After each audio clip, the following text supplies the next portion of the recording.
All right, good evening. We are going to talk about two different textual traditions, the Indus Valley script and the Voynich manuscript script. One is from about 8,000 years ago, the other is fairly recent in relation to that time frame, and that is in the early 1400s. You're more than welcome to ask me any questions in regards to either project. The Voynich manuscript project started in late 2023, and I had a working translation or decipherment about 7 to 11 months later. I did not start the project for the Indus Valley script until March of this year, and that took about around 30 days to have a fairly good understanding of what it was talking about, of the language.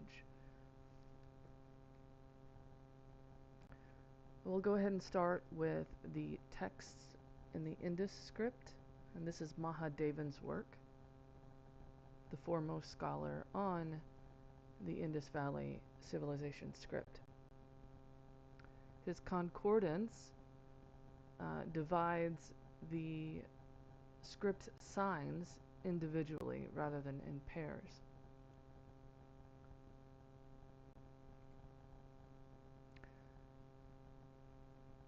He does a really good job of sorting by inscription, by location,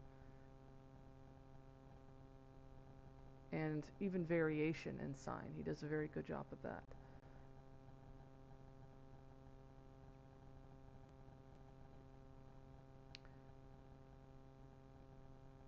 Additionally, in the initial part of the text, you will see every individual sign listed, and that actually is very helpful. In fact, he makes the sign list much larger, so it's easier to see.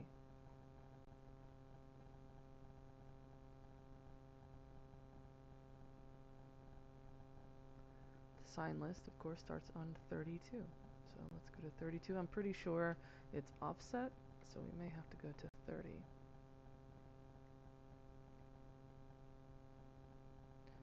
Okay, I didn't realize it was offset that much, but that's no problem.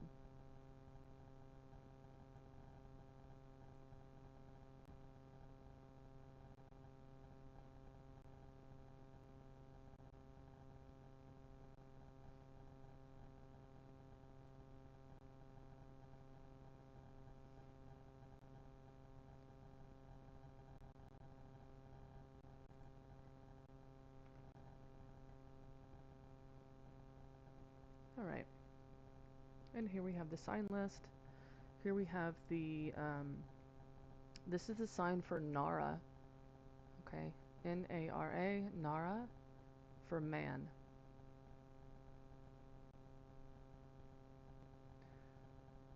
This is pretty prevalent, Nara.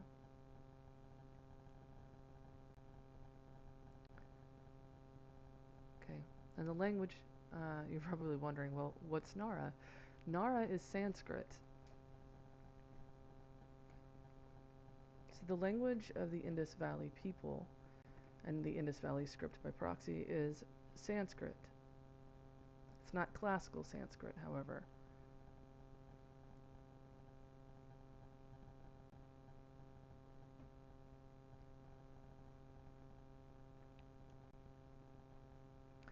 So the interesting thing about how this script is written, it has about 3 layers of how you're supposed to read it.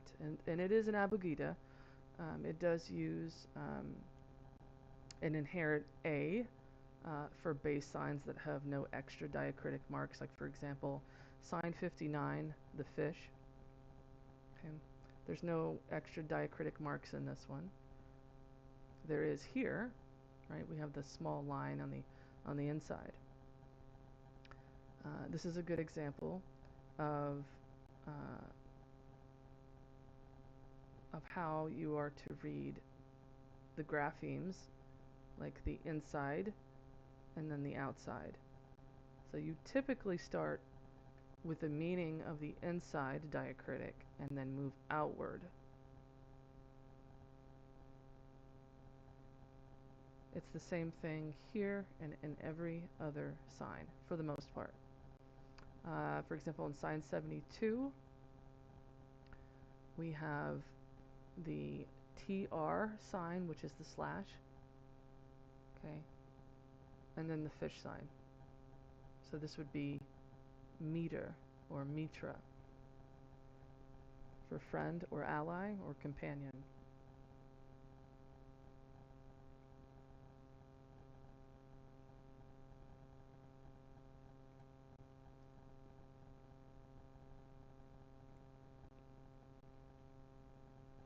I'm going to go ahead and read from the paper.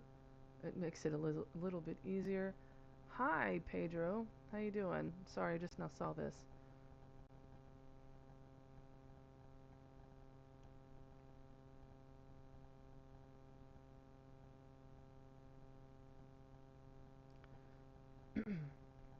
All right, so this is the preliminary observations on symbol correspondence between the Vinca and Indus sign systems, and it does include the decipherment of the Indus script.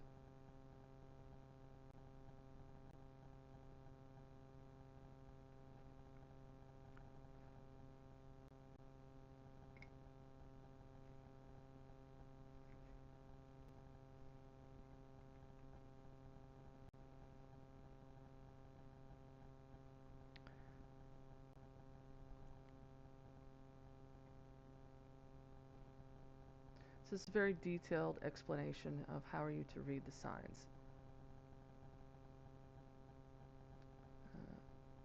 Here we have correspondence, one between Vinca and Indus. You'll have to forgive the formatting, I forgot to edit it, the picture. Alright, so we have the sign for Bari. Okay, Ba. Here it's Bu, because of the extra V-shaped sign that makes a small square. This is Bu, B-H-U, but it can also be B-U. Excuse me. The same sign occurs here in this seal of the bull.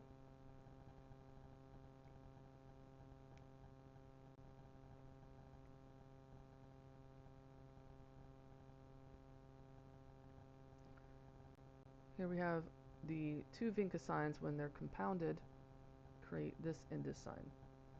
So there is correlation between the Vinca and the Indus. Now, of course, we know that correlation is not causation.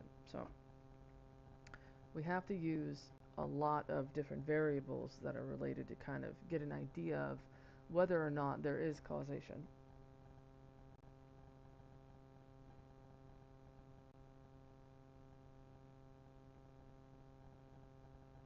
Here we have a triangle with caliper and tongs attached.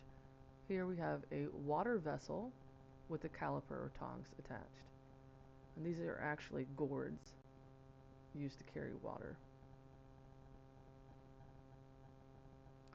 And this variation is important because these are two different words.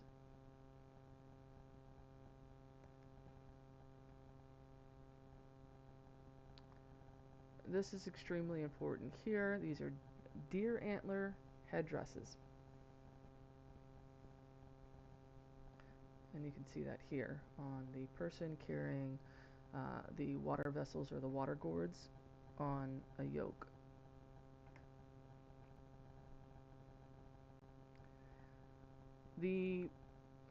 One of the more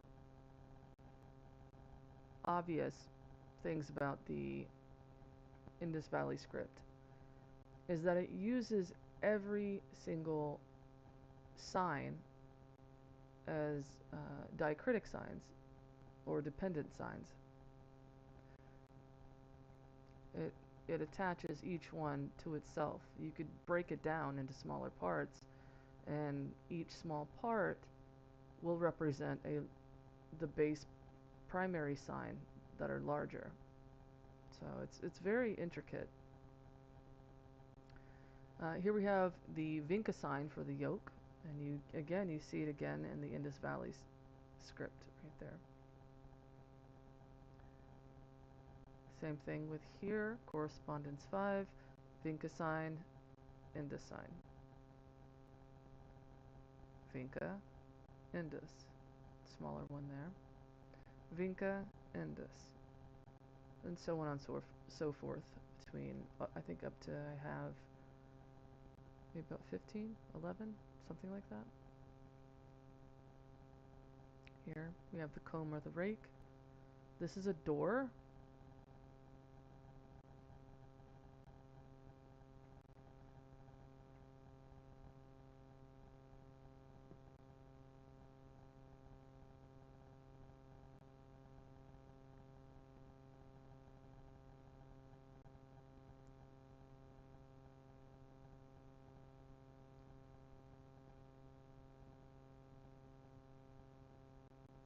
Here we have another good example of how to read from the inner to the outer.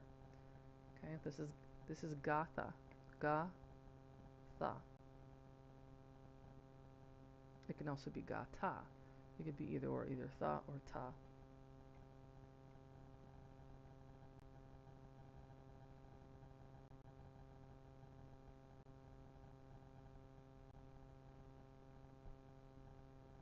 Okay. The best way to look at the Indus script is by pairing of signs rather than individual signs.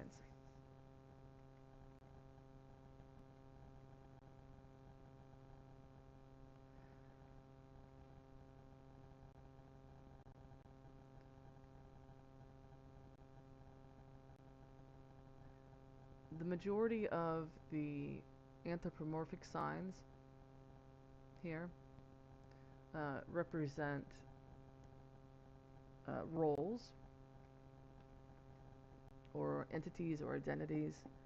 However, on that same token, if you have an anthropomorphic with an object in its hand, it's representing that specific object, not just a syllable.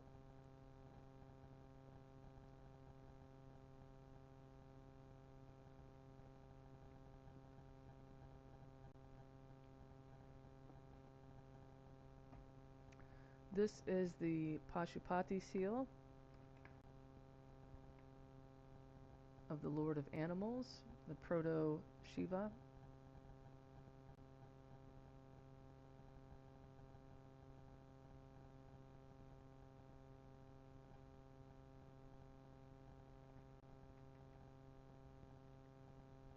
These animals on the outside edges are extremely important to how Pasupati is defined.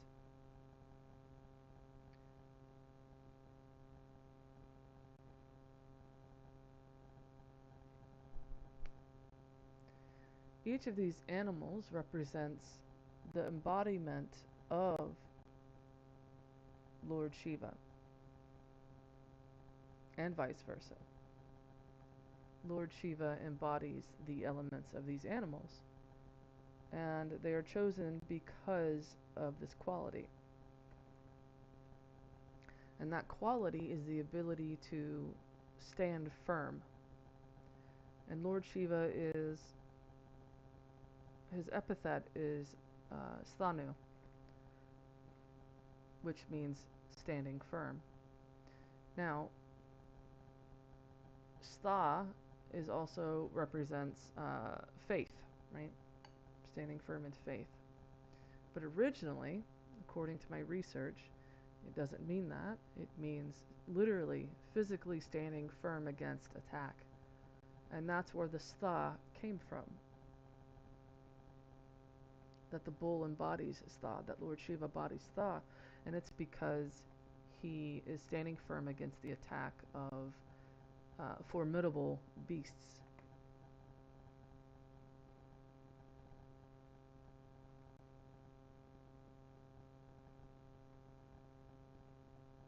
You're more than welcome to read the paper for all the other details. I'm just trying to go over the more interesting aspects of it. And I can see now I'm having a formatting issue. You'll have to forgive me. I'll have to go back and look at that.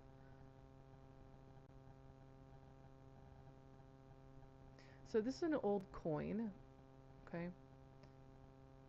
Oi, hi. Welcome, welcome. So this is an old coin here. And these are animals. They have little hats on, okay? They're the same type of hat, right? It's called the three-horned hat. And this is the Nandi bull. You can see his ears on either side. That's his face. And this is a boar, okay, with his tusks. So what's important here is that they are both wearing the three-horned hat of Pasupati, the horned god, right here. And Pasupati has three faces, just as Lord Shiva has three faces.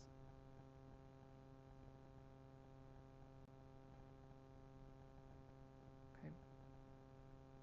And how Lord Shiva is sitting here, and I don't say Proto-Shiva because I no longer believe that, it is Lord Shiva.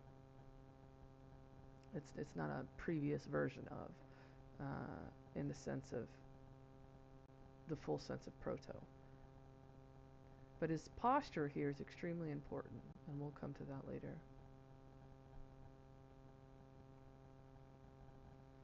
Alright, so let's get back to our coin, and here we have the bull, the Nandi bull, which is the bull that Lord Shiva is rides and is accompanied by. And then we have a boar. So we've got the boar, the deer, and the bull, the Trimurti.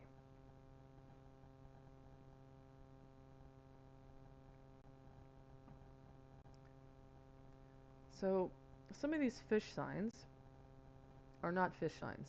They are boar signs. This is a boar. This is a boar with the three-horned hat.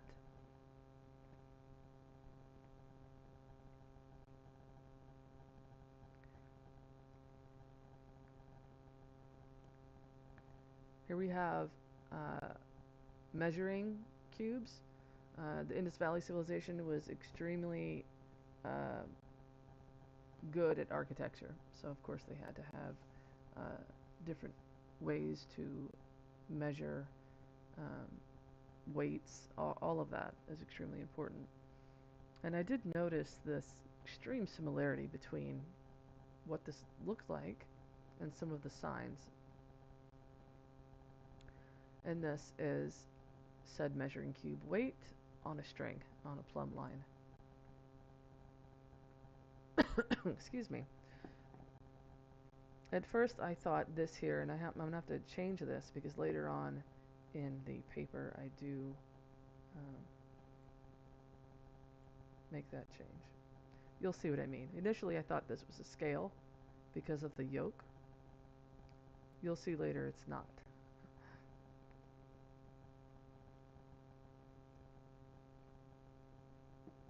This is where I talk about the nested construction, how you read the internal part of the sign, and then the outside of the secondary sign, which is going to be the outside part.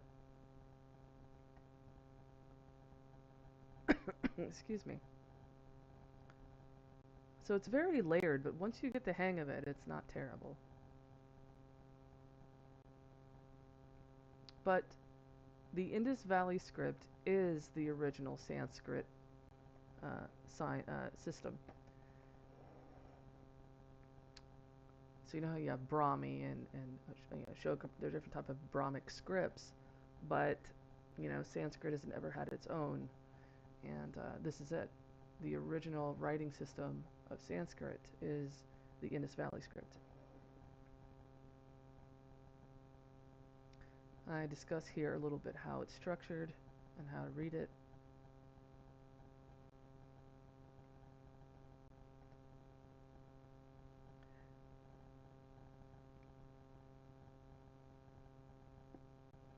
I'm scrolling quickly because y'all are more than welcome to read it on Zenodo, and I will tell you the name of the paper in just a second. Excuse me. So it's called The Preliminary Observation of the Symbol Correspondence between the Vinca and the Indus Sign Systems.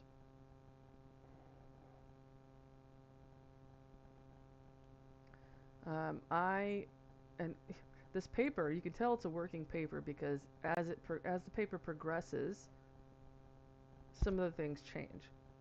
Some of my opinions change as it goes along.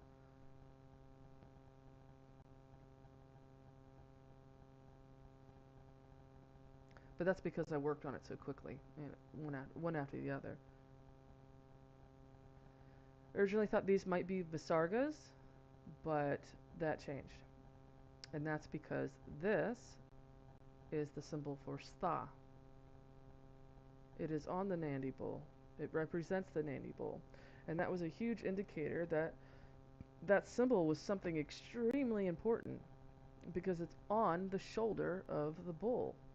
So naturally, it must mean something specific to the Nandi bowl. And I'm like, well, what is the Nandi bowl? What does it represent? Standing firm.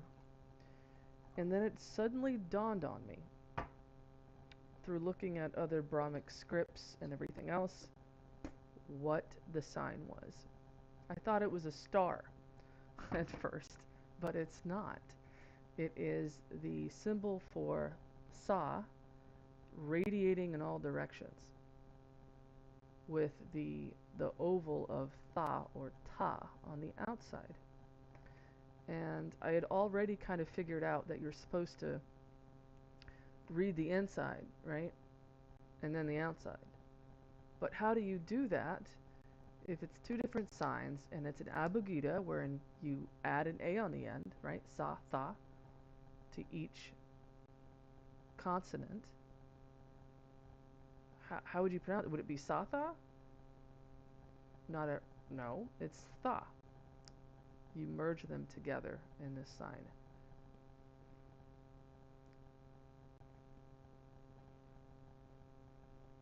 And Sta means standing. So the bull, the elephant, the tiger. Gosh, I already forgot the other one. They all stand firm. There actually is a crocodile too. He's also Sta, but you only see him in one other inscription, I think.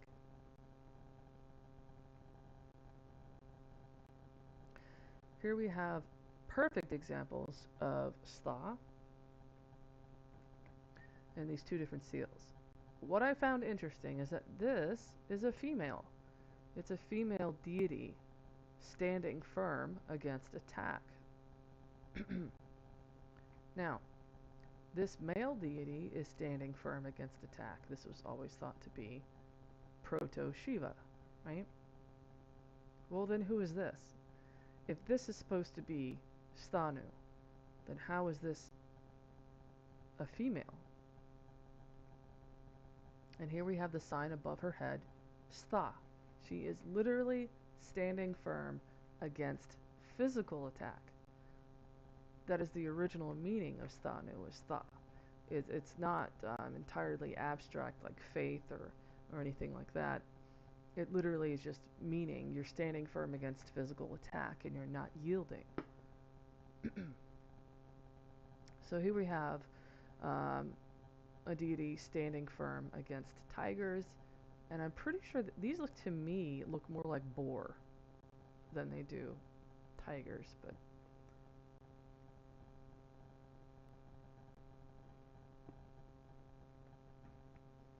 and so here we have the idea of Sta, okay?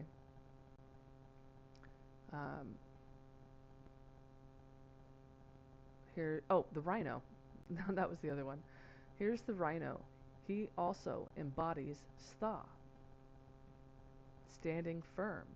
So the reason all of these large animals are depicted in the seals is because they are embodiment of standing firm, and that is Lord Siva. So it's not just the Nandi bull. It's just the bull became the more prominent out of all of them.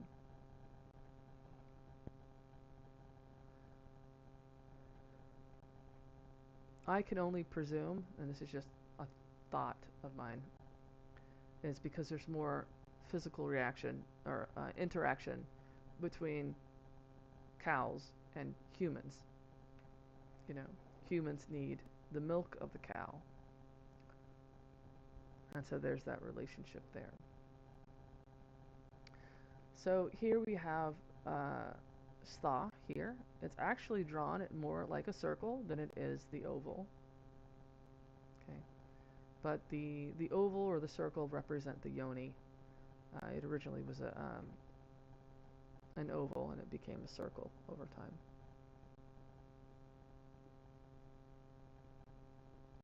Here again is Pasupati, and we have the 4 different types of animals that stand firm. We've got the elephant, the rhino, the bull, and the tiger. So it's not just about being immovable in the sense that these are heavy beasts. It's that, this one's also a predator, right? So he's strong in that way. These animals down here represent serenity, peace, calmness, and that's what he is embodying here at the same time. Right? In the pose that he is on his throne.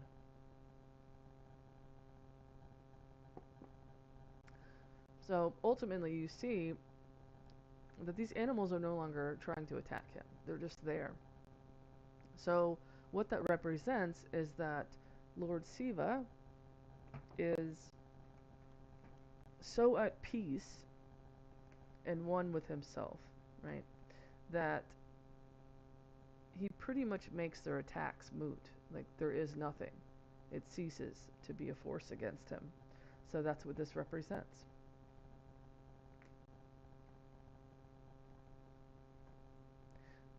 This is where we get into the actual nitty-gritty of what the texts say, what the inscriptions reveal. And again, the language of the Indus Valley script is Sanskrit, or Sanskritic, I should say, because it does seem to have qualities of Prakrit as well.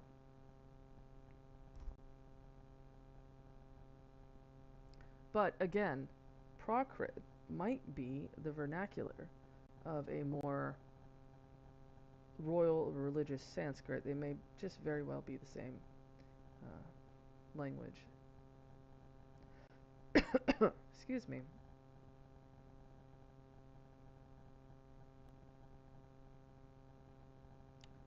I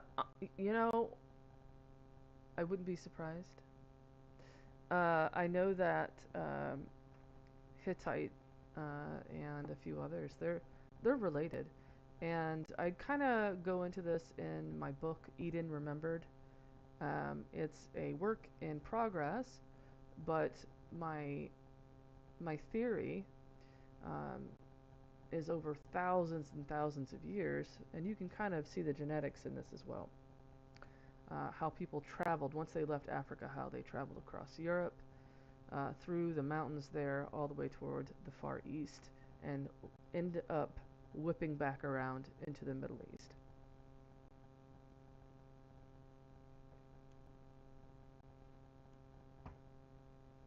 So yes, there absolutely is correlation and, to me, causation there.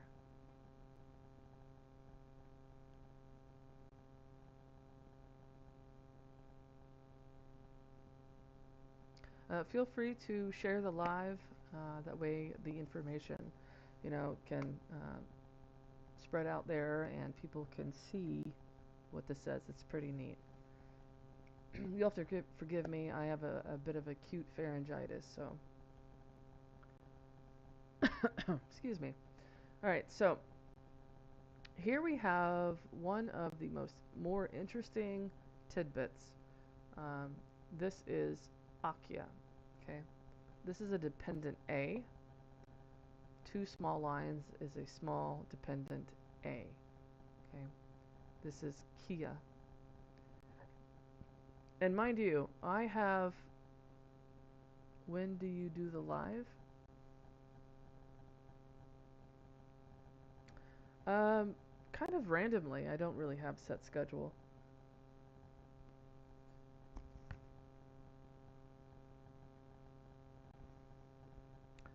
So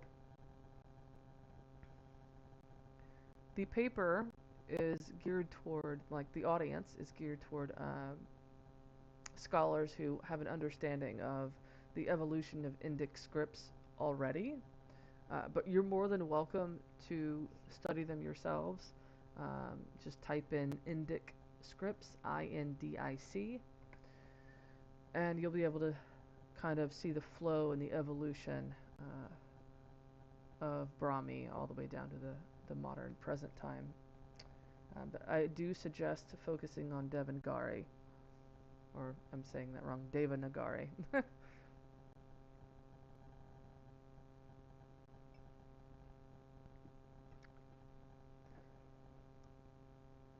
So this is Akya, Kia. Okay. This is Ka, Akya.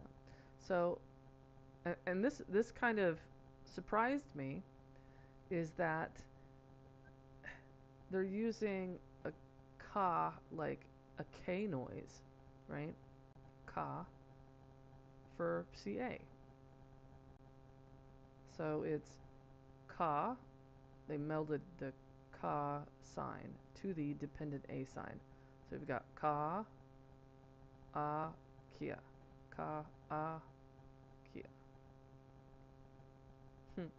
And that means and is called, or and is named. Here we have Sru Kia. Sru Kia. This is Bu Kia. And Bu Kia is a very prominent surname in the same area of the Indus Valley, even to this day. Scholars have thought that Bu, or Bukia, means something to do with the earth, but from my understanding, after translating the Indus Valley script, it's not the earth. It means manifest, the manifest. So it's talking about the gods.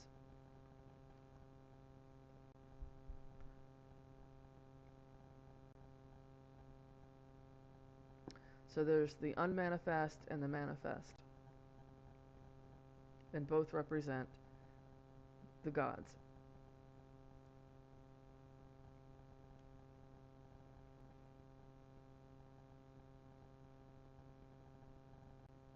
So there's a certain, there's a fourth aspect of the Indus Valley script, and that is the vocalic glide.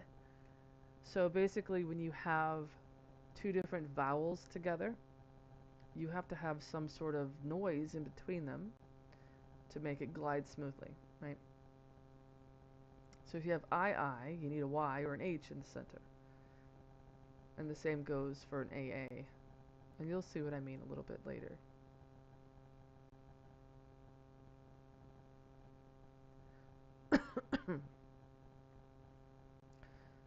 Here we have, I say here we have a lot, I do apologize. You'll just have to get used to it. It helps me organize my thoughts. All right. Again, these signs look different, but they're really not. They're really not any different from all of the others. Because these are, it's just an inner and an outer sign. It's the same thing. Just like the rest of them. They're because of the shape, right? They're long lines. They have to be written that way, and it just looks a little different in our brains, but it's really not. It's the same concept as the others.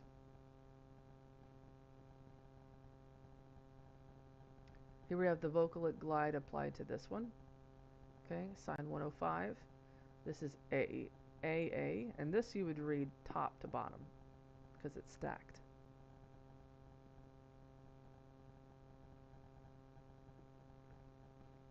So let's go back up here. 285, we have a Bari sign inside of, right? Inside of the AA. Okay. Here's the AA 105 right here. It expands outward so that you can put the Bari sign on the inside. Okay. So whatever this means, okay, it is Aya on the end. Aya, right here. And here's the good stuff. Y'all have been so patient for 36 minutes. Excuse me. All right. This is Pa. P-A. Pa. Padi P. See the little ticky mark here? Those are eyes. Padi P. Ka Akya. Padi P. Ka Akya. The purifier, and he is known by name. Ti-ya. Ti-ya. Now, this can also be iti. Iti. Okay. Tiya. This is ya, tha. Ya, tha. Again, you read the inside and then the outside. So we've got nested graphemes, which are these, and then you got dependent modifying graphemes, which is this one. This modifies this. Right, so Ti ya yatha abu. Here in the manner of the unmanifest. And the unmanifest are the gods, the devas.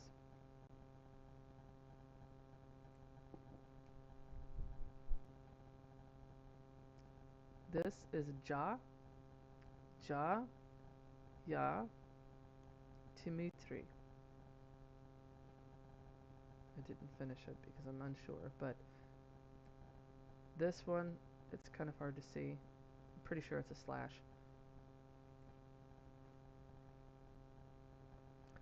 This is a base sign with no diacritics, so this will be an M and A. So in Abugida, you add an A on the end if there's no extra marks on the sign, right? So this represents MA. This is the base sign with no diacritic marks added, so that's PA. So this would be Ma Pa Sri. Mapa Sri. The splendor of Mapa. Here we have Pa Ya Ma. Pa Ya Ma Sri A Bu.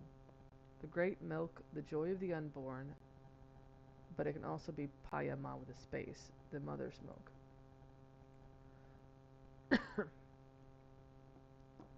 This is Pra Ma Di. Pramadi. Hava Ba.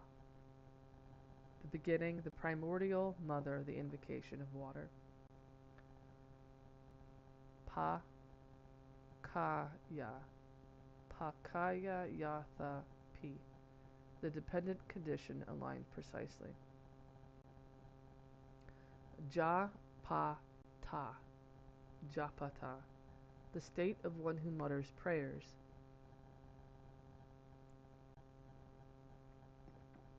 Pa Kia. Pa Kia. It can mean ripening, but it can also mean the protector is named. Pa Akia. So here, I don't know if you've noticed this, but there could be a bleed together of vowels if they're the same. Here we have Pa Tri Abu. Pa Tri Abu. The wing. Yes. So there is, so far, there's Lord Shiva. Okay, Lord Shiva. There is Vishnu. Okay, it doesn't say Vishnu by name, but it indirectly mentions him. Okay, by discussing him as reclining. And you'll see all this in a minute. You can tell by the context of the words and the descriptions which God it's talking about.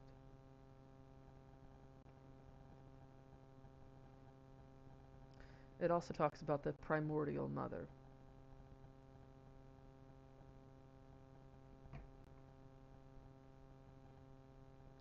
So all of these descriptions are important to figuring out which God it's talking about.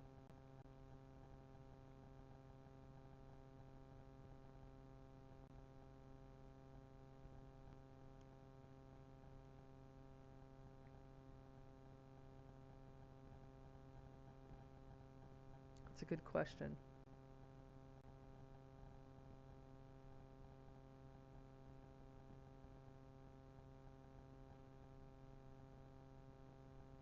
What I find interesting is the idea of Shakti, right? The primordial mother, supposedly wasn't a thing until later, but this says otherwise.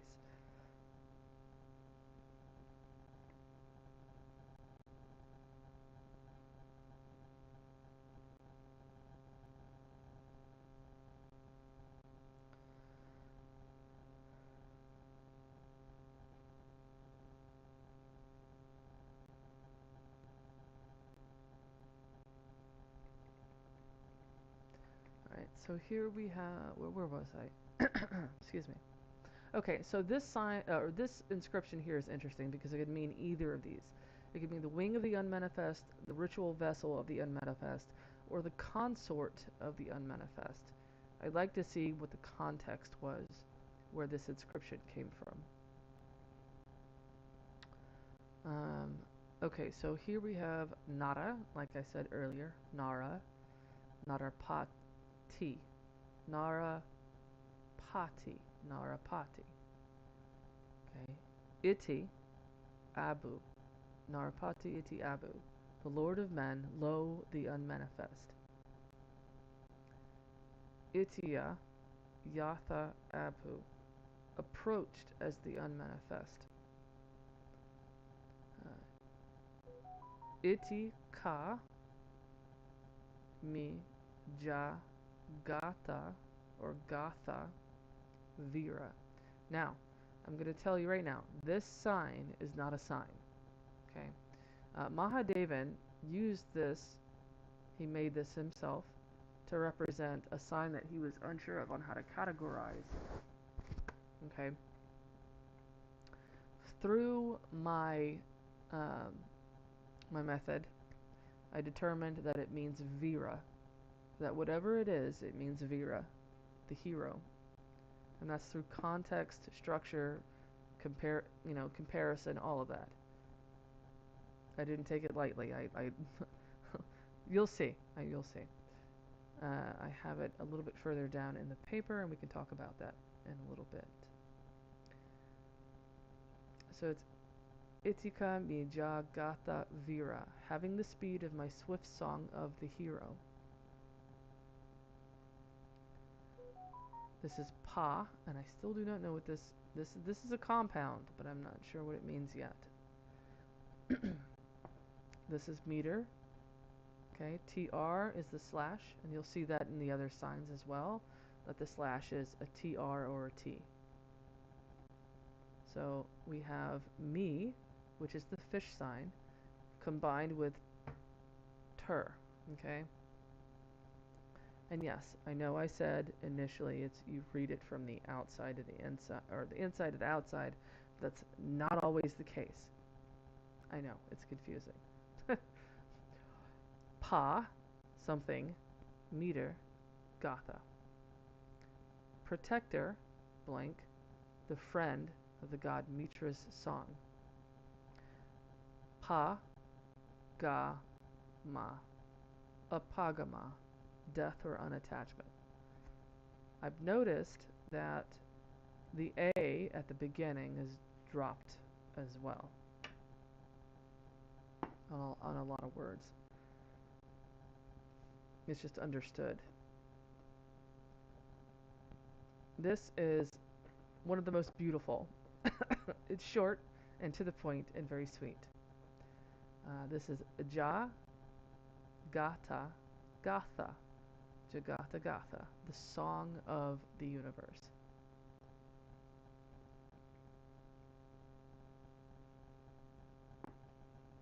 This is the bearer of Lord Shiva, okay? But you just say Bada. Bada, Gatha, Aja. And y'all are going to love this. I was looking at some Semitic sign systems, and this is it. This A-looking thing is actually an A in Phoenician or Hittite. And then, of course, the Ja right here is attached to the bottom, and I was like, Aja, Aja. And I like to say what I think it might be out loud. It always helps me, no matter what inscription I'm looking at, whether it be the Indus Valley or the Voynich manuscript. Saying it out loud really does help you. Just like when you're doing anything, you say it out loud. It really does help you. And so I said Aja out loud, and I was like, Bharagata Aja. That sounds right. Because it is. So it's Bharagata Aja E Abu. Now the I here is IH. Bharagata Aja E Abu. The ritual bearer's song of the unborn and the unmanifest. Bharagata Aja. I'm sorry. Bharagata Ajara. So here is the sign for Ra, the Ray. Okay, so it's no longer Ajara, it's Ajara. It's one word. The ritual bearer's song of the imperishable. This is a longer one. Okay, Bharagata Aja Ipagama, or Apagama, right? The ritual bearer's song of the unborn and unattachment or departure, i.e. death, right? Bu, this is a nam, short for namo, bowing. This is a figure bowing down.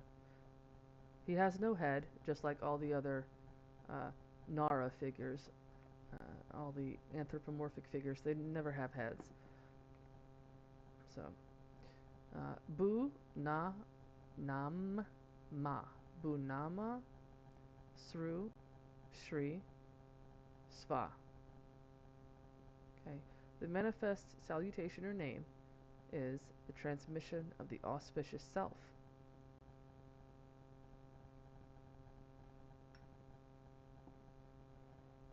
Kind of talk about a little bit about the doctrine of that idea right here.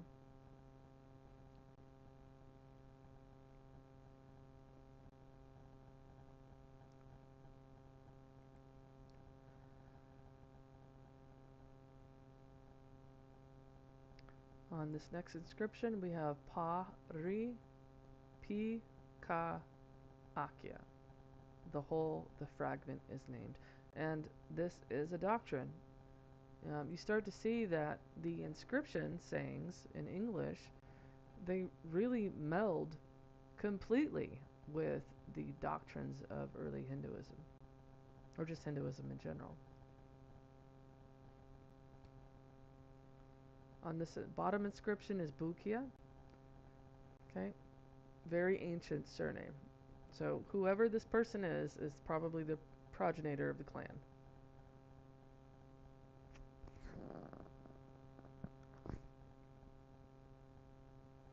What I find interesting is that this, again, here's the TR/T/, right? So you get the TR/T/ combined with Su symbol, Su. So it's Su with a t noise. Every single time I see this combined with another syllable,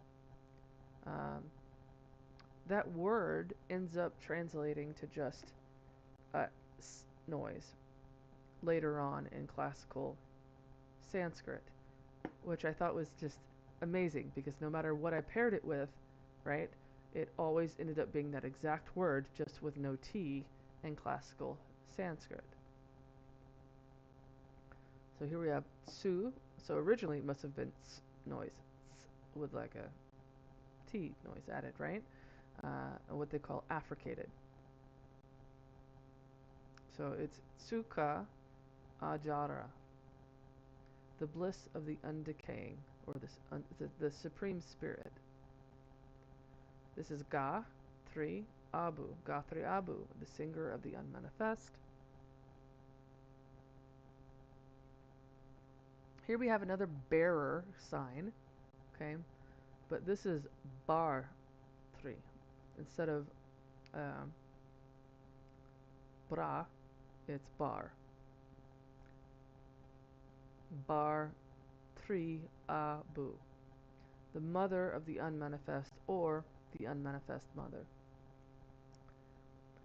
Here we get into the anthropomorphic science with the objects, okay? So again, when you have an anthropomorphic sign with an object, it's telling you that it's about the object, not the person.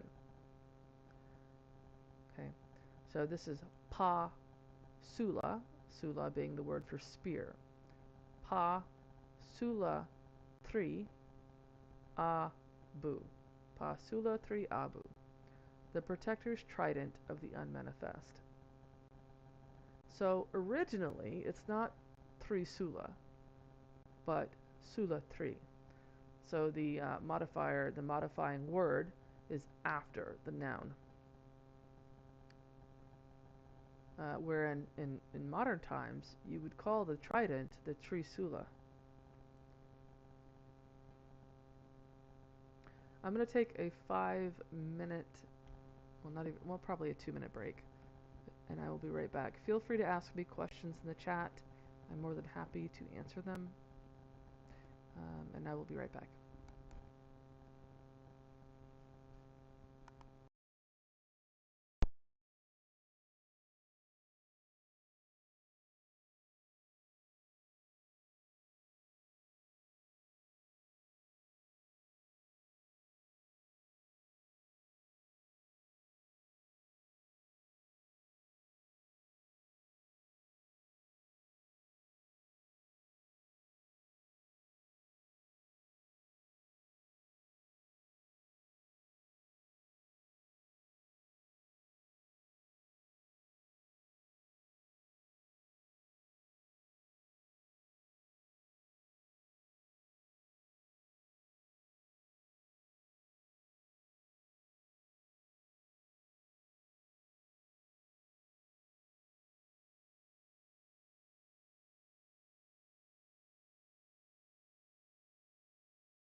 Alright, I'm back. Feel free to ask me questions as we go along.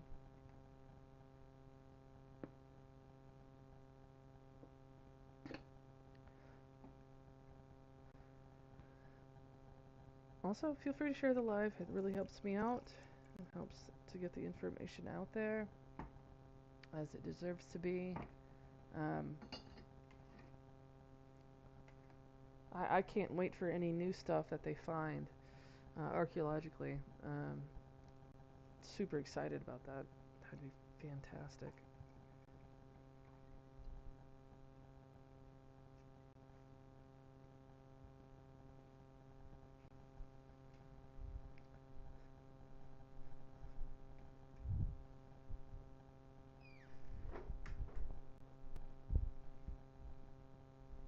Alright, so inscription 1002. Okay. We have Vira Sonata. Vira. Okay, and then we have Asana. So you meld them together. Actually, wait, I'm sorry. Vira Asana. Vara Ra, Ab, Bu. Okay. You meld them together again when it's two A's. So it's Vira, Asana, Virasana, Vara, Ra, Abhu. The noble seat of the hero, the radiant unmanifest.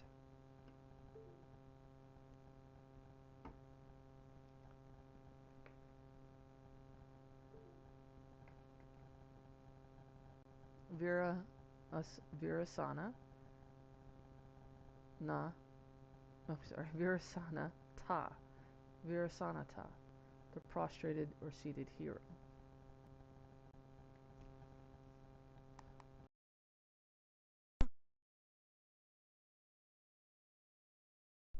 Here is a longer inscription, but it is so very telling. Okay, it's very, very telling on the subject matter. Pa ya ma, payama, pi ya ta, pa ya ma pi ya ta, su ya ta, ri ya a.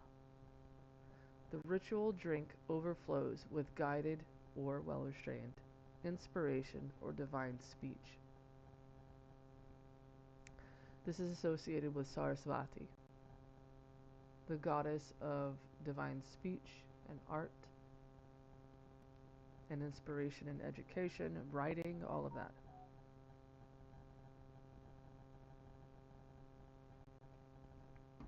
So this inscription is about the goddess Sarasvati. And, of course, the very sacred Soma plant and the Soma drink in Hinduism, which I write extensively about in this paper. Okay. Reinterpreting Hauma or Soma, Katha Adulas Khat as a sacred plant of Zoroastrianism through the lens of the Voynich manuscript. Now, it's not just Zoroastrianism itself, but Vedic religion as well. And I describe at length why Khat is the appropriate and original description and plant of Soma, using the Rig Veda as textual evidence. And also, an old geologist back in the 50s, I think it was, had heard of reports of Khat growing in the eastern Afghanistan mountains. So, there's that. Excuse me. This is Sthama. Sthama, strength or power. Vara, Sula, Subu. Varasula, Subu. The ritual bearer's powerful spear.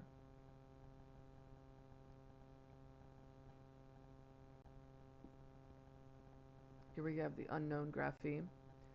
Vira, Ra, Ba. Vira, Ra, Ba, Dvarapala. Now, Dvarapala is a very specific word. It represents the guardian of the gate, and you'll see them at Hindu temples. Very fierce subject, standing there to be, the guardian, right? So this is what this represents. The guardian is holding his arms crossed across his chest, but he's also holding a rod, a danda, as a form of protection. So here we have, Vira Rabba Dvarapala. This should be down here, so I do apologize. This inscription should be down here. But it says, the hero roars or cries out as the guardian of the gate. Here we have a double of the same sign. And that is on purpose. It just represents that whatever they're talking about is the best of or the most of, right? Like, for example, best friend, right? you would double it. Here you would, like, in these inscriptions, you actually say Mitravara instead. But in other ways, they just double the sign. So the most of, right? Ista Ista. Ista Ista, the most desired spear. Sula.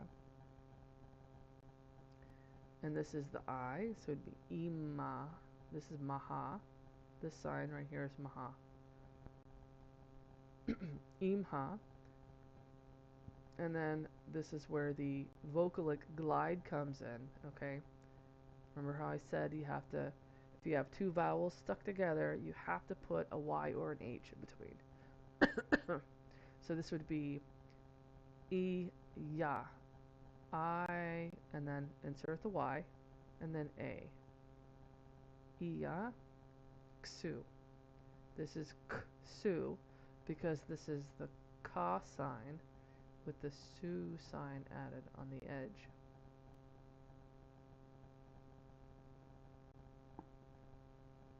So Ista Ista Sula Imha Iaksu. The most desired spear, proclaimed by us as desired.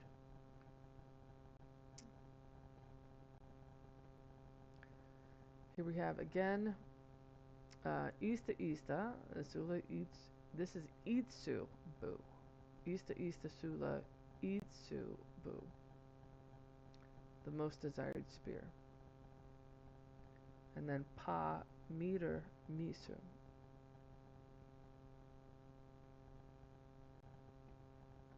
I forgot to do the English translation on that. No big deal. I'll go back and do it later. Alright, so here we have Pa Sta Sta. The standing protector, the standing one. Or the protector, the most standing one. Or the most standing protector. I think it's the latter. This is Ja Ja. Ja Ja Sta Mi Tra. Mitra, right? Gra Tha. This is Gra here. Gra Tha. Gra Ha. Sta. The warrior stands or is established. Mitra binds, takes hold, and establishes. So here we have Mitra, not as here Mitra. This sign means Mitra, meter. But it's actually written out, which is a huge indicator that this is the name of the god and not the word for ally or companion.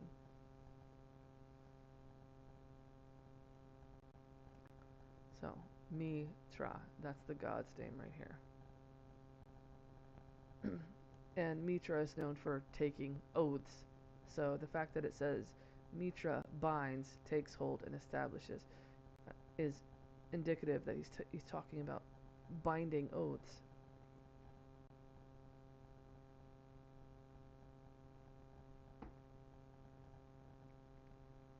This is Sta. I'm interested in the relationship you mentioned, the yoni, his lingam, and the basis is just a phallic reference. So no.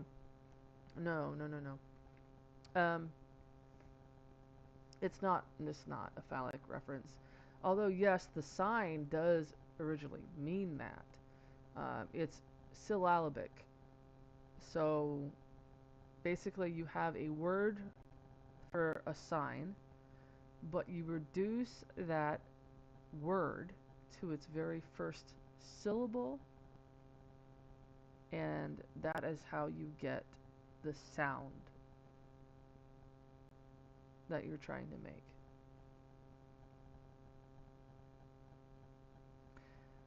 There is one inscription that is very in that way, but it's mostly to represent virility in the sense of proverbial power, not in any kind of graphic way. But that's a good question.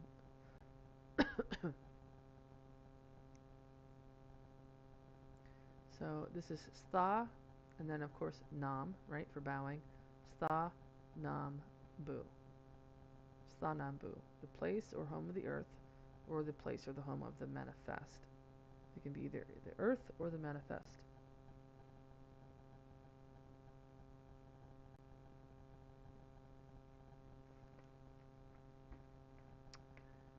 This is Maha, but I found out, this is interesting, through context, that what they do, okay, you see this A here? The first A is understood. It's not, it's understood. It's Maha, Mha.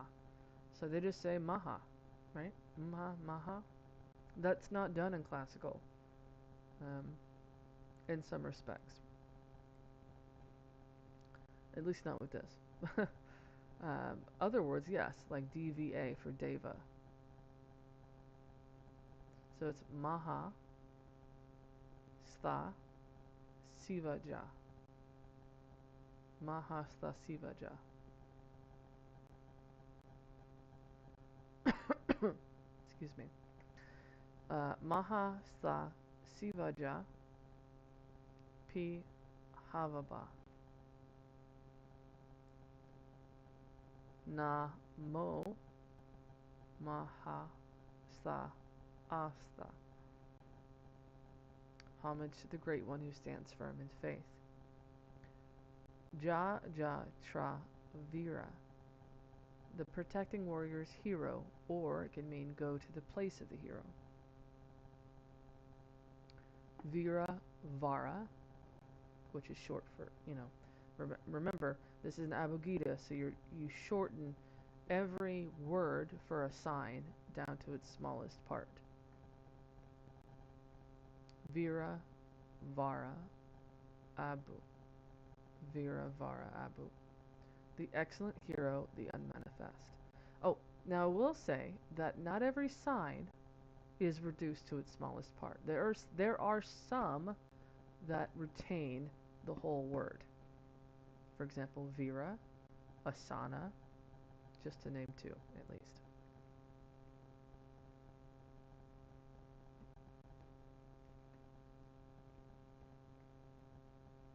Pa, A, Tathata, and no, not in the current Buddhist sense. Okay? It doesn't mean that. Pa, A, Tathata, Misu, Abu. Behold, the protector's nature is in union with the unmanifest. Vira, Maha, Sta, Pra. The great hero, the most exalted, immovable, or standing one. Pasiva, Mitravara, Vira. And then Sta, and then I'm unsure what the rest of it is. Protector Siva, my greatest friend, the hero. Nara Pa. Nara Pa, Vara, Misu, Ista. The protector of men, the best among them, and standing firm.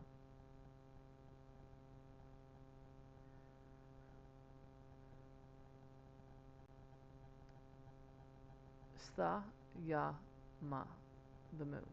Sthayama. Pa, Asana, Vara, Anatir. Anatir.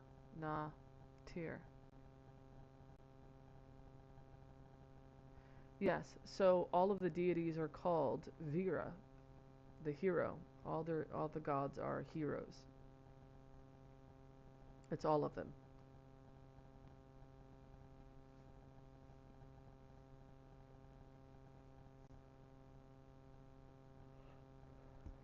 That's a good question. I apologize I didn't explain that. But yes, the devas, the gods, are all heroes. They're also called unmanifest, but they also have their manifest versions of themselves when they reveal themselves to people. You're welcome.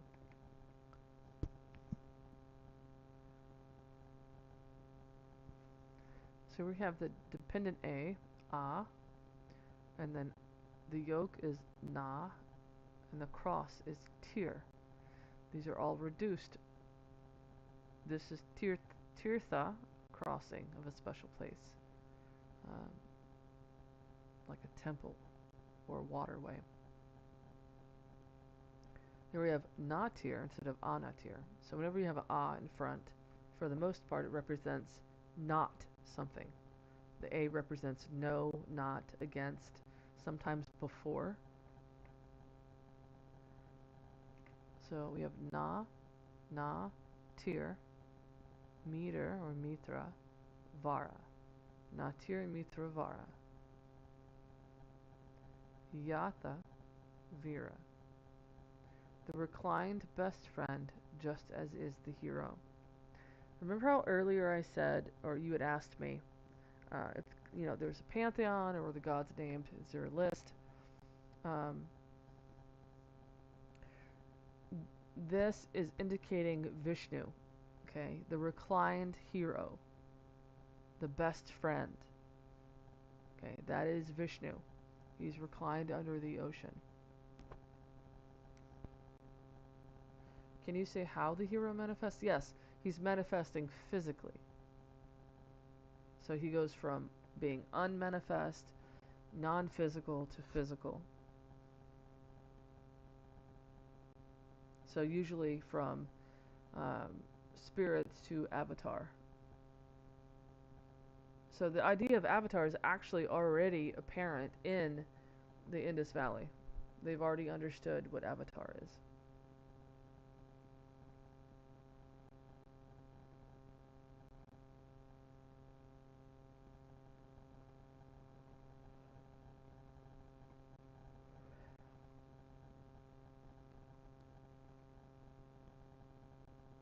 This is my thought process on how to interpret the missing sign.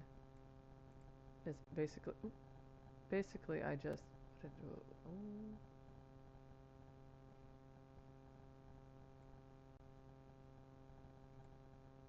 I don't know what I did, but it needs to go away.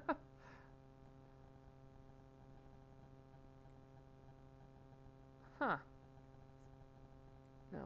No, Jessica does not want to answer any questions. Thank you.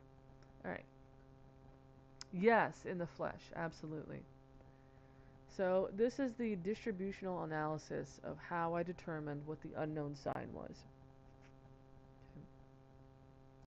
The question mark is the unknown sign, and I took every part that I already knew, and then it just started making sense. I looked at not just the distribution and the structure, but I'm also, of course, looking at the doctrine.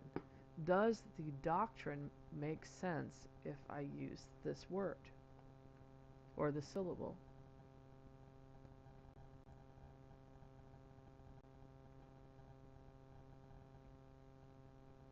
Okay.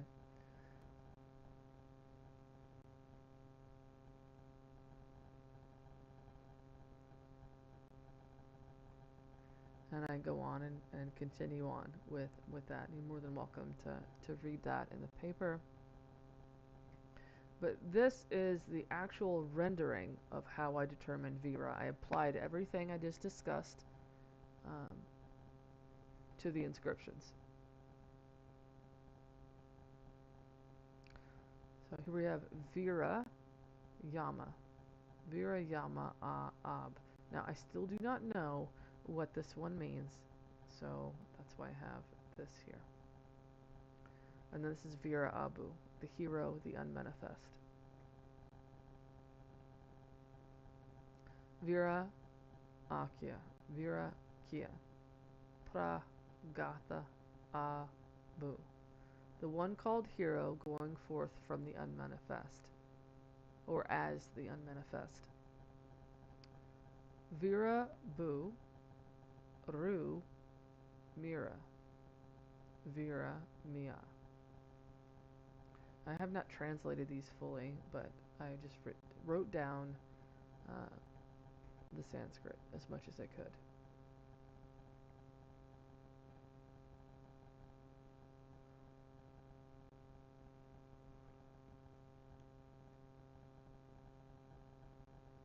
This is a very interesting inscription. It's very long. Okay. It's Nara Pa. This is the word for door, Dvara, but it would be reduced to Dva or Deva. non-ti. Sru rasa pra mi asa vira rama amaha or amyaha. Right here is ya. Amaya vira. Vira prasu soma vira. The sign for the jar right here is soma. Only, of course, when it's attached to the nara, the person. Okay? When there's a person holding an object, the word is indicating the object, not the syllable.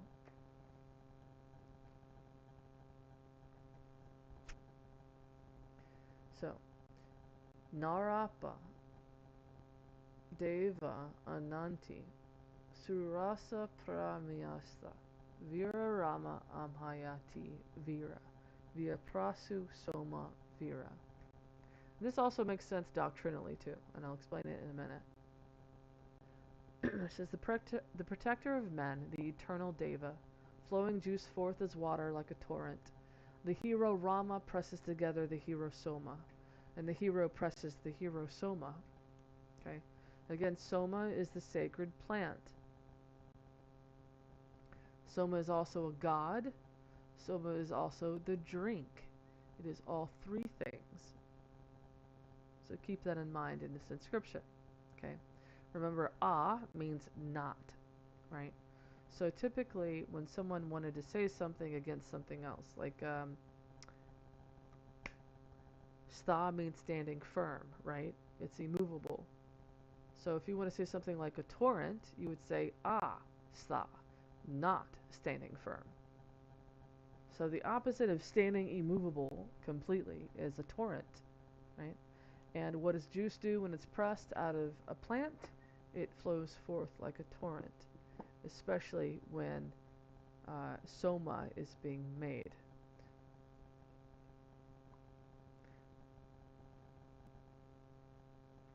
So the hero Rama, okay, the god Rama, is pressing the plant soma, okay, but he's being identified, soma is being identified also as the literal god as well.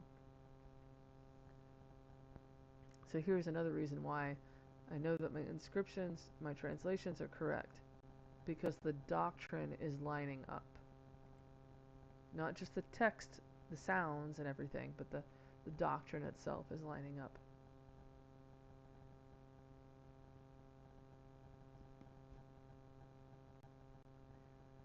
Here we have pa ka vira pri rasa. Okay, rasa is the juice.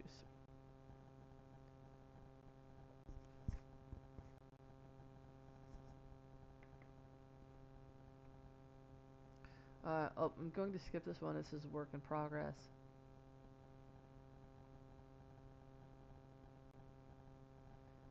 Okay, so we've got pa yama vira.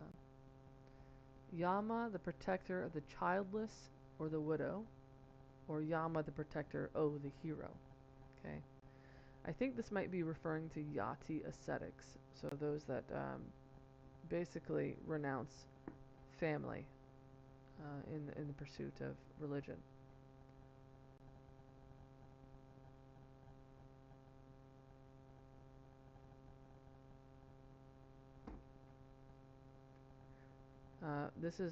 This sign looks like Kia, right? But it's flip-flopped.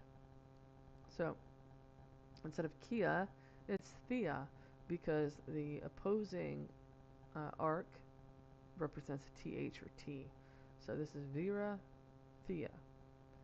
Vira Thea, Vira. Pa Siva Niti Atsu. Pa, not sure what this is yet. Me. Avira. Pa Pia I have no idea what this is. Vara, P. Vira. Vira Vara, Ud, because it's flying upward, Asana.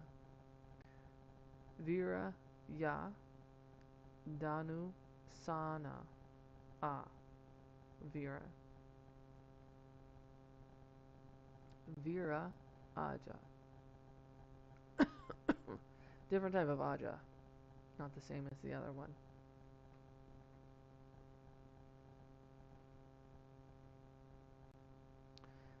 This is a very long inscription.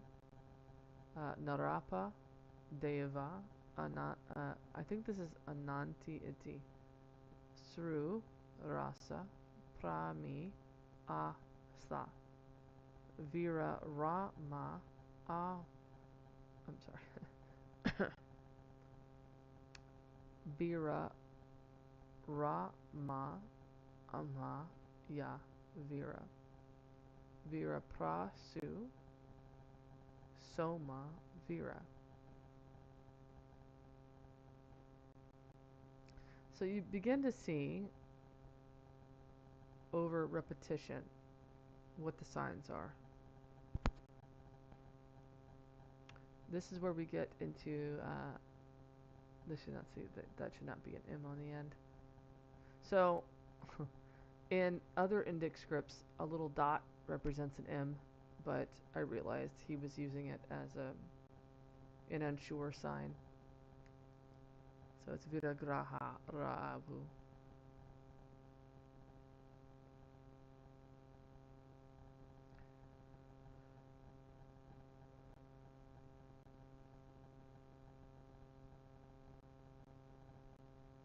So these are all the Vira inscriptions I have so far. And there's a lot. There's quite a bit. But I think the most important thing here is the Sla symbol, okay, and Abu sign. Here are, this is really neat, I had fun with this one. The inscriptions, ancient rock art, okay? You're gonna love this. You're gonna be floored by this. Remember how I said earlier that I thought this was a scale? Well, I was wrong. It's not. It's this. It's a bullock cart. It is an aerial view of a bullock cart. And this is ancient. Thousands upon thousands. Look. 20,000 before present. 20,000 before present. And here we have it 8,000 years ago as this sign in the Indus script. That is amazing to me. That is beautiful to me. That tells me a lot. That over time, thousands and thousands and thousands of years, you still can have something survive linguistically.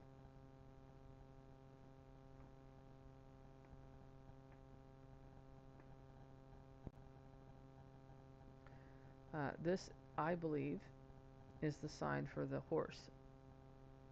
It's the torso of the horse. You can see the same sign here. It's got the triangle head. See that here. Of course, they're all bodies. They all represent bodies. You can see the same thing here. It's the man with the wheels at the feet.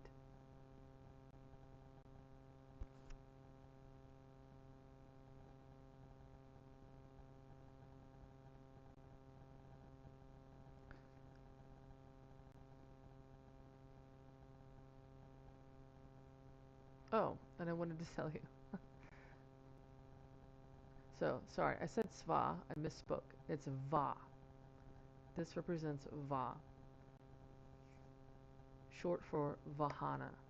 So basically what you do is you take a word, right? You draw out a word like this is the bullet cart, right? For vehicle, for Vahana. So when you look at it, you're like, oh, Vahana. But you know to reduce it to Va. So that is what an Abugida script is.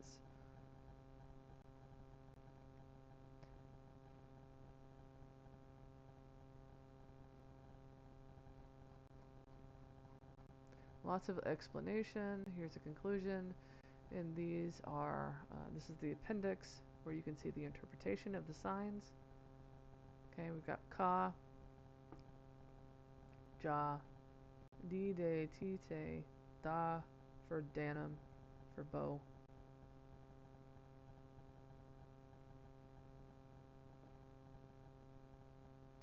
Again, this is the sign that you're seeing on the inside of Sta, radiating in all directions. It's this one.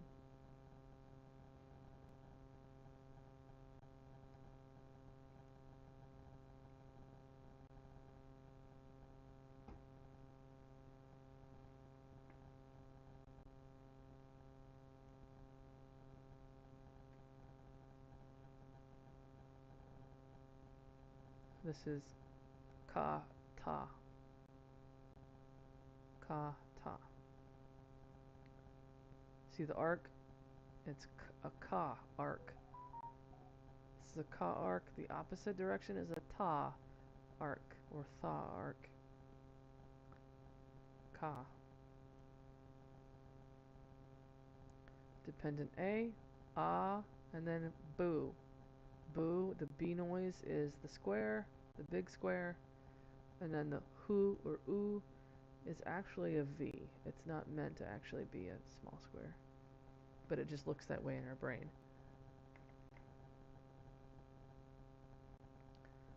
Sri, Pa, Tha, Ya, Tha, Ga, Tha.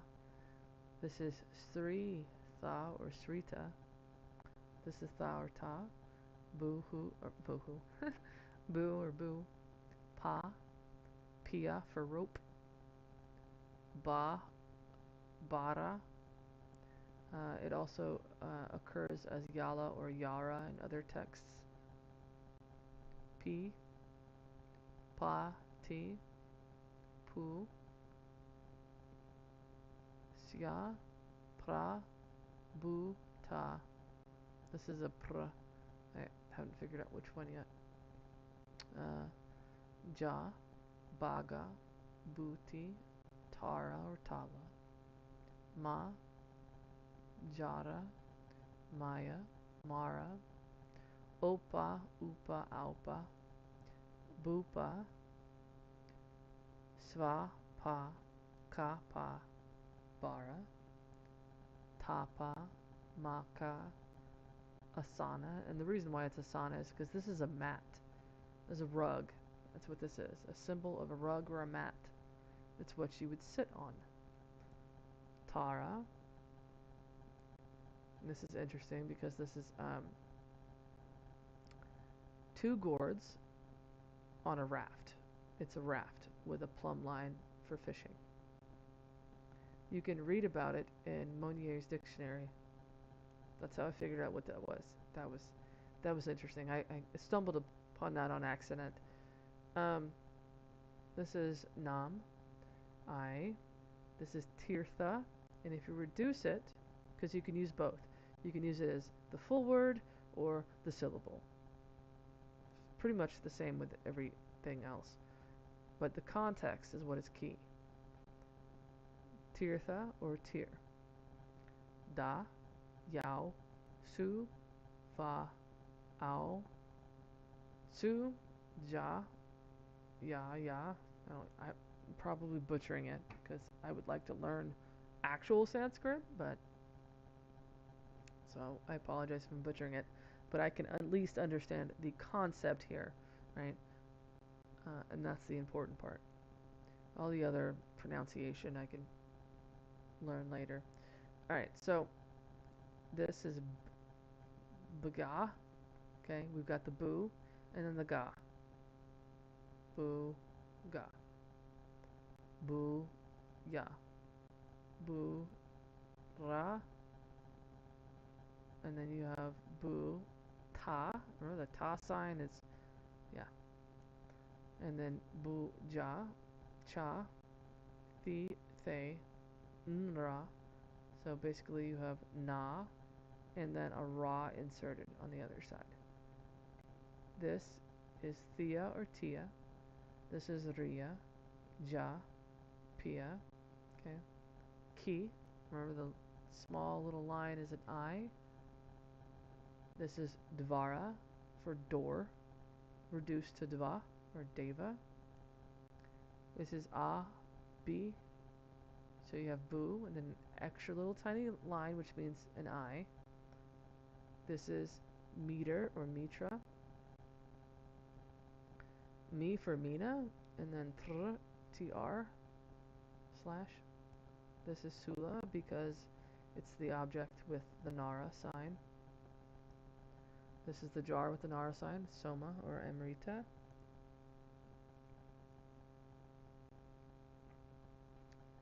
The sign for danda, rod. He's holding a rod. Misu. This is a vocalic L, I'm pretty sure. This is ista from istaka. Miti, mi, do, ma, gra, ha, grata, dra, droma or dro from drona for basket. Si or saya or sin. Dru, ke from ketum, flag. This is the actual sign for the prasitra. That's the full sign for that. Hasta or has. Kavaka. This is a shield, so it's kav. Gra, gri. This can either be rasa or sra. Notice that it's still the same sounds, it's just the order. This is kri for creamy, like a little insect type ground creature. Ham from hamsa, not in the Mediterranean sense, but this is the special swan or goose of Sarasvati. And we have Kriti. Okay. This is man, which is reduced from manana. It's literally a reflection of the mountains on the water.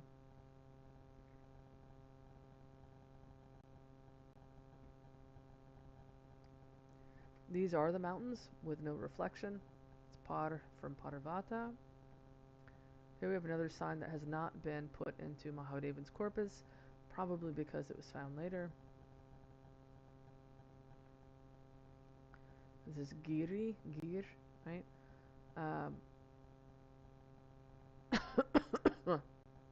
Ignore the plant. This is a tiger cub. Okay, Viagra. I think everybody knows where that medicine name comes from. Viagra, right? So this is the rebus sign via. You call it, oh, this whole time, an hour and 30 minutes, and I haven't ever once mentioned the word rebus. So, in Abhagita scripts, you do an operation called rebus. I've been describing it. I've never actually used the term rebus in this whole entire live, so I apologize. But basically, when you take the whole word, okay, you reduce it to the first part of it, which is a rebus. That's what you call it. You rebus it. So the rebus of Viagra is via. The rebus of Kirata is kir. So on and so forth. LOL, right? So this is Kirata, kir. This is 3 for woman or young woman. Janani, okay, rebus to John. Patram, rebus to Pat. Visika, rebus to Vish or Vis, right? So you can start to see how these are just small parts of larger words. For example, this is rebus to vish or vis. That would be part of Vishnu, right? So then we have tanka, rebus to tan. This is its whole lexical word, okay? Sthapya. Okay. Some of them are just because they're compounded. They're their own lexical word. We have sakha, sak, sarapa or rasapa, tatir. Oh, here's another thing I noticed. The Indus Valley script uses tatir, IR words. Okay, classical Sanskrit uses IH.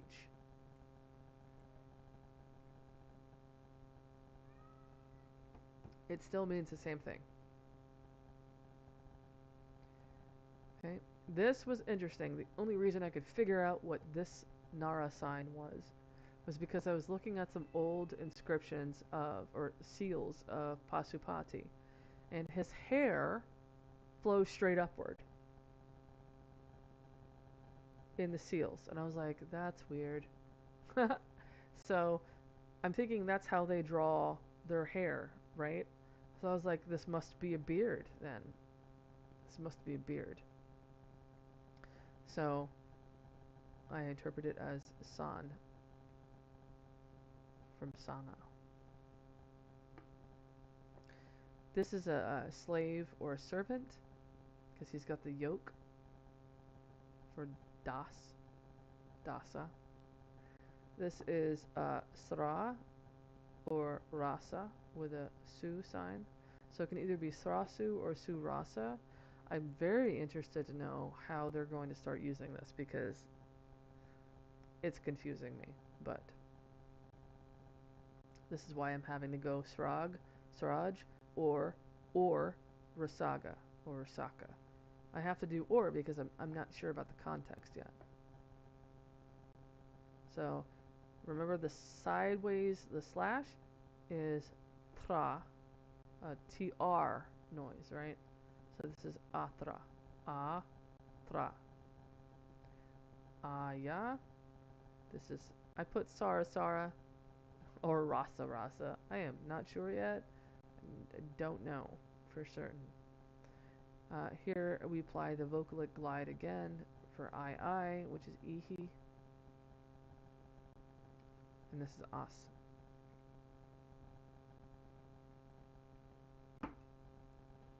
So that's what we have so far for the, excuse me, for the Indus Valley script. I do have an Appendix B. I'm going to take a quick break and we'll come back and talk about that. Feel free to ask me questions or, of course, talk amongst yourselves.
All right.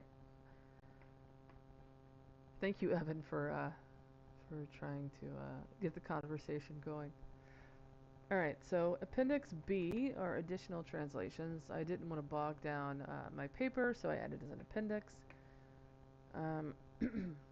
Here we have ja, and this is where I start applying the new the new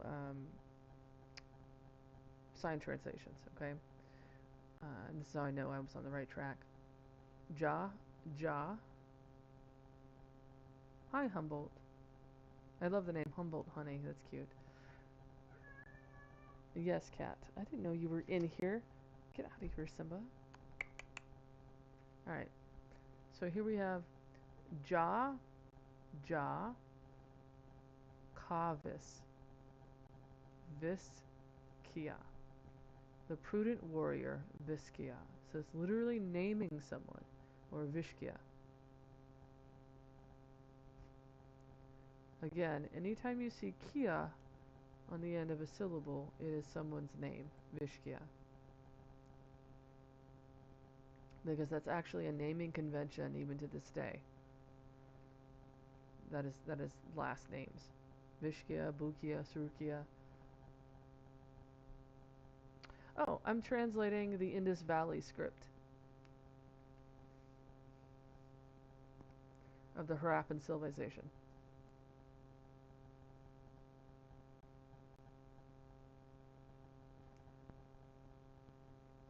So from India, around the Indus River. You're more than welcome to ask as many questions as you need. If you need me to go back towards something else, please let me know.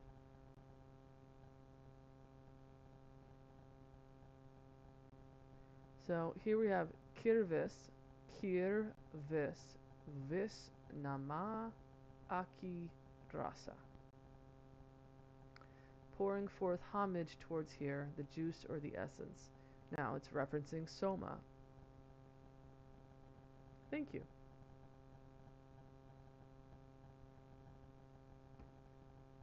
Again, I've noticed that the A or the U, if it's at the beginning of the word, gets dropped, but it's in the writing itself, but it's understood. So, pat meter gata. Upapat meter gata.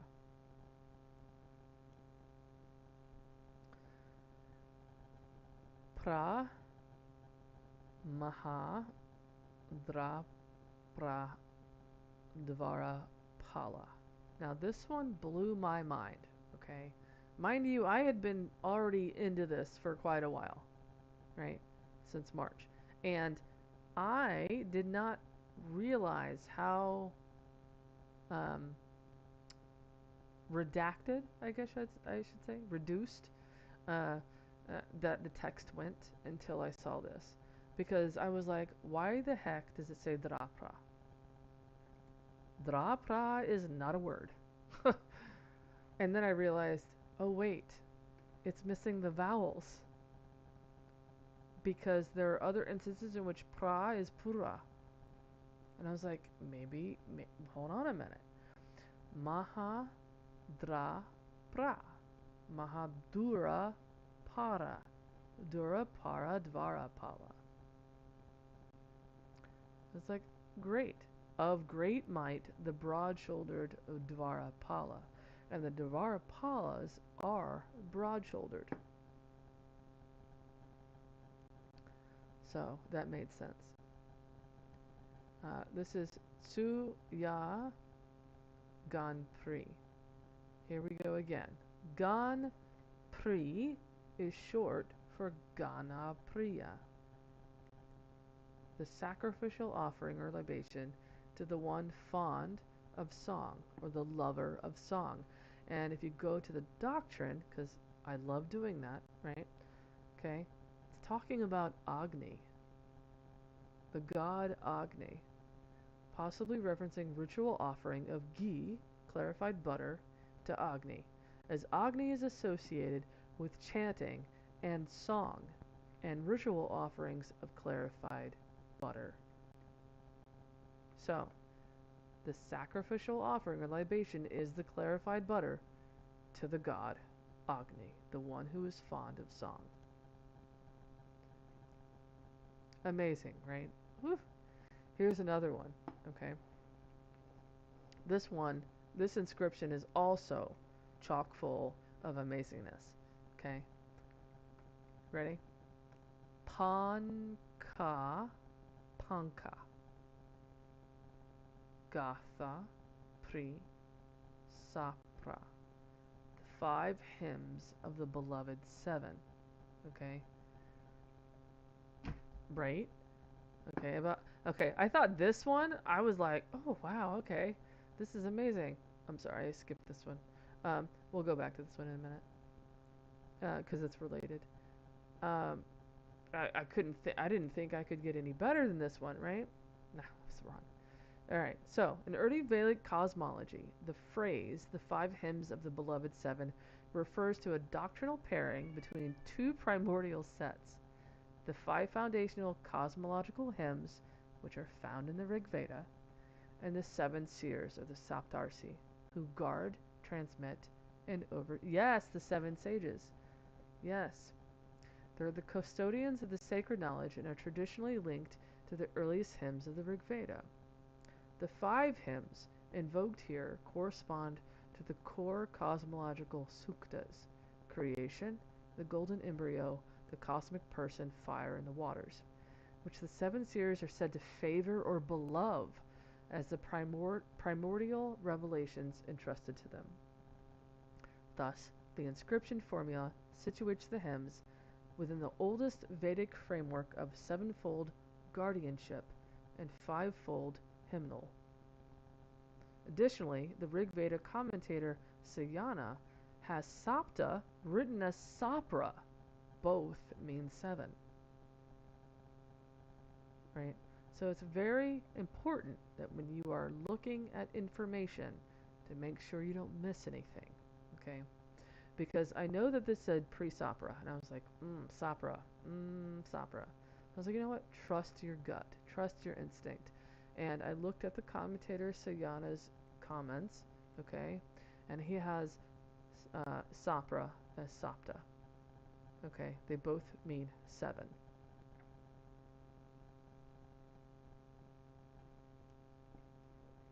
Okay? So let's go back up to the inscription I skipped over. Okay? Su ya ga na. I went too fast. Suya, okay, this is both Ganapriya. It's a shortened version, okay? Ga and then Pri. So it's Ganapriya Abu, the sacrificial offering of the unmanifest lover of the song. Wait, hold on, we went over that one, I apologize. This is the one I want to go over. Okay.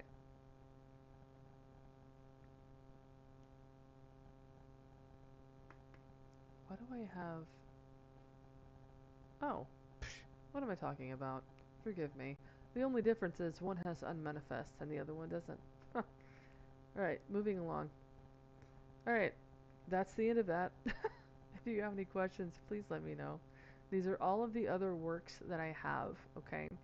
I started out with the Voynich manuscript. That was my first beloved, okay? I love the Voynich manuscript. I live and breathe the Voynich manuscript. It wasn't until recent that I started the project on the Indus Valley. That was in March of this year. In fact, I never even actually read or knew about the script of the Indus Valley. I knew the Harappan civilization existed, whereabouts it was, but it wasn't my focus, so I didn't really think about it my entire adult life. But until someone had mentioned it to me on YouTube. So, here's my most recent project, and of course, let's talk about my baby, the Voynich manuscript. Are you ready? Did you think you were going to get this one too?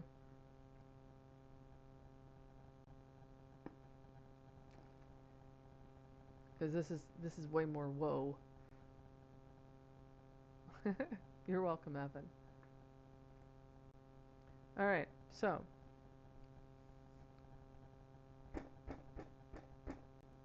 the Voynich manuscript. Does anybody know what the Voynich manuscript is about? Don't read this. Just ignore this for a second. Just ignore that part for a second.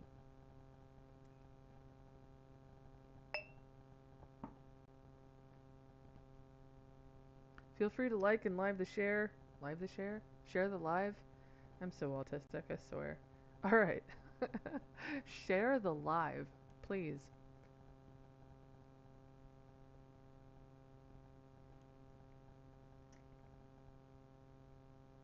When you found the Voynich manuscript related to Tibet, did you then look to the Indus script? I actually did not, at all. Someone, oh my god, they're gonna get mad at me. My brain is going blank. Please don't get mad at me for not remembering your name. Right, this a P. Preston. Anyway, my one of my followers, awesome dude, had mentioned the Indus script. Actually, no, excuse me. He mentioned the Vinca. He mentioned the Vinca first, and it was like a rabbit hole. So I started looking at the Vinca, and I was like, well, what's this? And it just went from there. I was not expecting the project at all, and I couldn't help myself. I was like, I must figure this out. And that's the way my brain works. I like puzzles. I like languages. Yeah. So that's a good question. But I would like to do Rongo. If it's unknown, I want to figure it out. Let's just leave it at that. Language or not. So who knows anything about the Voynich manuscript? Please let me know. Just throw it out there in the chat box. Feel free to share the live, please. It really helps me out quite a bit.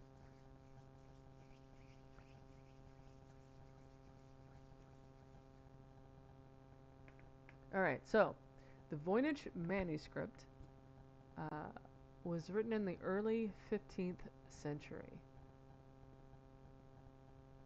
Early 15th century. We know that for a fact. The vellum, or the paper, was tested, and that is confirmed to be early 15th century. Thank you, Evan. Thank you, Evan.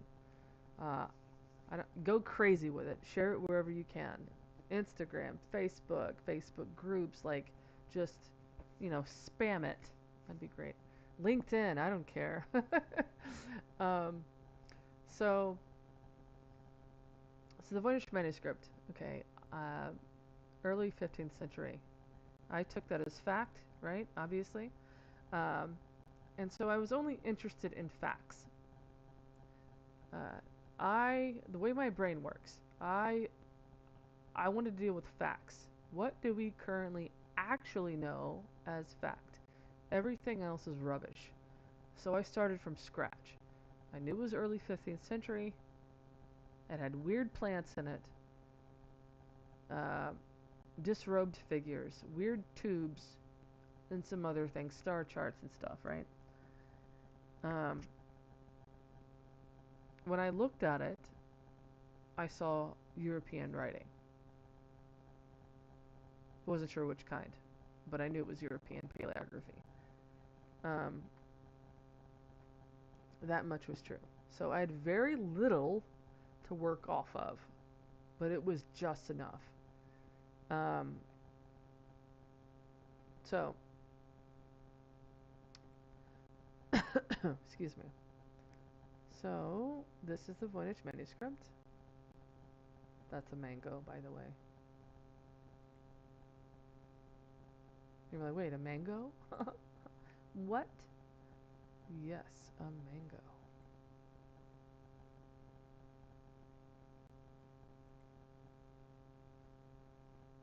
Alright, so here's the very boring cover. Right? Blah.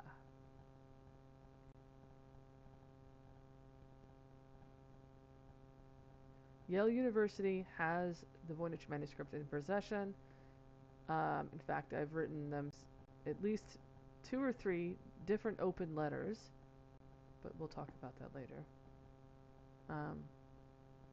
They have it in their Voynich library. I would love to be able to see it in person. I'd probably cry a lot. This is folio 1R. Okay. Do you see this really strange writing? Do you see this? Very weird, right? Humboldt, are you familiar with the Voynich? And I told myself that it was, I actually call it Voynich in my private life with my family. I told myself I would never stop doing it, so I say Voynich. But Voynich manuscript. MS 408, manuscript 408.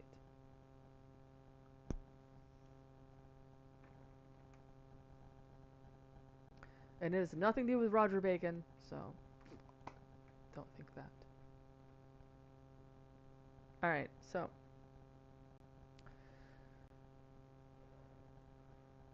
do you see the red lettering here? It's associated with Leopold Lauber was a famous scriptorium.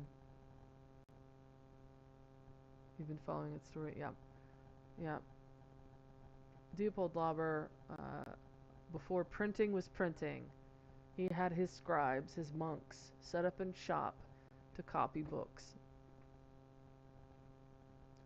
And there are certain signs in the Voynich manuscript that indicate that the author indeed was Leopold Lauber related in some way.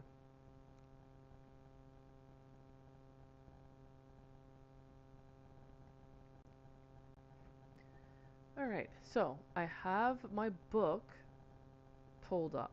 You can buy it on Amazon. Okay. Uh, Hi, Arbiter Andy. Yes, I did. Yes. We just talked about my Indus Valley Civilization script decipherment, and now you just caught us right as we're starting the Voynich. Yes, sir. No, that is not true. Sadly. Everything before when I started this has not been congruent to what is true. And I'm not saying that as a, like out of arrogance. I'm just saying that as a fact. So I'm autistic. So I'm very literal when I say things that I don't mean to be. Um, Thank you. I don't mean to be. Um,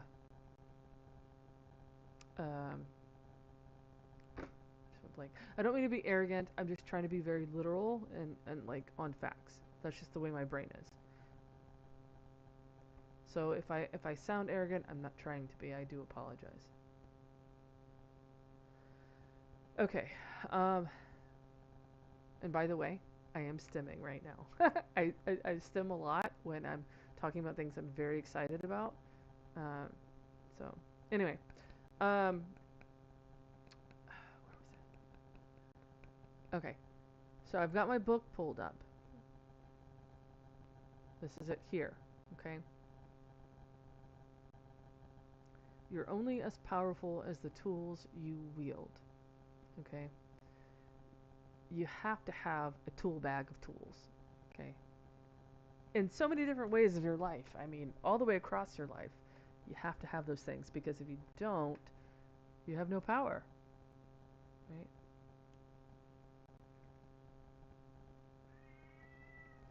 Yes, yes, yes. Go back to your window.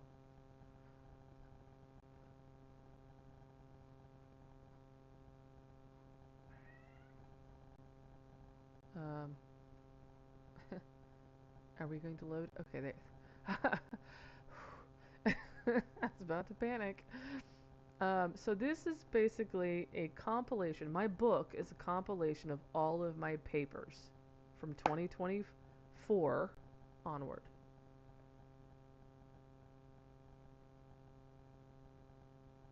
Thank you, Arbiter.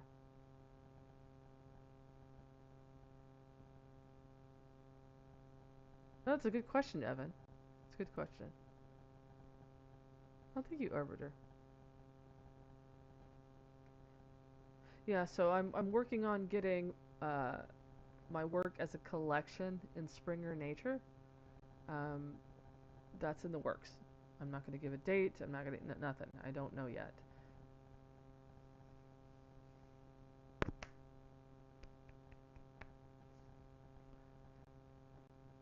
Okay, so this all began in October of 2023 and went into, I didn't put this on the interwebs until June of 2024. So you're more than welcome to purchase the book. It's called the Voynich Manuscript, the Cipher, and the Compendium. It is available on Amazon and Ingram Spark. But I'm going to tell you right now, just order from Amazon. It's a lot quicker. A lot quicker. You get 2 days shipping versus 4 weeks for the other one.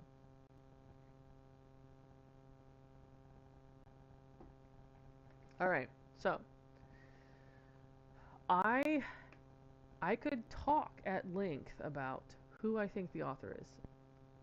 Do you want me to, or do you want me to paraphrase it and go on to the other parts of like translation and plant stuff? Because this is very lengthy. It could take me 4 hours to discuss all of it together.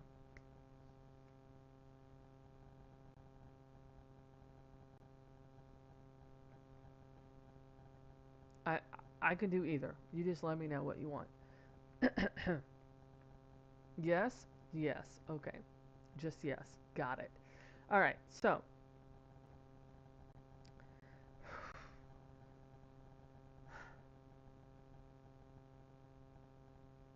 the Voynich manuscript was said to be housed by the Habsburg dynasty. Okay? That's where I started. Okay, I started pulling that thread.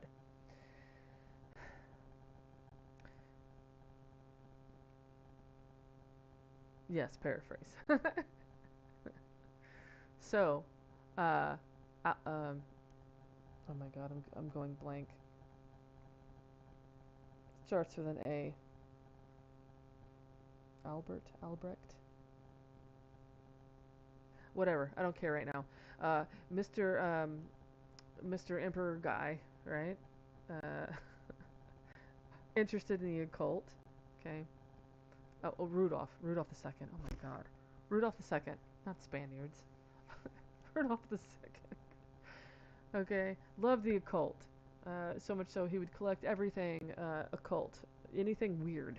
Okay, and that's where the Voynich manuscript was said to be housed.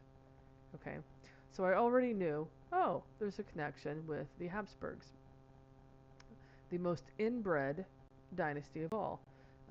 Awkward, but um, so there we have it. The Voynich manuscript is with the Habsburg dynasty, and I thought to myself, the writing, the writing in the Voynich manuscript is European. Huh. Okay. Let's see what I can find. So I went online to archive.org. Love that website. Excuse me. And started looking up all of the manuscripts I can get my hands on, and a lot of them were Swiss German. And then I saw some ones specifically from Switzerland, in a specific area of Canton Argot, and I was like, wow, that looks so familiar. That looks very, very similar. Must it be it? It was the same time frame too. And I pulled that thread and pulled that thread, and oh, it's European. Oh, okay. So let me show you. Do you see this R right here? Right here. They have a flourish. It's pretty common, right? The R, that's how it's supposed to be, right? However, when you look at the M's, okay, the M's and the N's and all the other ones that are not R's indicate a Swiss German origin. So instead of using what they call a macron, right, which is, we don't have any macrons in the Voynich, so, okay, we're just going to pretend for a minute that this M, instead of a flourish, which is this whoosh, right? We're going to pretend like it stops right here, and it just has a line on the top, a straight line. That is a macron, okay? Swiss Germans don't use macrons. They use backwards flourishes. So this is Swiss German.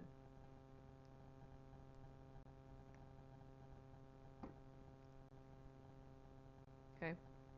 Not only that, just the general style of the rest of it is current. Kurrent. Current. Not current as in current time, but current as the style of writing.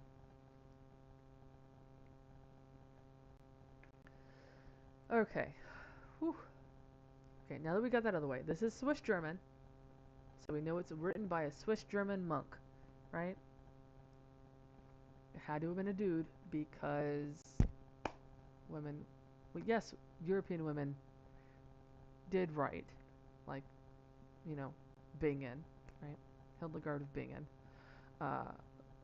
much earlier than him, but you'll see why later on why it has to be only a male. You'll see. Okay, so Swiss German monk. Okay, the vellum that I was looking at from earlier from the Swiss German area was from Königswald Abbey in the Canton Argot of Windisch, Switzerland, and why I think it's from there is because that is where the Habsburgs are originally from. They're not from, oh my gosh, they're not from, I'm drawing a blank, you guys help me out here. Austria. They're not from Austria. They're not. They're originally from Switzerland. Specifically from there. From Windisch, Switzerland. So, that aha moment clicked off in my brain.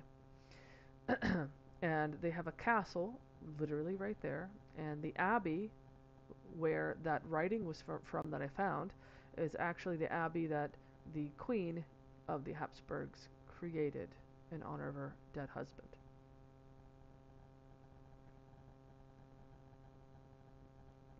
So now we have the Habsburg connection very strongly. Yes, absolutely I do. Oh, absolutely. I not only commissioned, but patroned so that he could actually travel to where he needed to go. And I'll tell you why later too. Because he does have one other work that is known to be his,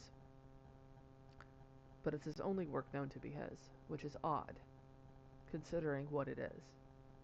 So, this fills in the gaps, fills in the timeline, matches up with the timeline of what we know about this author, this copyist,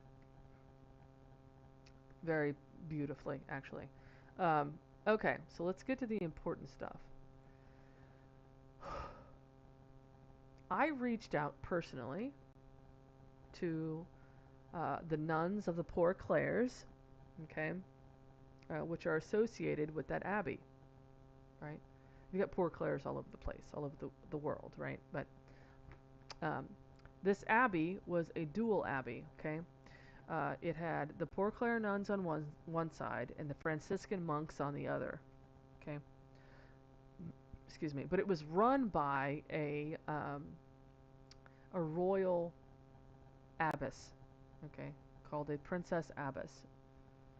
So a lot of what would happen is that you have these dynasties with kings and queens and princesses and princes, and of course you only had one succession to the throne, so where did all these other royals go?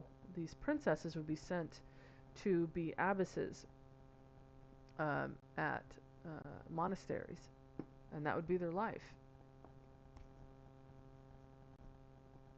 And so that's how this happens. Templars? No, not Templars.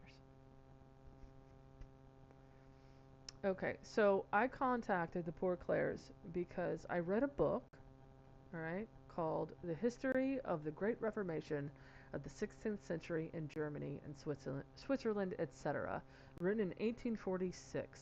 Okay, and it describes a nun who becomes imprisoned, and this is like historical. This is actually happening, right? Okay, and her name was Margaret von Watteville. Okay, and she wrote to the Protestant Reformation preacher Zwingli from her prison cell, and this prison cell was actually in the abbey, okay, in Koningsveld Abbey. It was a makeshift cell that they had made. When I say they, I mean the Bern administration from nearby had invaded. Okay, so their purpose was to eradicate opposing religion. And so she was thrown in jail, right? And it says that she was, let me quote it because I don't want to diminish. De Aubigné states that Margaret Vaudeville had only thoughts of peace. She read the scriptures and found time in her spare moments to compound of certain salutary ingredients an excellent electuary, while she was imprisoned in a makeshift cell at the abbey.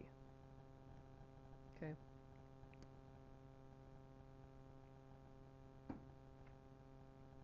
She's making electuaries while she's imprisoned? What? Okay, so that's what she's doing. She's praying and making electuaries, and apparently she's very good at it because it says excellent. Now, I thought about that some more, so I decided to call the Poor Clares. And I asked, do the Poor Clares have a history of making electuaries or plants or herbalism of any of the sort? And they said no. Not that they're aware of. I was like, oh, that's very interesting. Very interesting. So now I know that they're unaware of their own history. Okay, no fault of their own. It's just that's the way it happens. Time happens. But now I know that the Poor Clares have a history of herbalism and making electuaries. So it's very highly likely that the abbey in Koningsveld, they knew how to make electuaries, right? So I'm piecing things together as we go along. Now, here comes the textual analysis of the Voynich manuscript. I kept seeing the same word, lexical item, right? 9TT9. Okay. The way I am when I write really fast, so I make loops when there don't need to be. So I thought this was 9TT9. Like, cool. So I look it up, and the Lexicon Abbreviaturarum, Capelli's Lexicon, okay, 9TT9, comes up. And I thought to myself, wow, it's been here the whole time. 9TT9, the key. Okay, here we have 9TT9 again, 9TT9, and then this. This occurs with this very often. Here we begin, 9TT9 with this. So now we have a lot of repetition of this 9TT9. Okay. I'm talking about this now just simply because it is here. However, I don't go into great detail, but this does mean contritus. Okay, contritus means to crush or to pulverize, and is specific to medieval medicine. Simply because you have to crush seeds to make your medicine. You pulverize it.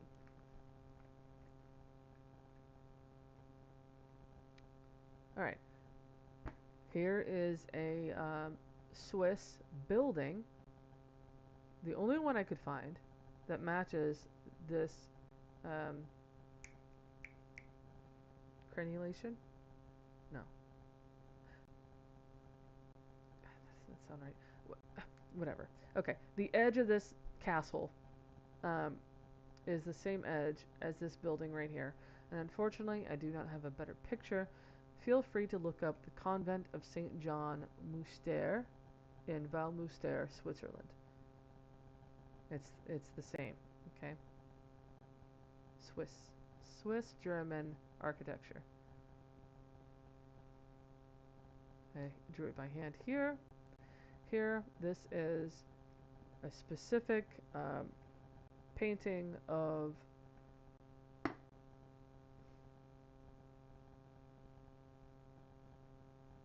the Chronicle of the 95 Rulers, the only document written by our author, our supposed author of the Voynich Manuscript, whose name is Clemens Specker. Clemens Specker is the author of the Chronicle of the 95 Rulers, who I believe is the author of the Voynich Manuscript. If you look at his paintings, okay, you can find this in archive.org. The faces and the helmets match up to the exact same style of the moon and the sun, and even the Adam and Eve. They all match up to the drawings in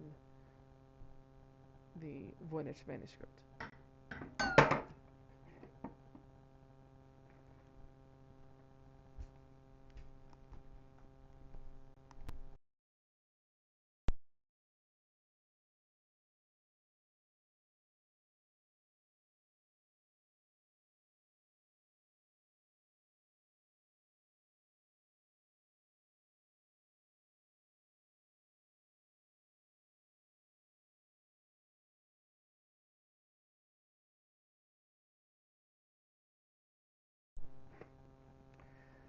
Okay, so here we have one of the first things I noticed. There's a big map in the back of the Voynich Manuscript, and I call it the Celestial Map. There's a small section, and this is it. This is a tent. It's a 2D version of a 3D version, right? You can see the posts here. A tumbler, yeah, sorry.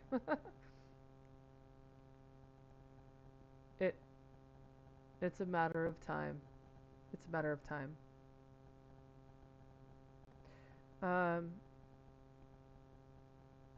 Don't get me wrong. I've tried to reach out to certain persons. As you can see, here, let's take a hiatus and take a look. Okay, this is an open letter to the Voynich Library, which I sent them. I have other open letters. Give me just a moment.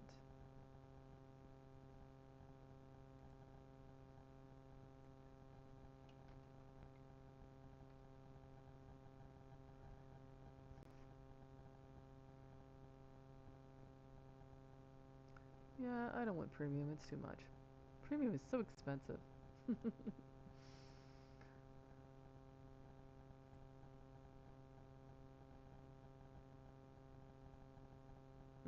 Yes. Mm-hmm.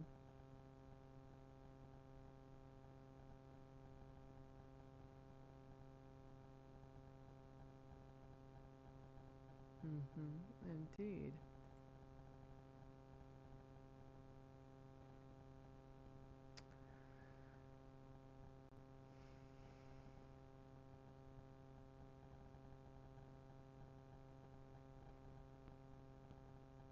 Alright, so I've got three?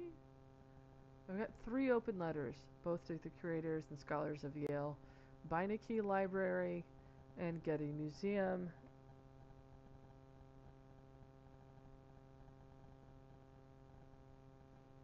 No, I don't. No, I don't want premium. That's related.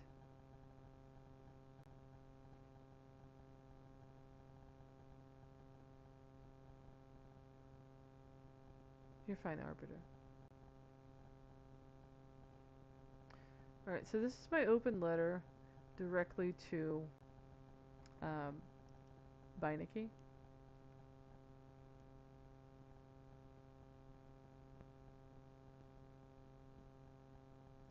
I'll read it out loud. To the curators and affiliated scholars of the Voynich Rare Book and Manuscript Library, I am writing to you as an independent scholar who has spent a solid year and a half daily immersed in the study of Voynich MS-408, commonly referred to as the Voynich Manuscript. I write not with speculation, but with a complete and repeatable translation grounded in paleographic method, historical linguistics, botanical identification, and comparative medical analysis. It's not a theory. This is a functional decipherment, line by line, of the manuscript's internal language and structure. The manuscript, as my research demonstrates, is an early 15th century celestial humoral medical text authored by a Swiss German monk.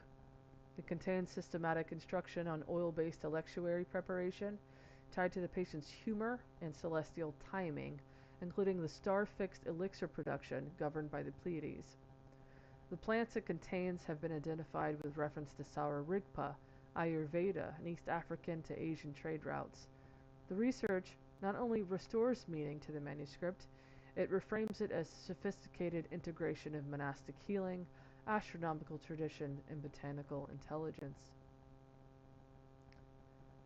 Throughout this process, I've engaged with foundational resources including Capelli's Lexicon Abruviturarum, Martin's Record Interpreter, and the Voynich Library's own facsimile and digital repository.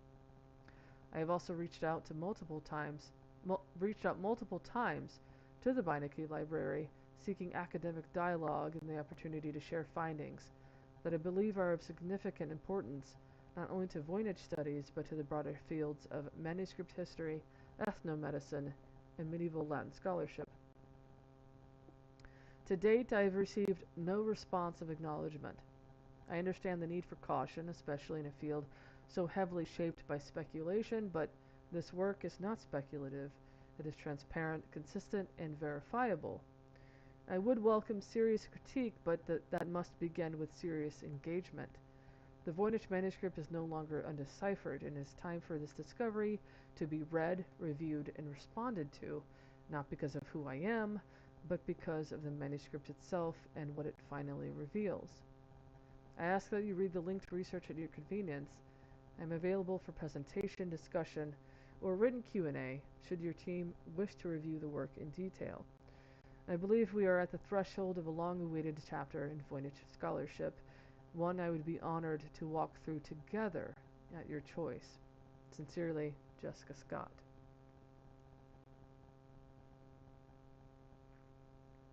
So that is my initial open letter.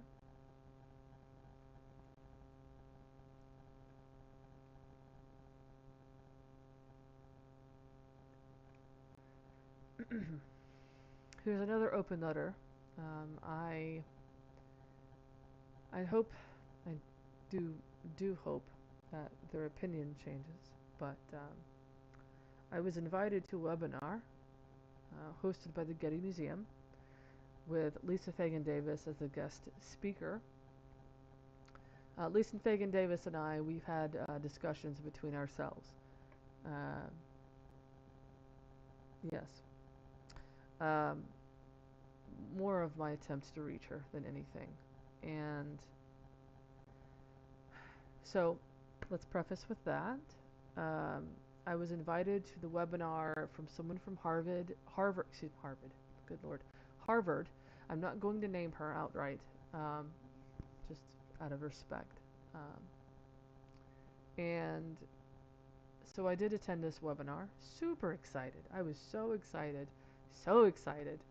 I couldn't wait. I really wanted to finally talk to her in an open forum and have this discussion, and it didn't happen that way.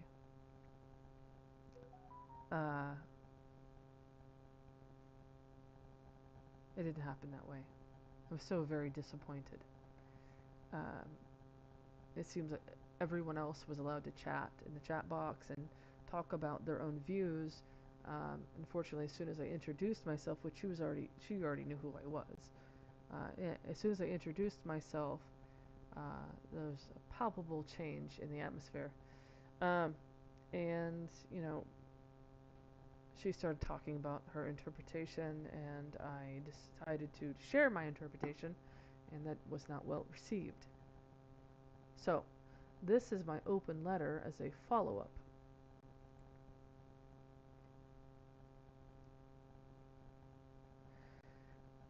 Dear Getty Museum Talks host Elizabeth Morrison and speaker Lisa Fagan Davis, I wanted to take a moment to express my admiration for the scholarly discussions hosted by Getty Museum Talks. The exploration of medieval manuscripts and cryptographic analysis offers invaluable insights into historical mysteries, and I was honored to attend your recent webinar.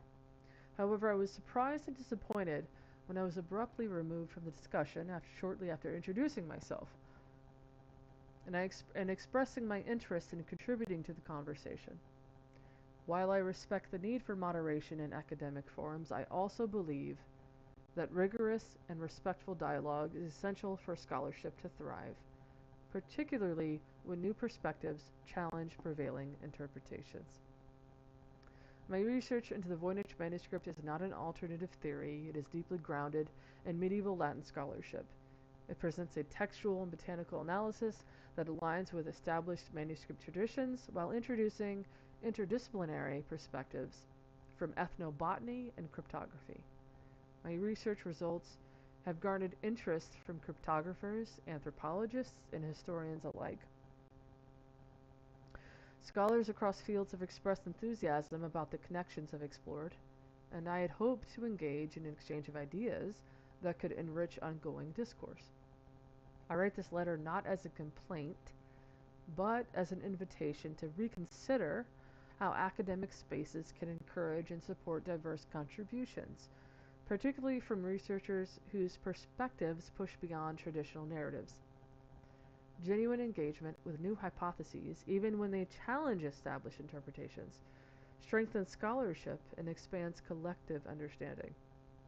I welcome the opportunity to present my work in a format that encourages constructive discussion, whether through a moderated session or an open forum where differing perspectives can be explored in depth. If there is a possibility to engage further, I am eager to collaborate. Scholarship flourishes when we listen, challenge, and refine ideas together. Thank you for your time and consideration. I look forward to the possibility of meaningful dialogue.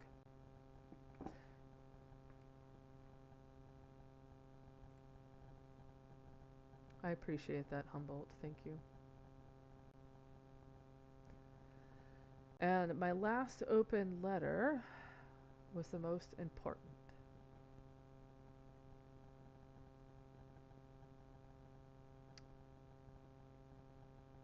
I don't know if I should read this yet.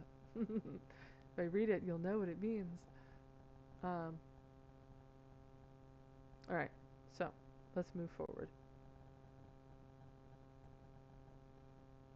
Is anybody still in town? Anybody still in the chat box? All right, so here we have, this is a tent, okay? It's a tent, it's a canopy. And I noticed that there was a lot of water in the surrounding area. Like, well, that's blue. Is it water? And I was like, 1, 2, 3, 4. 4 rivers? Wait a minute. Is that Eden? Is that the Garden of Eden? Is it? And so I started looking into it, and I found a Mappa Mundi, or the world map in medieval times. And right here is a box with the X mark. And this box is Paradiso. Paradise. Excuse me. It is the Garden of Eden with the 4 rivers, the crossing of the 4 rivers. So this indeed is the box, paradise, the crossing of the 4 rivers. Okay? Hold on a minute. Let me further explain. The rest of the tent is the garden. Each of this is a row of plants. This is the garden. This is the 4 rivers. This is the Garden of Eden. That's what this tent represents. This is a reminder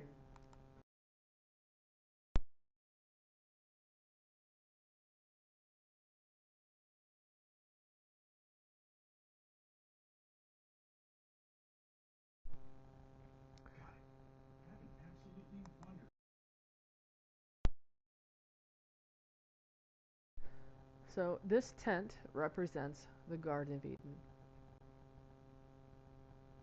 Garden of Eden. Okay?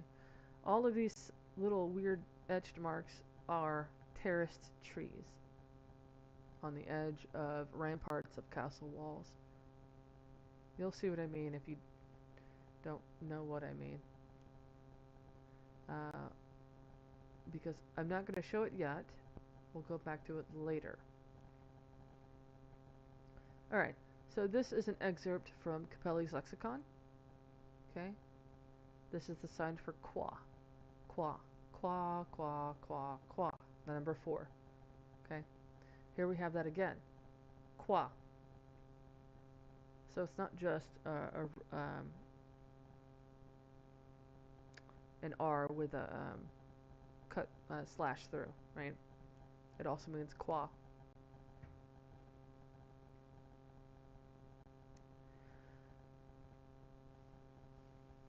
So here is an O, and then you have an L with a crossed ascender. Ascender just means a mark going upward, right?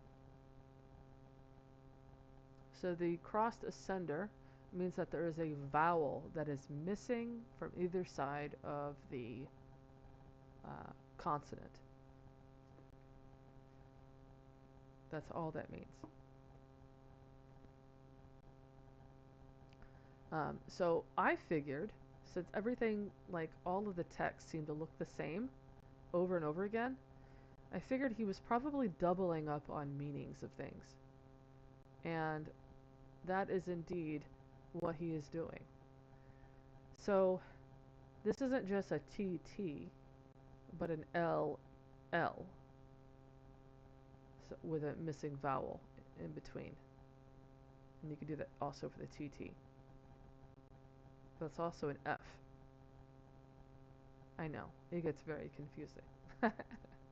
But once you get the hang of it, it's not so hard. Just like the Indus Valley script, this will become easy once you realize what's happening.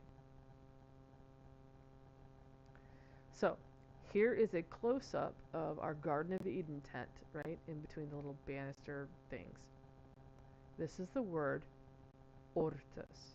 Ortus. O-R-T-U-S.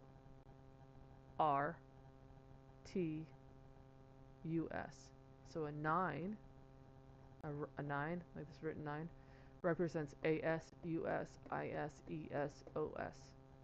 So a vowel plus S. That's what a 9 represents on the end of words. If it's at the beginning of the word, a 9 represents con, C-O-N, or cum, C-U-M, or sen, C-E-N. Right? Get the idea? Okay. There's that. So, ortus. Now, in medieval Latin, because this is what this is, Latin. In medieval Latin, the H's of words at the beginning are often dropped. So, this can also be ortus as in H-O-R-T-U-S, not just O-R-T-A-S. You tracking? So this can mean the word garden, ortus, H-O-R-T-U-S, rather than rise or risen, O-R-T-A-S. So he's basically compounding meanings in words, and he's stacking it. And that's where it gets extremely interesting. And that's why all of the text seems like it's the same, but it's not. Because it's the context that gives it meaning. And that's why it took me so long. I just couldn't figure it out. Because I had to go through each little contextual meaning. Okay. Alright, so here we have the word ecclesia. Okay, this is Latin. And this is what's listed in Capelli's lexicon. C, C, C, C with a backwards flourish. What do we have here? C, C, C, C, backwards flourish. Ecclesia.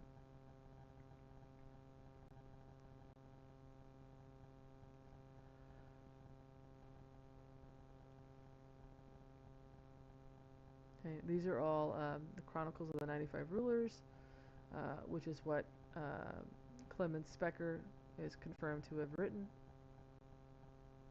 Okay. Long blonde hair, crudely drawn women, like, yeah.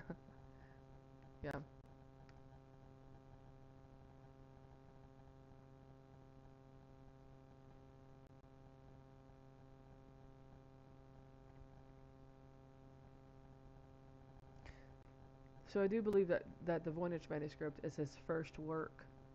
Um, that's why it's not as well drawn as these other ones. This is literally his first assignment.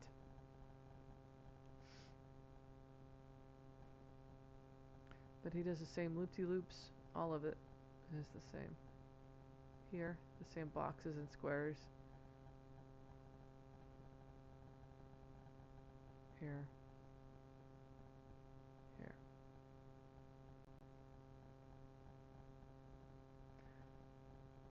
The same scalloped edges to represent the heavens, like parting the heavens.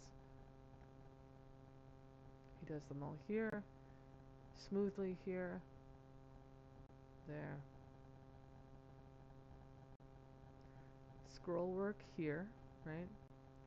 But he does the same in the Voynich. This is actually scroll work. It's not an extra meaning, okay? So you don't have to look for an extra puzzle. It's just scroll work.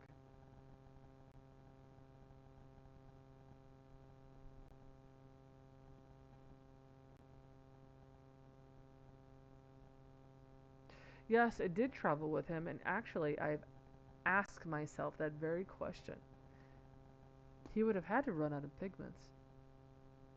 And that's another reason why I want the library to test it further. So remind me to go back to my last open letter when we're done.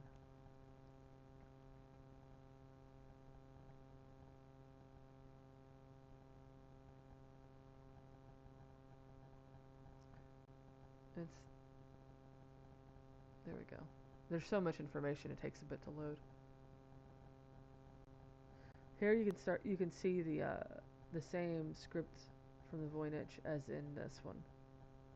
So there's a lot of and I'm going through these other manuscripts that they have monks who have written them and they don't know who the monk is. So I do believe that it is the same monk. So I'm going through all of these. And Paulins, yes, yes, absolutely. I'm in agreement with you on that one.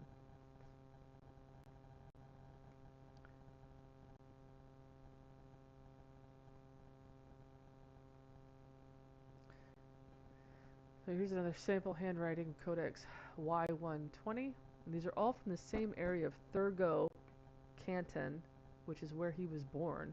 Clemens Secker was born in Thurgo. Okay? Right nearby.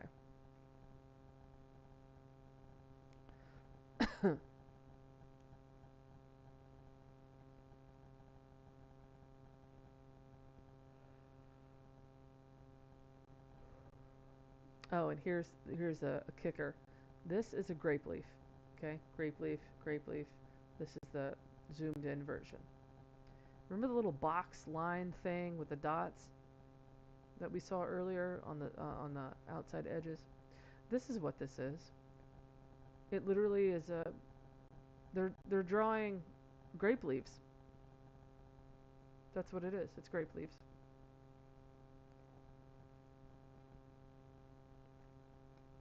I'm actually not sure if anybody has pointed that out ever, but maybe they have. I don't know, but this is what I've determined. They are drawing grape leaves. Here we go, and we have. Here we go. I meant to say Thurgo. Here we have Thurgo. This is again the scallops. It represents the parting of the heavens. there, scalloped.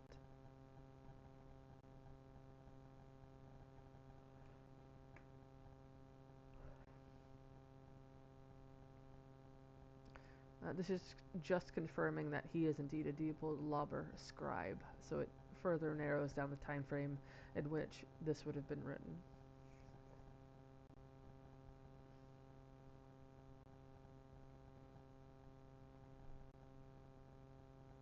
Other script that matches his quite well further establishes a Swiss-German origin, if not him being the scribe.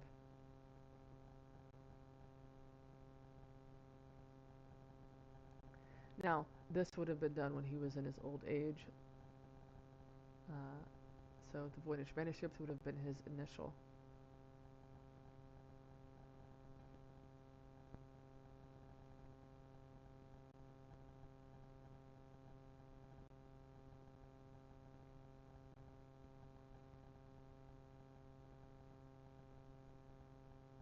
Alright, another thing that I noticed is that in the pagination, the numbers, this is the Voynich, this is the astronomical compendium, okay? The arch at the top. Was he by chance looking for an elixir of life? So, yes, but not in the sense you're thinking.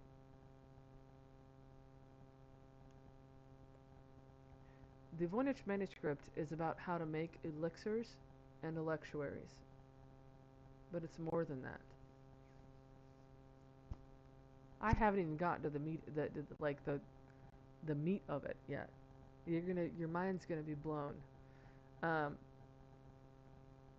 so what I noticed is that the handwriting is very, very similar. It's the style, like it's the same, you know.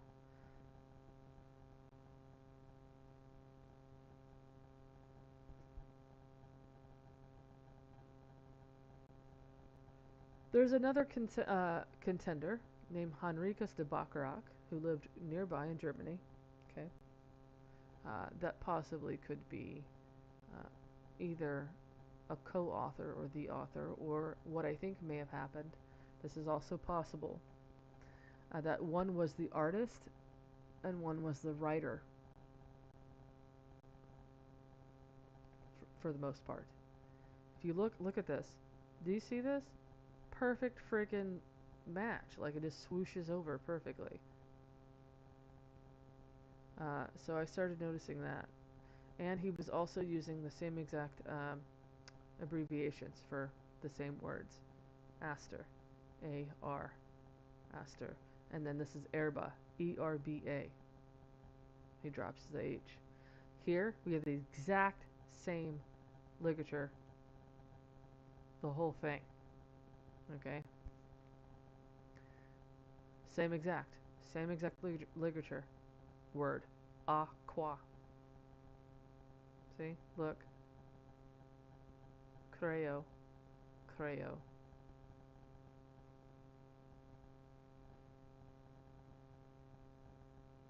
Look at the S's. S. S.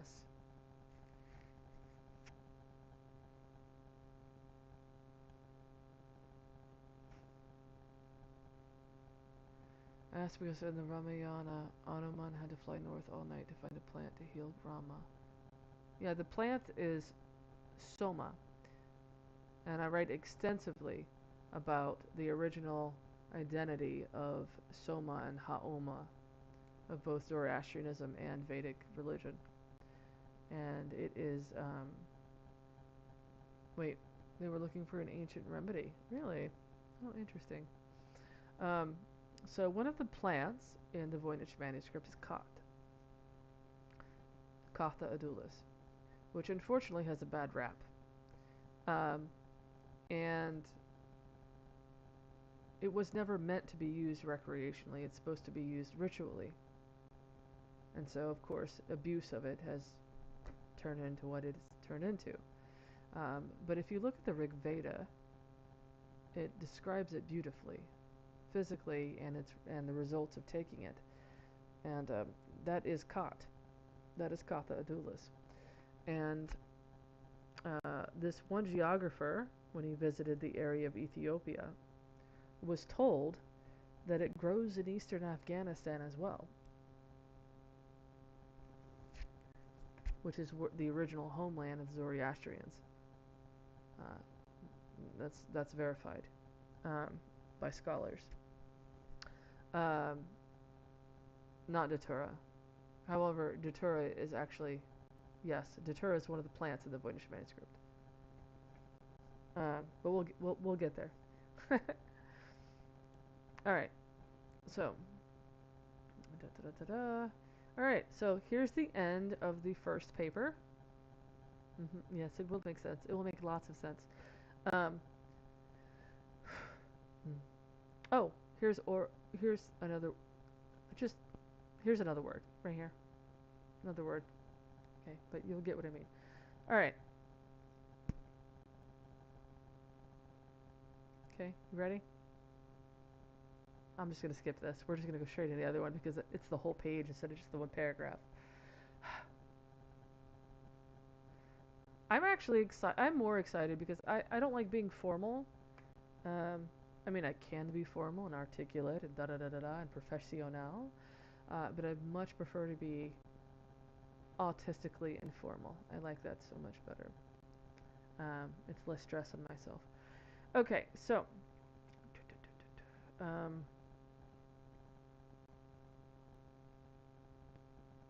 right, drum roll, everybody. Drum roll emoji. After over 600 years of attempting to decipher MS-408, dubbed the Voynich Manuscript, we will finally be able to understand its contents, and with much abated breath, this is the translation of the Voynich Manuscript.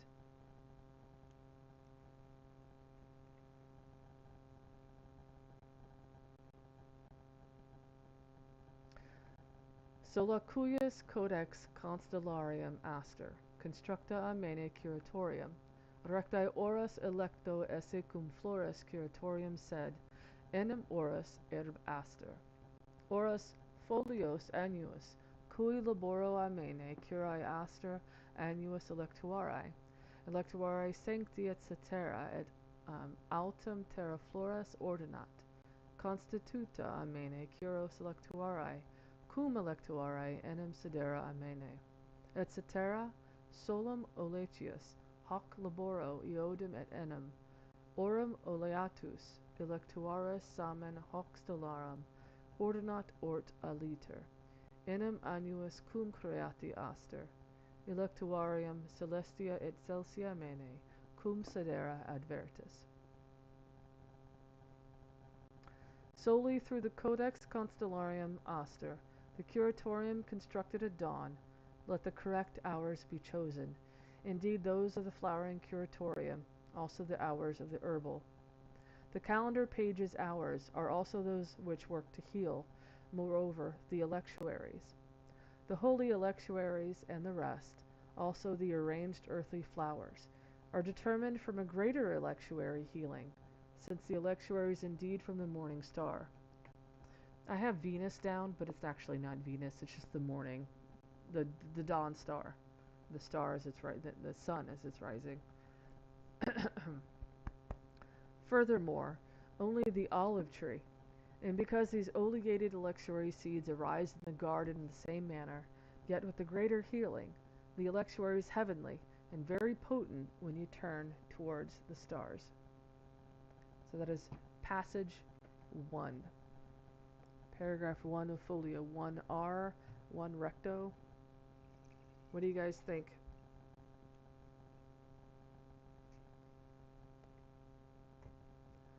Okay,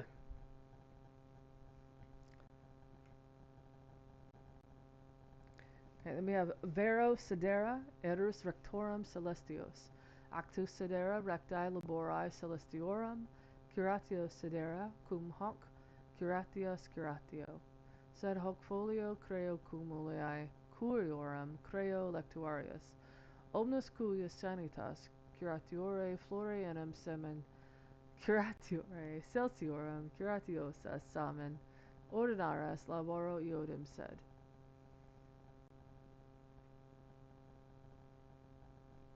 True, the stars are the rulers of the heavens. The movement of the stars guides the work of the curers of the stars with this cure of cures. But I create this page with the oil of which I create the electuaries. Everyone whose health is cured by the flowers is cured by the more potent seeds, but ordinary seeds work in the same way also.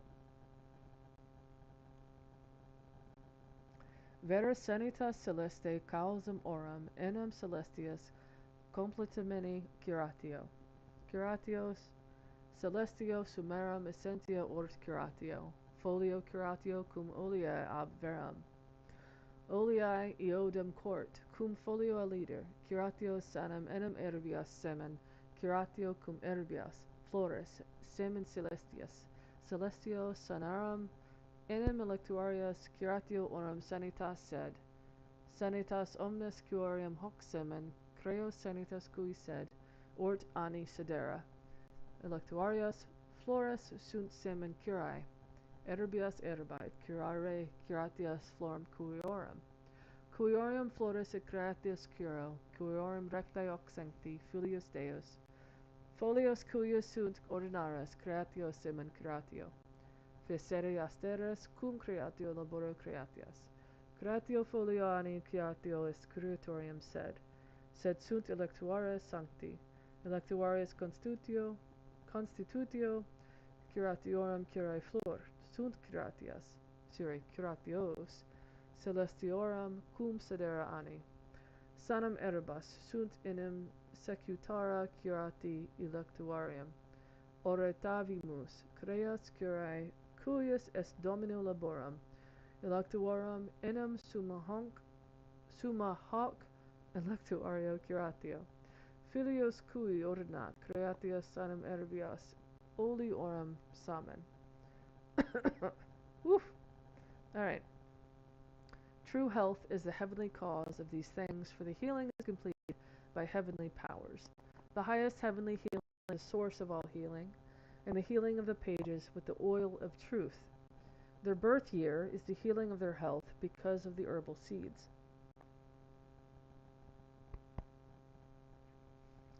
Healing with the herbs, flowers, heavenly seeds. The healing of the celestial electuaries is the cure of their health. Health is created by the seed of all of them. Health is created by the birth year. Electuaries are the flowers, the seeds of the cure, the herb of herbs, and whose flowers cure completely, of which flowers and animals I take care of, which is commanded by the Holy Son of God. The healing pages are arranged, and I create the seeds of the healing.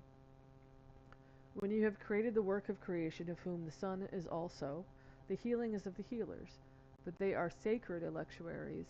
The constitution of the electuary is the healing of the flower. There are heavenly cures with the stars of the year. Healthy herbs are because of the following electuary cure. We have created cures, which are the labors of the Lord. For the electuary is the highest healing of the Son of God, to whom it is ordained to create health from the herbs and the oils from the seeds. Excuse me. Est curo curatiorum, curatio folio cui eos, cui orum laboro curatio sequi et cetera, curatios, est cum sequentis, cuius rota sedera, cum sanam, cuiorum sanam electuarum, sedera curatiorae stellarium, sedera curatios, electuarae curatio flor stellarium, curatio amene hoc florum semen celsiaster, electuarum semen, electuarum sedera cum cuius orbias ortus semen, hoc folio creatios, folio hoc stellarium, orbi cuiorum flores sequentis. Sumerum sequitario curatiosas flor enim. And I said, may concurrently be also this, because the way the Voynich manuscript is stacked, it can be both of these things at the same time. So, it is the cure of cures, the healing page of which its labor I follow, and other curatives. It is with the following: the wheel of stars, whose stars bring health, whose healing electuary, the stars of healing, the stars of flowers, the stars of curatives, the electuary creation of the flowers and the stars. And healing comes at dawn from this flower seed, the lofty star, the seed of the electuaries. The stars of the electuaries whose garden seeds this page creates, in the roundel of the stars, whose flowers follow the highest sequence in curative flowers, and the electuary garden on which you will have made it. You will have made the highest of the labor of healing, of which for humors, which page, which labors, and which table to follow. So, it's choppy, but it makes sense. It's pretty much like, for example, I used to live in Panama, and, Panamanians speak Spanish, right? So if they're trying to speak English and they're not very good at it, they would come up to me and be like, I go to store, you go to store, right? You gone store. And you can still understand what they're meaning. So this is pretty much what is happening. He's intentionally doing this so that it is ciphered. That is how he's doing it. It's not math, it's linguistic cipher. It's linguistic cipher. So all this green stuff that you're seeing in the Voynich manuscript, this green liquid, is olive oil. These are olives. They're pressing the olives out, and this is the oil flowing out of it, along with the seeds. So all the dots it represents seed. So all these women are not bathing in olive oil, but they're making the olive oil. It's pressing the olive oil.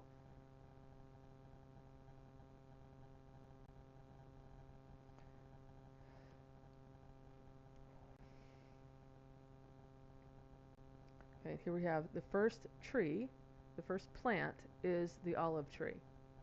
Okay, this is the only example I was ever able to find where the olive tree has an orangey colored leaf, right? And if you, well, I can't scroll into this one, but you can find it for yourself, okay? Right here on archive.org. If you scroll in, you can see there's 3 white leaves with a seed. These are 3 white round leaves with a seed. Okay, and look at the huskiness of the roots. Huskiness here. Okay, this is an olive tree. And I know you're probably like, I don't know, I don't know.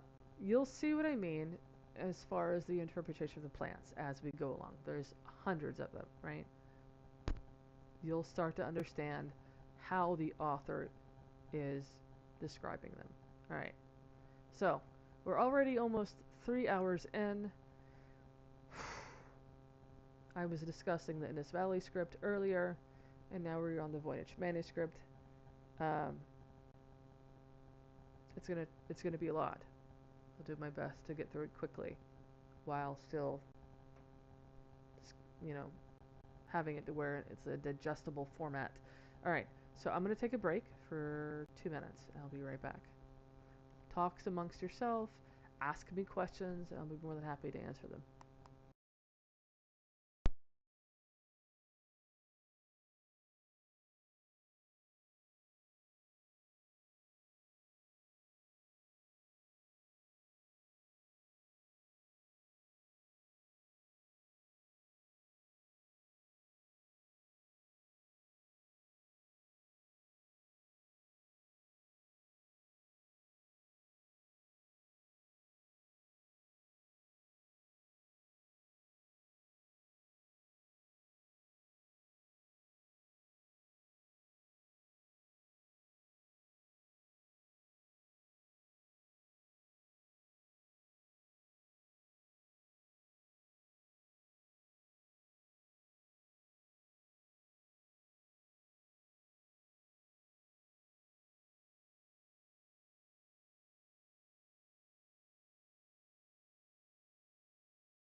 Alright, I am back. The mention that the chosen plant will turn toward the moon. First paragraph, page 58. Hold on a minute. You throwing me for a loop. 58. Hmm? Turn toward the moon? First paragraph. Okay.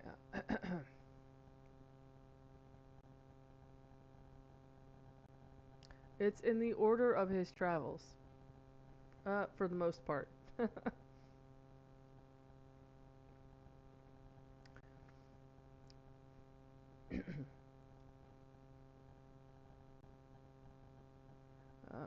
Turn toward the stars. So he's indicating that you should be looking towards the stars when you're making the electuaries. He's saying that the electuary associated with the stars is more potent than a regular electuary. You're probably wondering, like, well, what's the difference? How does turning toward the stars make a difference?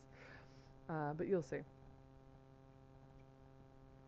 All right, so here's another indication that this is Swiss German in origin. It's the cult of the Meyerblight. Okay, during that time frame in the early 1400s, early 15th century. Okay, especially in that exact region of the Swiss Alps, we have the origin of the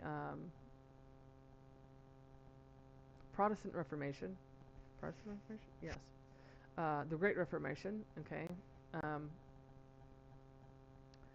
run by Zwingli, and basically it was just control. It was an issue of control, right? So the Bern administration of Bern in Switzerland swept through the region, basically making all the churches shut down, right? And so his abbey, the Koningsveld Abbey, also went through that, which is why that lady was imprisoned, right? The lady that made the electuaries, yeah, that's why she was there. So during this time frame, right before that happened, there was what you call the cult of the Meyerblight, okay, and specifically within Christianity. There's the cult of the Meyerblight in other religions, but in respect to Christianity, this is what was going on. So you had the fons olei, or the holy anointing oil, right? And you would often see that exude out of the statues, the eyes of Christ or whatever. And the fons olei in general was associated with male clergy. Women were never included. And so when we have the idea of the statue of Mary and the oil from Mary, it started to give women more power within the church, and unfortunately that wasn't very accepted. And so here we have them trying to shut that down. Excuse me. So you'll see some imagery in the Voynich manuscript that kind of depicts what I believe to be an indication of the cult of the Meyerblight being shut down, and also of the first beginnings of just before the Protestant Reformation.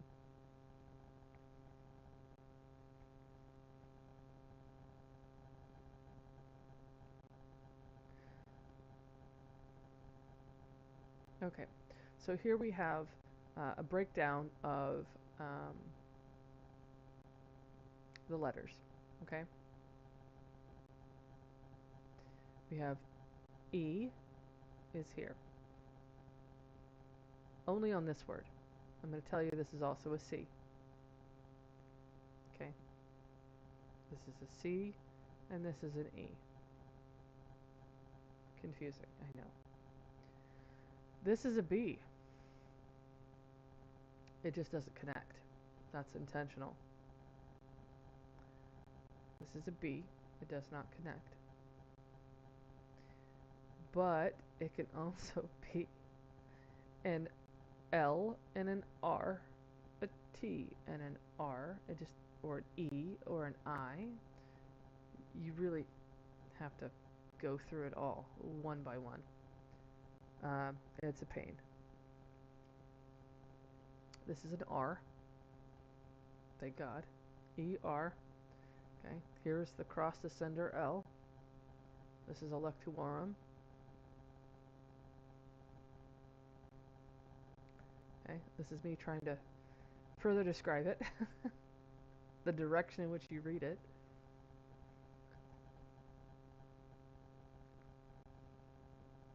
Okay, so this is electuaris, one of the most popular, most important words. Electuaris. Okay. Double loops in medieval Latin represent missing letters. Okay.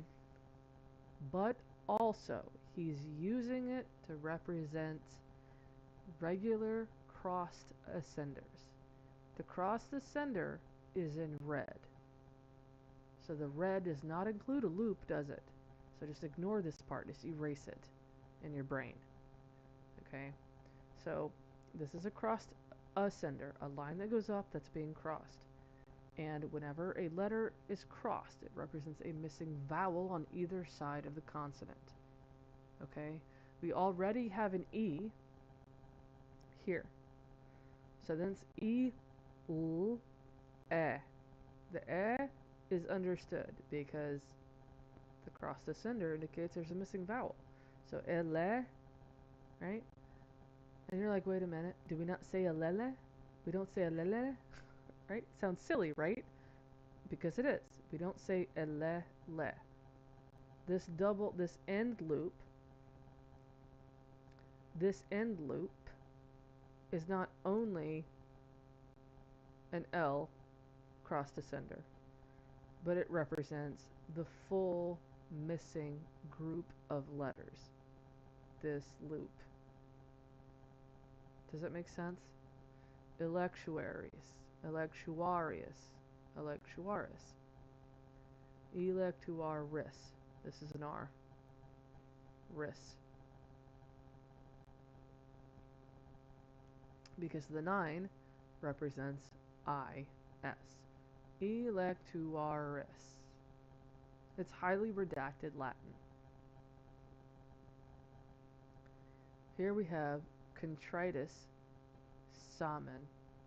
So instead of saying an M with a macron with the line on top, he's using the Swiss-German scribal convention of using a backwards flourish instead. So instead of it being a macron for M-E-N, it's a backwards flourish for M-E-N. Contritus samen. So the only German word he uses thus far is samen. He's literally telling you to crush the seed. Contritus samen. So here we finally have a full phrase, contritus samen. And here we have an Capelli's Lexicon, 9TT9, contritus, Latin.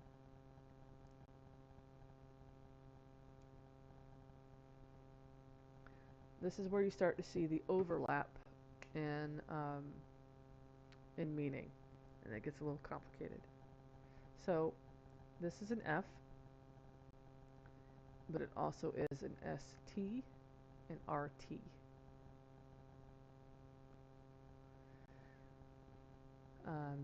And the context is what's going to help you figure it out. So by itself, an F means filius or folio. That's the two main ways in which it is used. When it's at the beginning or by itself. However, it's ST when it is in the middle.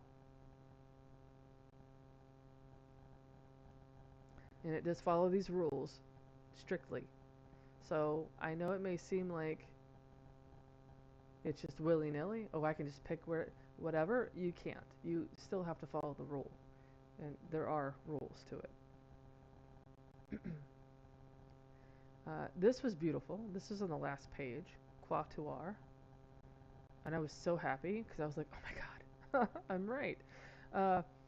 So here's quatuor. Literally. Like the exact thing in Capelli's Lexicon. Qua and then OR for quatuor. Quatuor. reservoir. This is a corruption of the word set. Even Cabelli's lexicon even mentions the corruption of the word set to said, from S7 to S9. Okay. Excuse me. Here we have est. This is est. This right here. This curl on the left at the bottom is an E. This whooshy thing is an S. And then, of course, we have our cross descender on the left-hand side for T. It's the same thing that we're seeing here, except Capelli separates the two, whereas the Voynich manuscript author puts the E right there. E right there and connects it. And then just loops this top part back around and est.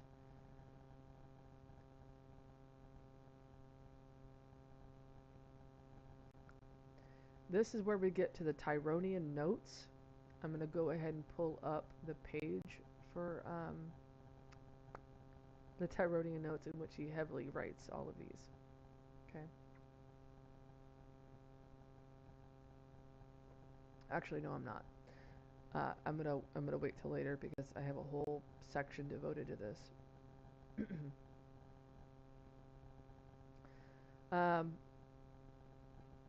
This is the fun stuff. This is where we get to the crazy plants.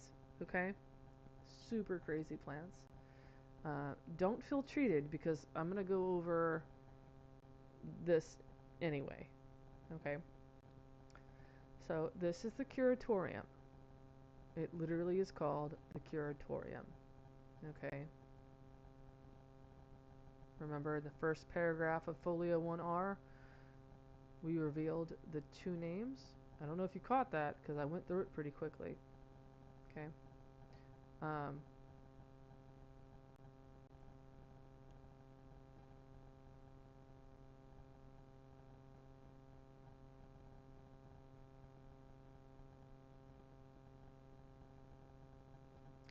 Is it going to load? Okay. So, the two sections of the manuscript in Folio 1 are named at the very outset, the very beginning. Okay. We got the Codex Constellarium Oster and then the Curatorium. He names both sections. Okay. The Curatorium is the section for the plants. The Codex Constellarium Oster is the section in the back devoted to the star charts. Those are the two sections in the Voynich manuscript that are named. Okay, so far. Alright, here we go with plant identification, and this is going to be a doozy. Okay. The writer of the manuscript is a European, but the content of the manuscript is not at all. It seems like it on surface value, because he'll still use terms like Jesus, right? But that's not what he's referring to. He's doing that intentionally. Alright, so here we have Folio 1 Verso, Oleaceous olive tree.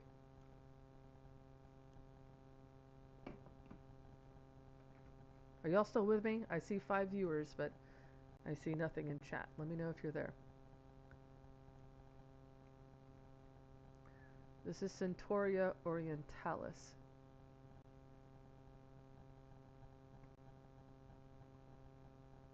Okay, we're ignoring that for now. This is Lotus. Nelumbo nucifera. Hey, Humboldt. Thank you. This is Lotus. You're awake? You should be. You should be. Any thoughts on the fact that this is a lotus?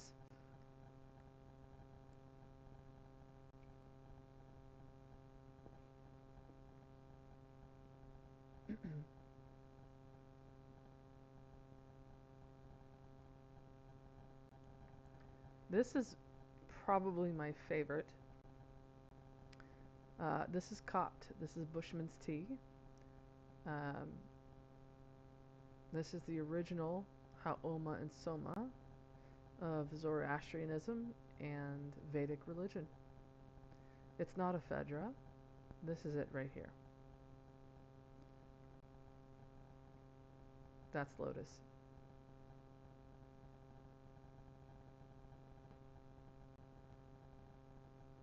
See the lotus root? This is Kat.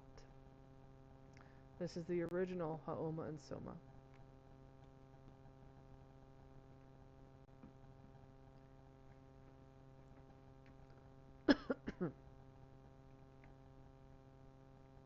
Which I write extensively on in this book, this work of mine. It is a book on Amazon. You can buy it. Reinterpreting Haoma and Soma. Okay. I use the Rig Veda, the text itself, and some other geographers' reports of it growing in eastern Afghanistan to corroborate my theory. Okay. It describes it very, very well. And the Phaedra, unfortunately, does not meet those descriptions. But Katha Adulis does, in every way. Not just physical descriptions, how it's pressed, but also the effects of it. So, you're more than welcome to read that. That is called Reinterpreting Haoma or Soma, Katha Adulis Kat, is a sacred plant of Zoroastrianism through the lens of the Voynich manuscript. Yes, it is very high altitude.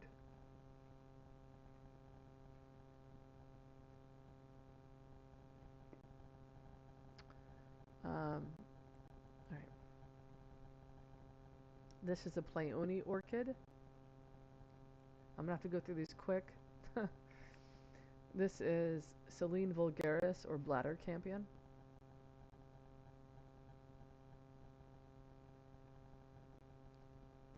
This is Nigella sativa, or black cumin.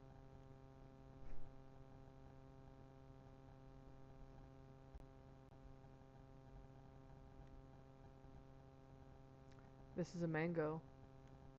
I would know, I used to live in Panama. It's a mango tree. If you ever get the chance to go to a tropical country, check out the mango trees before they actually flower. They have these weird green pinnacle things that extend out, like little tendrils. That's what these are. So basically, he's drawing the tendril pinnacles, but these are the seeds. He's just drawing the giant seed.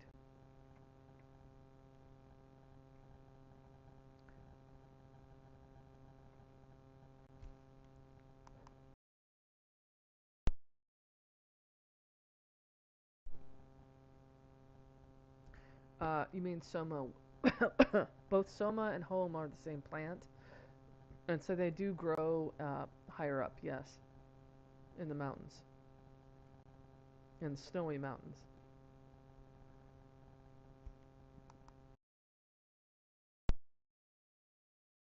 So this is wild mint, Mentha spicata, or spearmint. This is one of my favorites. This is Himalayan balsam. Okay, these flowers are not open. These are the seed pods. The author of the Voynich manuscript has the propensity to lop off or cut off the fruit or the seed pods because he wants you to he's trying to show you what's inside it. Yes, it is invigorating to the gods. Absolutely. Here's a good example also. These margins of the leaf, okay, they're not literal. He's indicating that the leaf is pliable, which is why it's wavy, okay, but that these edges are serrated. That's why they're kind of spiky looking at the same time. And then the veining is white. If you look at images of Himalayan balsam, they are exactly that. In fact, I actually have videos in my. If you go ahead and click on my YouTube profile, you can see I have a small video of Himalayan balsam up.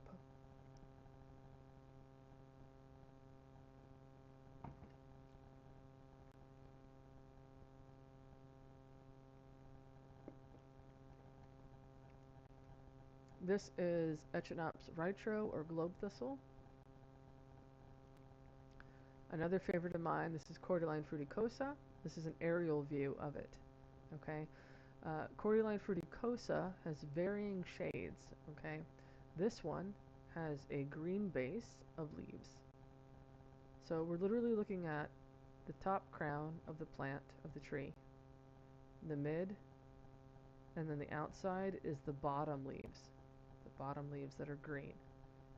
So this version of Cordyline fruticosa has a green base, right? Green leaves on the bottom. They start to color variate and white and red toward the mid, okay, and then toward the top.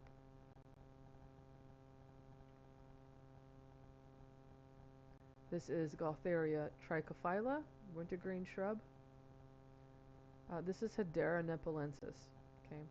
I think he was also conflating it with Tinospora, which conflation wasn't uncommon, especially if they had overlapping properties. And if you scroll in, you can't see it on this, but let's see if we can pull it up here.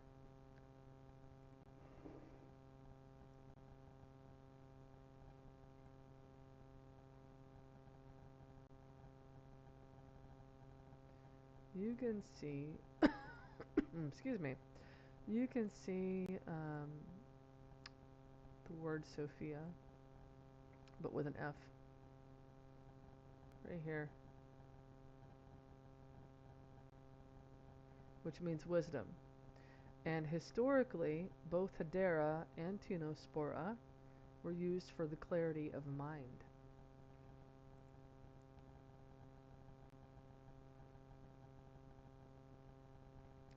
This is another favorite of mine, Clinia abyssinica, or mourning widow. This is from East Africa, the Horn of Africa in Ethiopia, Somaliland. Exactly that, mourning widow. Feel free to look up mourning widow, or if you want me to, I can, either or. It'll take longer, but it's easier if you do it. If you do it, but if you want me to, I can. So this is mourning widow. Okay, East Africa, keep that in mind. And then we're gonna jump right to this, and you're probably gonna be like, wait a minute, how do we go from East Africa to this? Okay, so this is Rheum palmatum, Chinese rhubarb. Chinese rhubarb. So we went from an East African flower to a Chinese rhubarb? Yes we did. Alright, so here we have Viola bicolor, African viola, right? African pansy. This is Ipomea, or sweet potato. It's Asian. This is Lagerstromia speciosa, or Emperor's crepe myrtle, also Asian. Don't know if you see a theme here. This is another favorite of mine, Petrocosmia rotundiflora. It's a gesneriad. It is from Yunnan, China.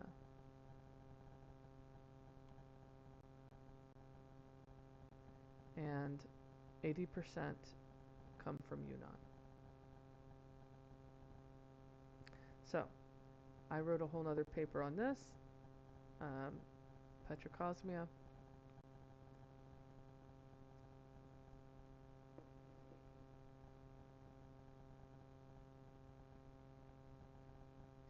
This is purple rhododendron.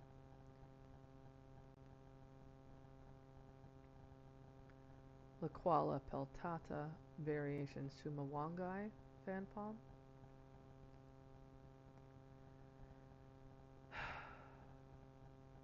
I'm just going to go ahead and show you some pictures because it won't have the same effect without it. Alright, we're going to start with this one. Okay. Now that we have the Indus Valley taken care of, I'm going to go ahead and collapse it.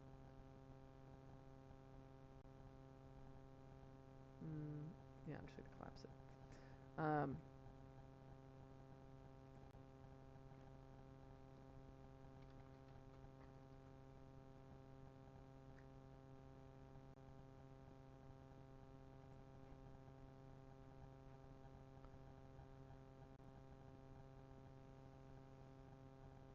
So here we go. This is it right here. Clinea abyssinica. The same closed, oh, excuse me, flower. It's bluish. You'll see the bluish color as well in the leaves at the base of it. See, you can kind of see it here.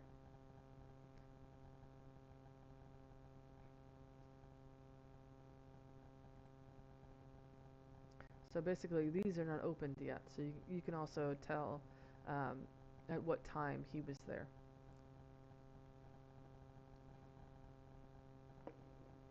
This is Chinese rhubarb.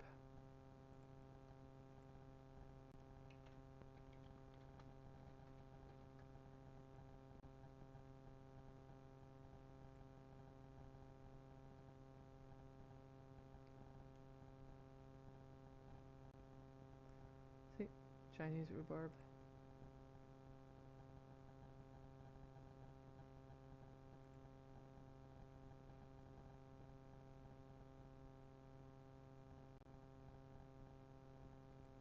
Absolutely. Thank you for hanging out. I appreciate it.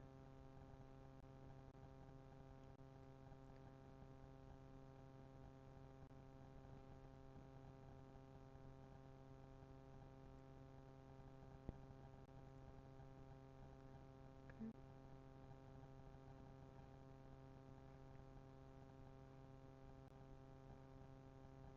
All right. Of course, this is one of my favorites.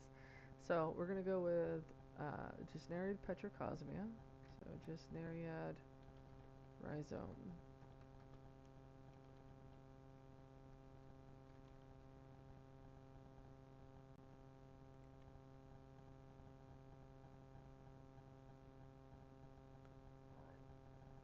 Here we have the scaly rhizomes of the Gesneriad.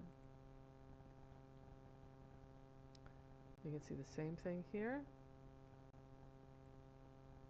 Same thing here. Okay.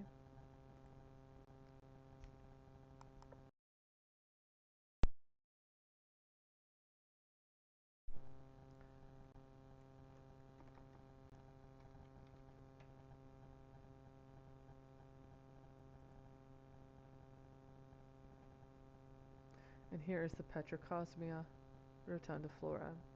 Okay, the purple flowers that come up in between the leaves, and it's very round, which rotunda. That's what that means. Rotundiflora, round flower. Here's a good example of that here. Oops. Right here. And that's what he is trying to depict here. This is a typical purple rhododendron, koala fan palm. Here's another favorite of mine, Ceropagia, okay, lantern and parachute flower. There are a lot in Yunnan, China as well. In fact, there was another species discovered, and there's probably more. The closest I could get was the string of hearts. The only issue here is that this part, the umbral, is not attached. But that's okay. I'm certain that there is probably another species out there in Yunnan that we're not aware of.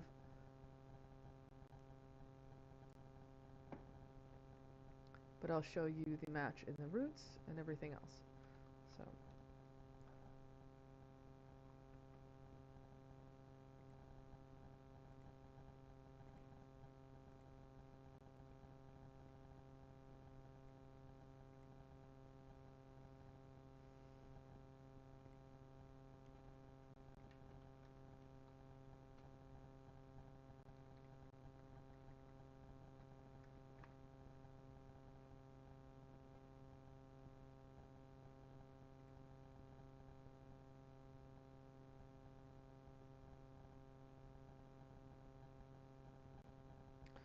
Okay, so this is Ceropegia.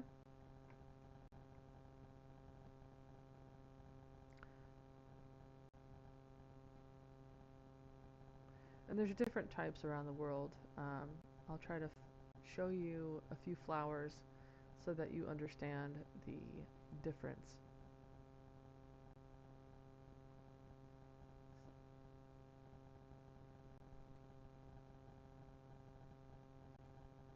And there's different shaped leaves. Some are more succulent than others. Oops.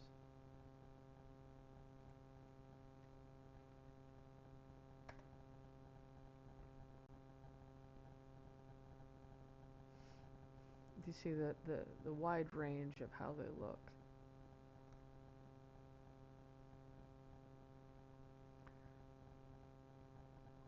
And some do separate.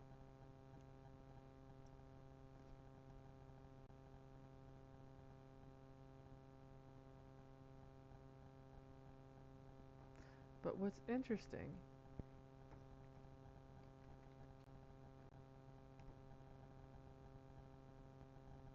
is this right here. The telltale root of the Ceropegia, which is exactly this right here. The same round bulb with only the root on the bottom. Right on the bottom here.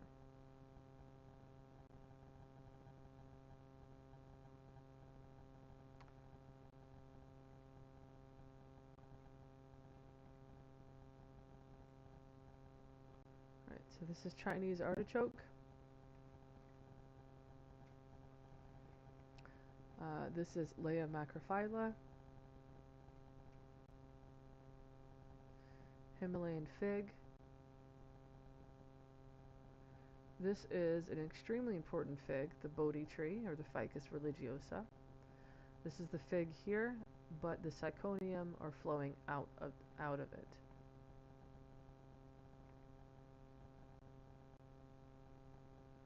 And of course this is important in Buddhism. This is exactly what you think it is. From Nepal.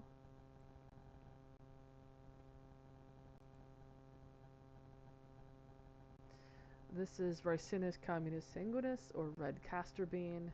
It is showing both the female and male flowers on the same stalk. It's an aerial view of it, and that's why it looks confusing.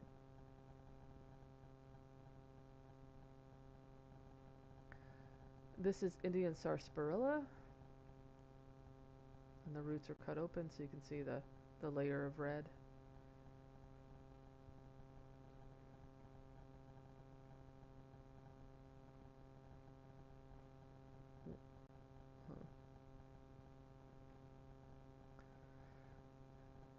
This is Smilex glabra, or sarsaparilla.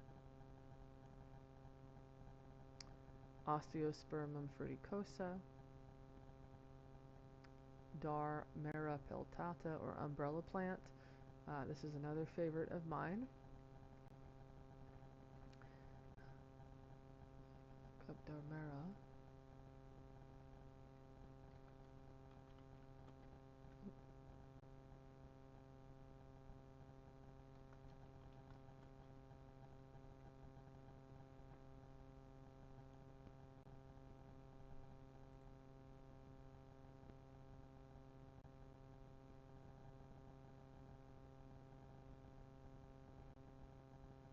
Okay, here's Darmera peltata. The round leaves, they're pretty big. Um, the way he draws this flower is interesting because he does capture very well the inside of the flowers. Now, he does not capture the fact that it is a multitude of flowers very well. But the point is not to do that. The point is to describe what's on the inside.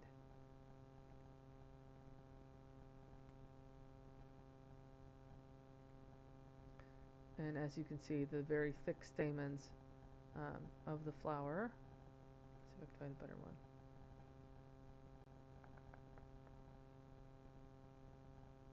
Right here. They're unusually large. See? So that is what he is indicating here. And then, of course, the very round flower, very round leaves. And then the roots are a huge match.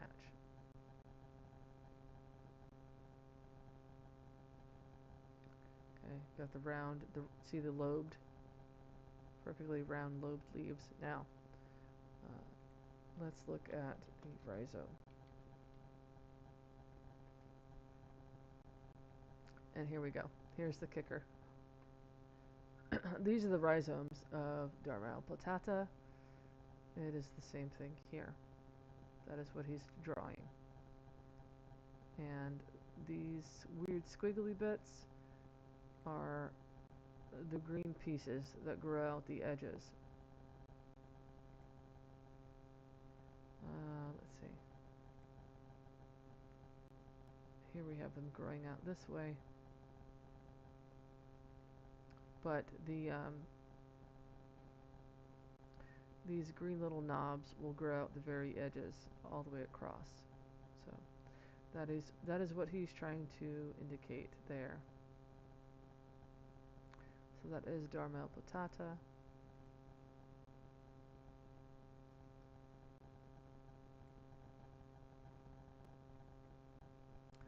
This is neem, Indian lilac, Lychee chinensis with female flowers.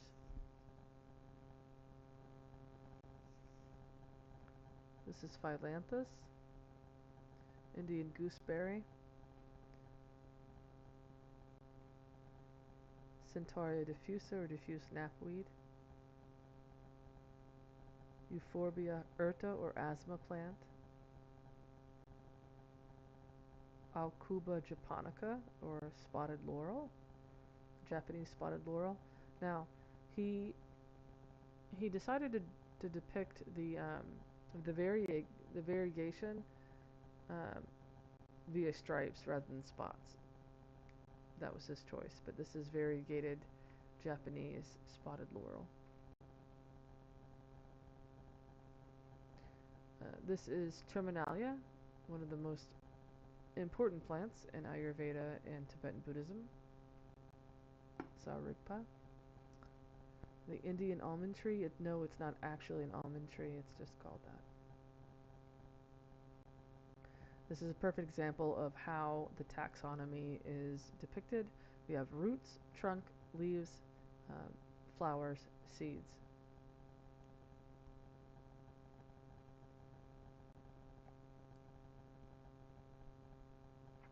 It's not the plant actually looks like this.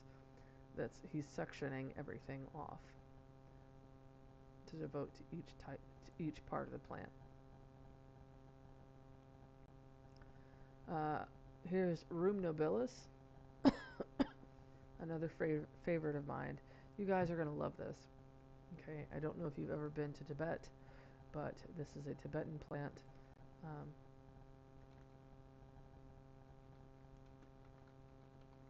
It also grows across the Himalayas, but definitely in Tibet.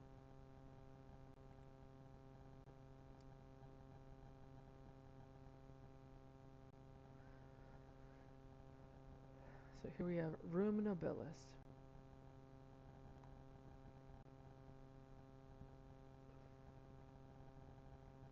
And the crown, when it's first growing up, looks exactly like this. There are very few photos of that existing, but once you see it, you'll be like, wait, wow, that's amazing. Let me see if I can find one. Hold on a minute. Um,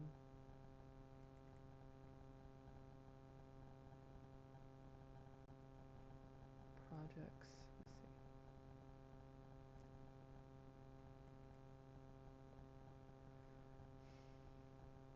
Images.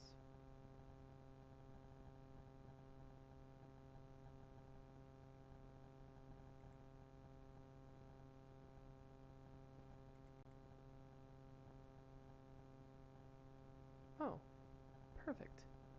Let's see. I totally forgot I did this. All right.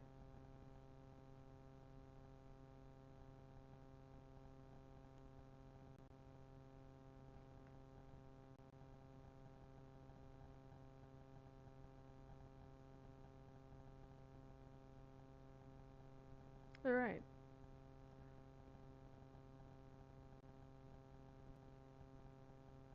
There we go. You see the shape of the crown coming up? And then here are the roots. And there we go. There's the top of the crown. And this is from Flowers of the Bhutan.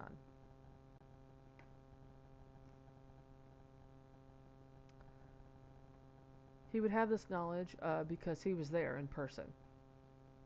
He traveled around the world. He went from the Swiss Alps through the Mediterranean, through Persia, up toward the Zoroastrian homeland in Iran, through the edge of the Himalayan mountains there, all the way across the arc of the Himalayan mountains, okay, to Yunnan, China, or Yunnan, um, through India, and then goes even further than that. Um, yes. So, as you can see, this image is the only good image, or any one that I've seen, um, of this crown.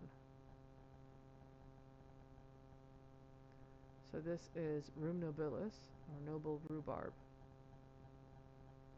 When it first starts growing out of the ground, you got the crown there, and that's it, tall. Now, it's also red. There's also some that are fiery red, all the way through, and yellow. But these are the roots.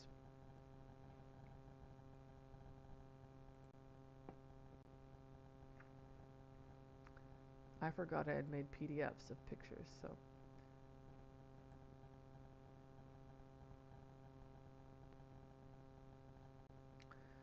This is an aquatic plant.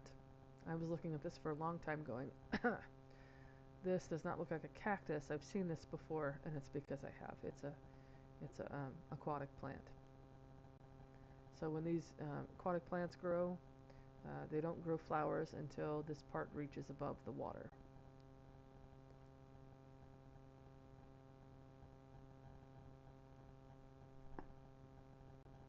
This is bindweed. At first I thought it might be sesame. I really wanted it to be sesame because I love sesame oil and it would make sense, right, Asia? But it's not. It's bindweed.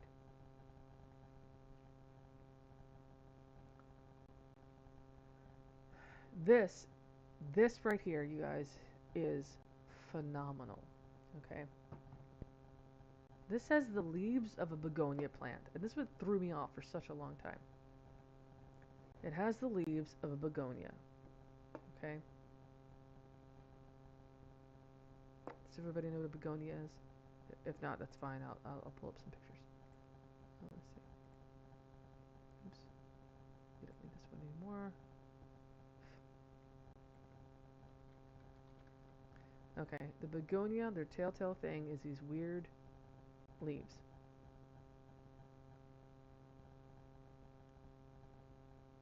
Only begonia has these. See this, the shape? It's curls in on itself. I don't need the flowers. Oh, begonia leaves.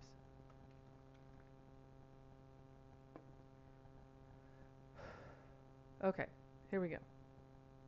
It's got the curl here, curl here. Some of them are more pronounced. Oh, this one is definitely pronounced. Right here. Right here.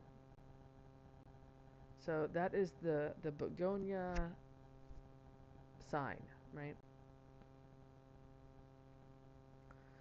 This is not a plant.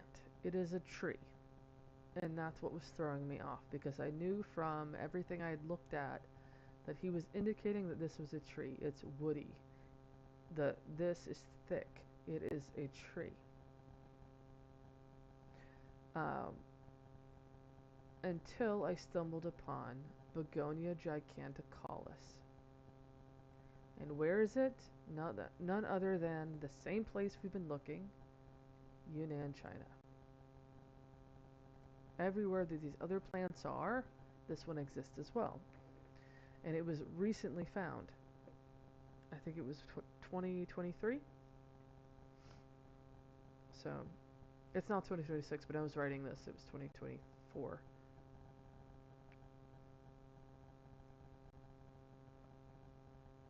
So Begonia giganticalis, found in Tibet.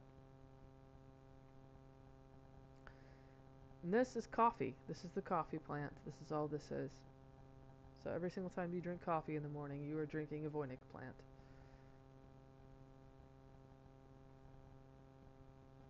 This is Plantago lanceolata, or ribwort plantain, and this is a gharial crocodile, right here.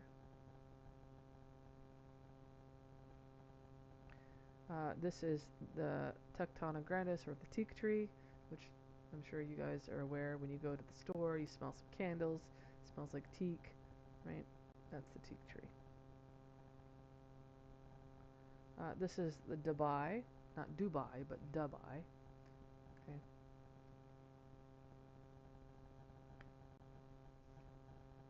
This is from Borneo, the Borneo olive, as it's called.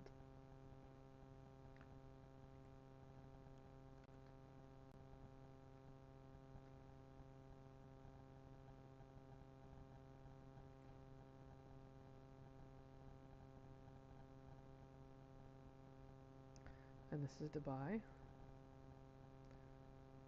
As you can see, the way it flops, right? Very thick branches up to the fruit. Same here. And yes, the leaves branch like this as well.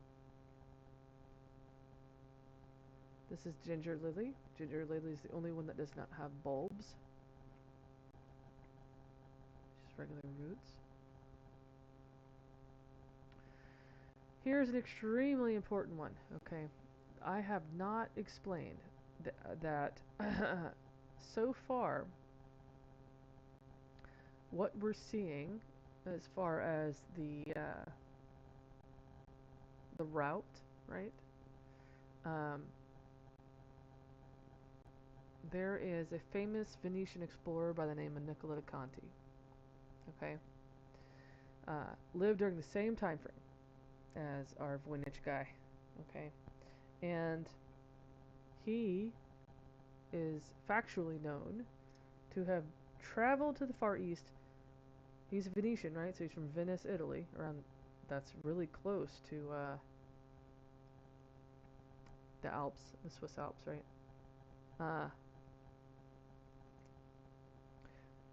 So factually known to have traveled to the Far East from 1419 to 1444, the exact time frame that the Voynich manuscript author was in the same areas.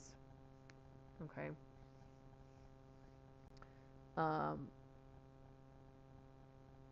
And there we have it. Every plant, if you look at every plant, it matches with the timeline of Nicola da Conti and where he was, to a T. Scarily so. And this next plant is going to show you exactly that. Okay, are you ready? So, Nicola da Conti, a lot of scholars have been wondering if he ever made it as far as Australia. He is known to have met or have been to the Banda Islands, right on the edge.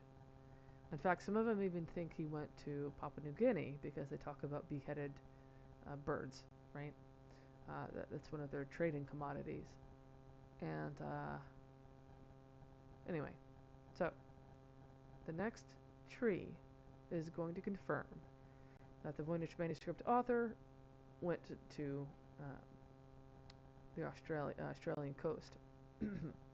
Now, my theory is that the Voynich manuscript author was with Niccolo da Conti.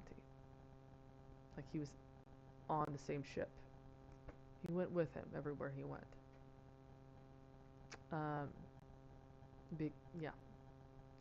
Because everything matches up too perfectly. And this next plant is exactly that, the eucalyptus tree. So this is the Red River gum eucalyptus. It's very specific. Okay, I've looked at many eucalyptus trees and trying to identify and re-identify it to make sure I wasn't wrong. This is the Red River gum. If you look at pictures of mature Red River gum, like really old ones, their roots fuse together to form a flat tabletop, and they'll have knots in them, and that's what he's drawing here is a knot, but he's depicting the flat fused of an older gum tree. Here you can see the bluish sepals, or sorry, I should say not sepals, but new leaves. Okay, and you can see the ring of the Red River gum flower.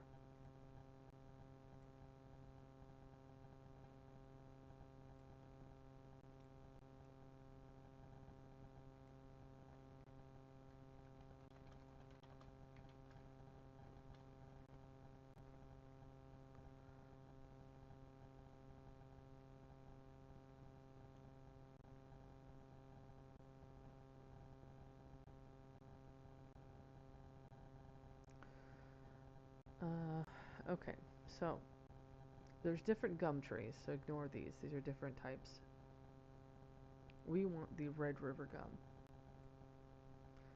Unfortunately, because I typed a red,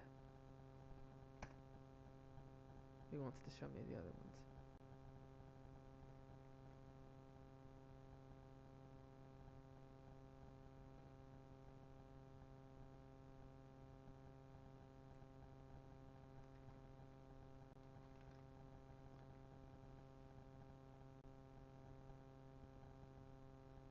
Right here. Alright, so this is the Red River gum flower. You can see the red ring, okay? It's the same thing here. It's a red ring. And then I'm going to try to quickly show you eucalyptus roots.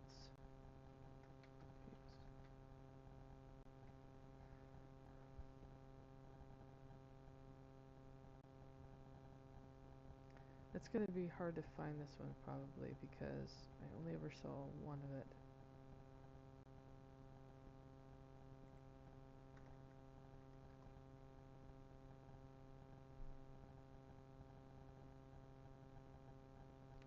Let's see if I have a PDF of it.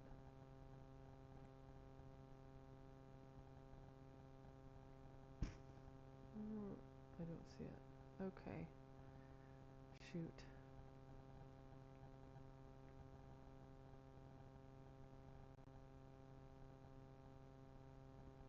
Oh, here we go. That's it right there.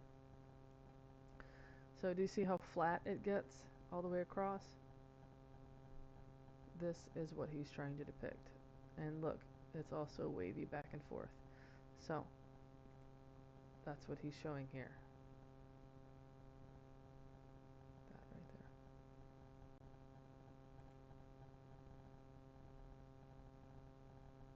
there. And look, there's even a notch.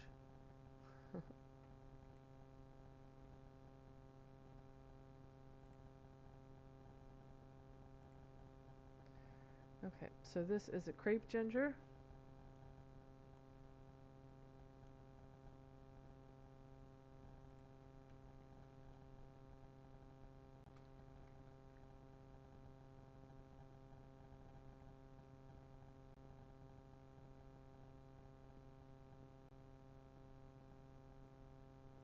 And plenty of examples of a crepe.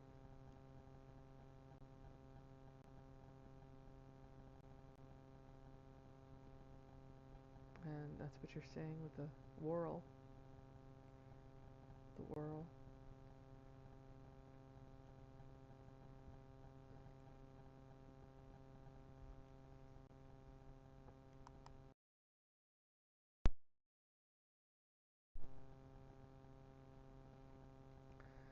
This is an unfinished Edelweiss. This is Aloe rubra violacea. Boragio officinalis, or Himalayan borage. This is shelled ginger lily.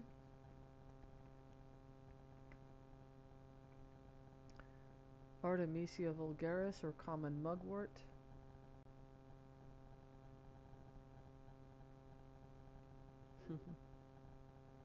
Himalayan mini sunflower. Heracleum canicans, or giant hogweed. I love this one.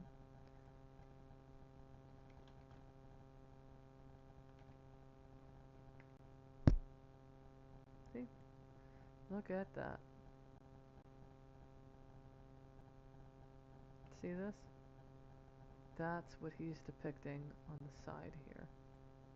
This.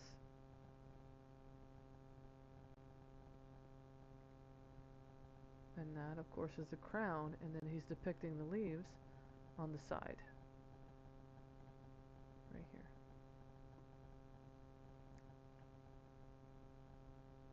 That's the giant hogweed.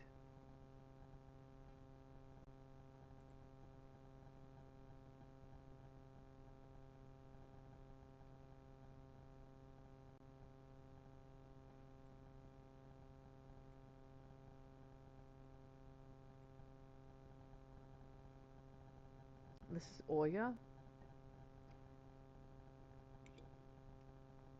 the only epiphytic vine with green roots. Trust me, I looked. um, Here we go. This is Datura. I can't remember who said Datura, but this is at Datura Mattel. And of course, it's associated with the Hindu god Shiva.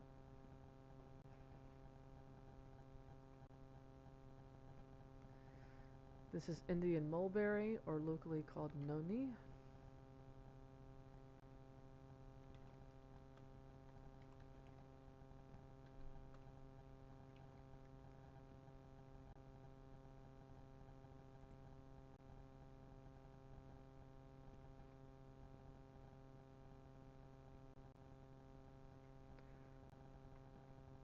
So, what's cool about this is that the flower grows from these little dots.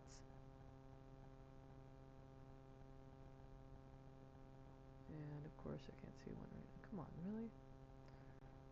Show me flowers. Wow.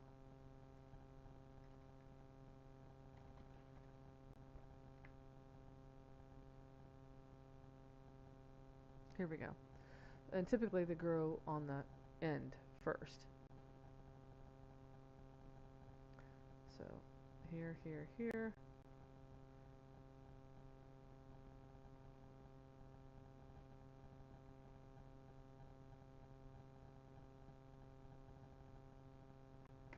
So it's a mulberry, but it's an Indian version, and this looks really, really weird, but that is what it is.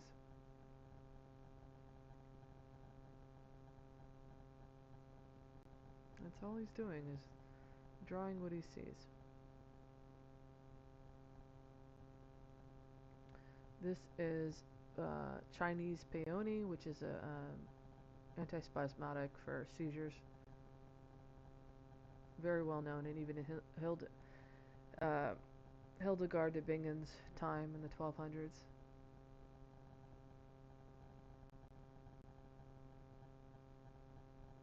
This is elephant apple tree. If you zoom in, you can see how thick the petals are, which would indicate Indian elephant apple tree. This is pepperweed or pepperwort. Well, it has a bunch of seed pods that go upright. This is prickly water lily or foxnut. Basically, this lily pad is going upward, and he's drawing that on purpose. And actually, if you scroll in, you can see circles. There's one there, 2, 3, and he does this all the way up each section where there would be a leaf. Okay? If you look at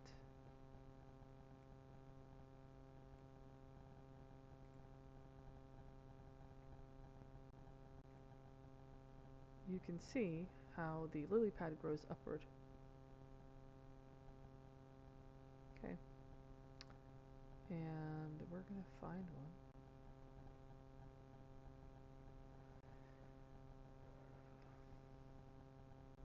That's kind of doing it, but I really want you to see a better picture.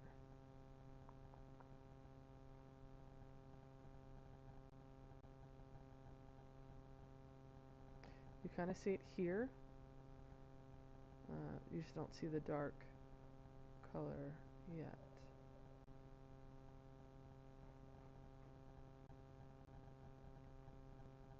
Alright.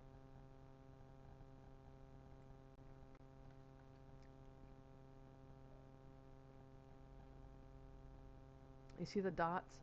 I shouldn't say dots, but like the bumpiness. That's what he's trying to depict when he draws the circles. And these, of course, the purple and reddish flowers, which you're seeing here. These are the petals that are kind of curling.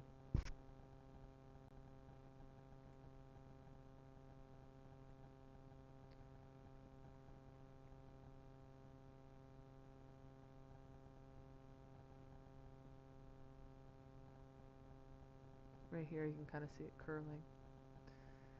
So that is a... Fortunately, I'm not finding any... there we go, right here. It's growing upward. They grow straight upward like that on the edges.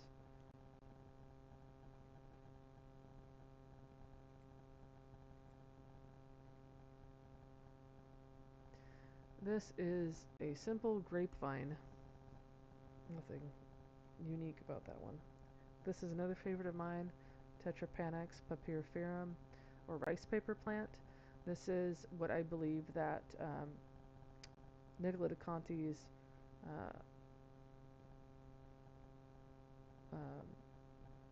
secondhand account was describing. Not the one that they had mentioned in the book. Rather, I think it was this one rather than Borassus. I think that because they were talking about how the Indians, quote, Indians of the area were writing on plant leaves, that it was the rice paper plant. But I want to remind you that all of India to them at the time frame was everywhere from Iran all the way across to Japan and downward. So they would have been Indian to them as well. So if you look up rice paper plant, you can see the giant yellow leaves where the rest are green. You can see all of that on your own. I need to keep going because I'm not that very far in. Alright, so this is cudweed. And now we know that cudweed is actually native to Asia, not the Americas. That's been apparently a matter of debate for a long time. And now we know cudweed is native to Asia. This is the Chinese melonberry tree. This is Panax ginseng.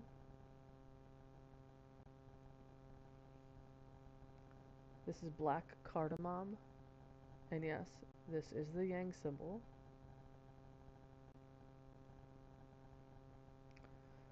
Paulownia tomentosa, or the empress tree.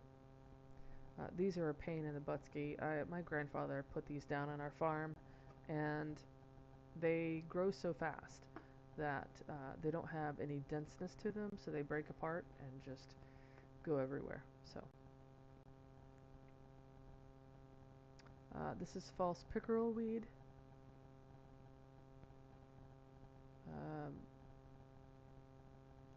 Purple bane. Trapanatans. This is water chestnut. Pretty interesting plant. He draws it a little more crazy, but you know, it is what it is. It's an aquatic plant. It floats on the surface. He does not, I know I spelled that completely awfully. It would be redundant to keep drawing this over and over again. So you only drew it one time.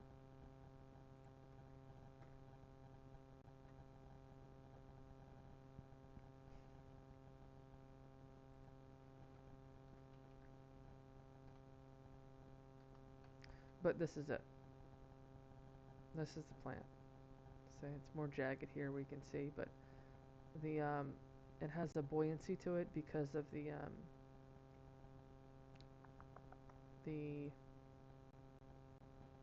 petioles. This is a petiole, and that's what gives the plant its buoyancy.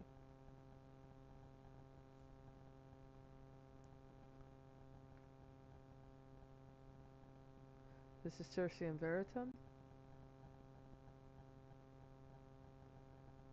This is Rheum austral, just like Rheum nobilis. This is Angelica archaeologica, or wild celery from Nepal. This is Syngonium podophyllum, or arrowhead vine. This is Chinese musa. This is actually one of the first few that I identified. That I first identified. So this is basically a banana plant. This is one of the few species that do not produce bananas. And this is a flower that's lopped off at the top because he wants to show that it's the seed on the inside that you want.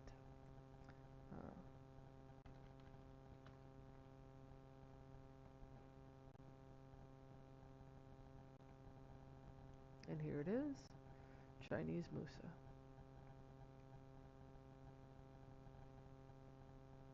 So that's the Chinese musa. And he's just showing that this part is what's cut off.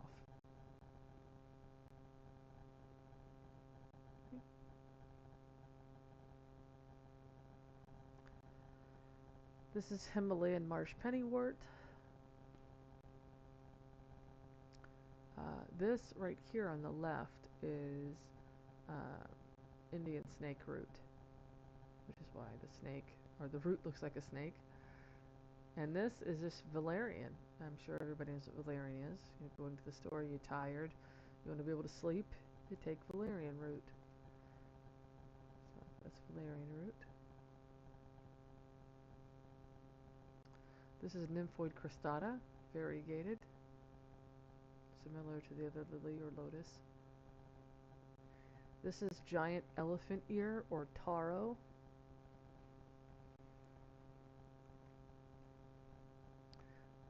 This is ginger, very simple ginger. This is knotweed, Polygonum caspitatum.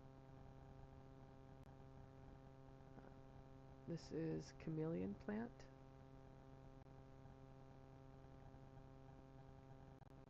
Comfrey, galanga, or aromatic ginger. You can see little offshoots right here.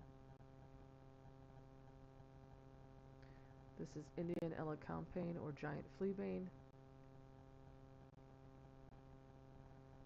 This is balloon vine, monkey ladder vine, wild yam. You can see the yam root here. Musk thistle.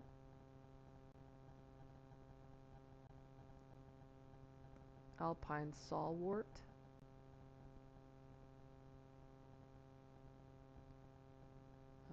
beetle killer, Indian sandalwood, blue gentian, just a fern.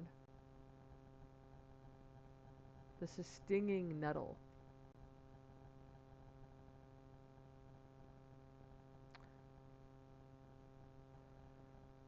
This is water pepper, Blackstonia perfiolata, native to Persia, Asian groundnut, Apios fortunei, or some other Apios, Humulus japonicus, or Japanese hops. Yes, beer. So now we got wine, beer, and coffee. Clove, the boxiness of these. And here we have one of the most important, because this will date when it was written. When was the Voynich manuscript written? A doozy, right? So this is bamboo. This is a bamboo tree.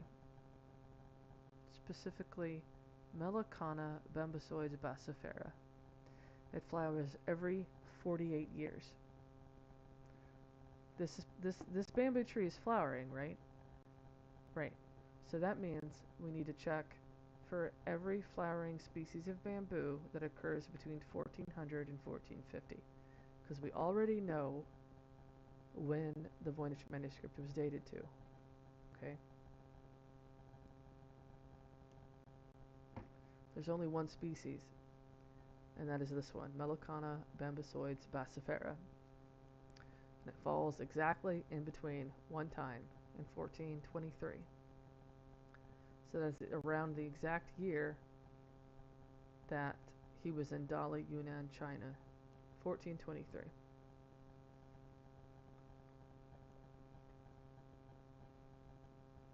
So that means the Voynich manuscript is written around 1423, the same time that the first Dalai Lama was alive.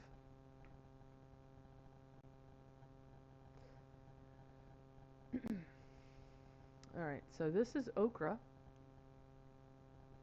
I love okra, one of my favorite foods. And this is, of course, from East Africa, the same area as mourning widow and all the others from that area. This is common mallow. This is star anise. Okay, it actually says it right here. Okay, it says Olei anise sideris aquarius. Okay, so it says the oil of star anise aquarius.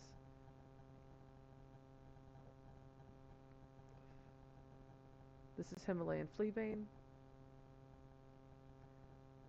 This is Wongbok cabbage. Oh, and these will become important later. I have a few other papers on that. Mountain knapweed, Java cassia. I'm sorry, Java cassia. Rotula aquatica. Okay. This is the bread nut, Artocarpus, forerunner of the breadfruit tree. Japanese red meat radish. This is the mimosa tree. Okay. This, y'all are gonna be, your minds are gonna be blown. This is arugula. This is Erica arugula. Literally, what we eat for salad. That's what this is garden rocket.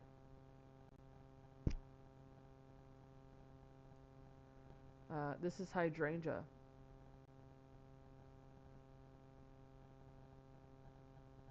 Also from Yunnan. This is the Rowan or mountain ash tree. This is ginkgo biloba.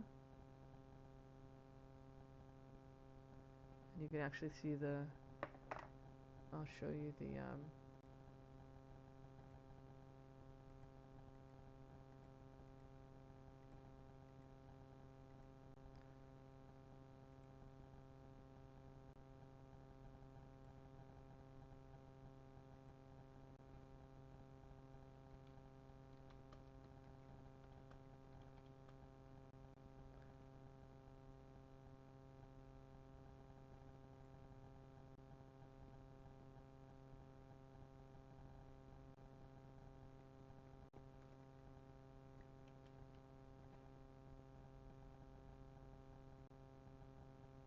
and these are the roots.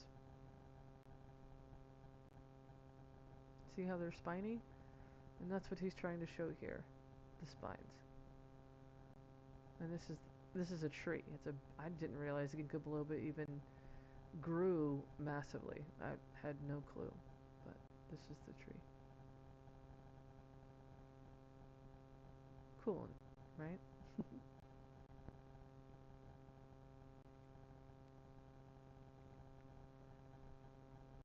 Alright, so this is Potamogeton, which this is an aquatic. All of these are aquatic plants right here on this section. These are the leaves that are floating on the surface. These are not roots.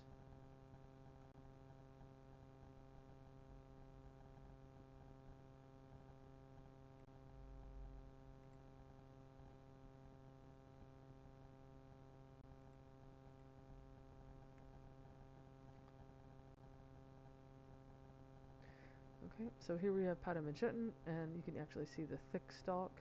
It is the same as this. Thick, if you actually scroll in on Folio 94V.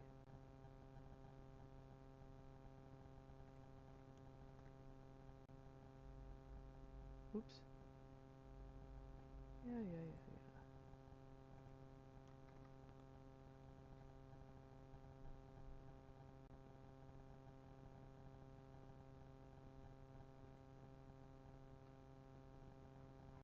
I'm way off. Okay.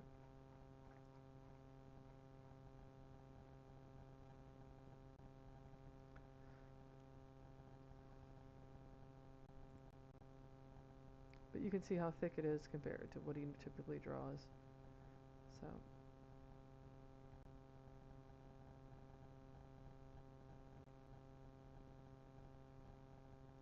and so these leaves just float on the top of the water, and they'll start browning.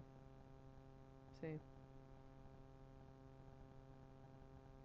And some of them actually will have that notch that you're seeing in this image.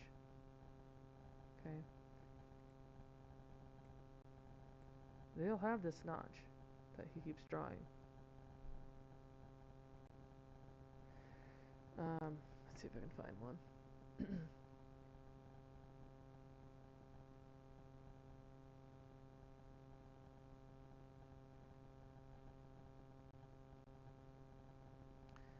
It might take me forever, which I don't have forever. I'll make sure to save it the next time I see it.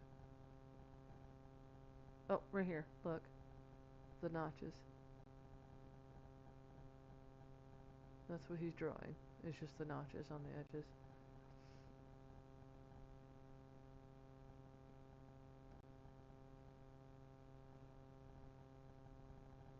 Alright, this one is moneywort. This is common in aquatics for terrariums, or aquariums, I should say. This is Hunguana malayana. This is horseradish tree, and apparently the roots taste like horseradish. This is wolfsbane.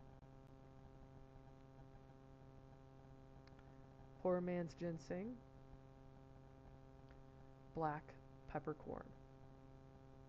I love black pepper. Alright, so that is all of the curatorium.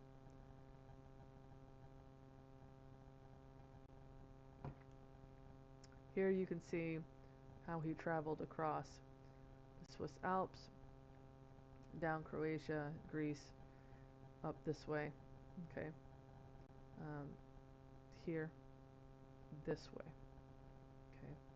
So he would have gone through Pakistan, up this way, down the Himalayan arc to Dali, okay.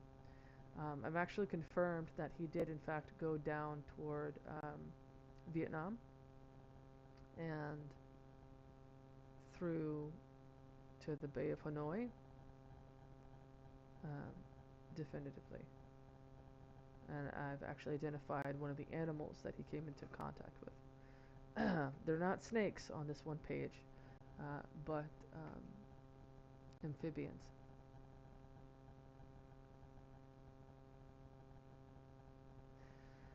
But I'll continue, because that's a story for another day. Alright,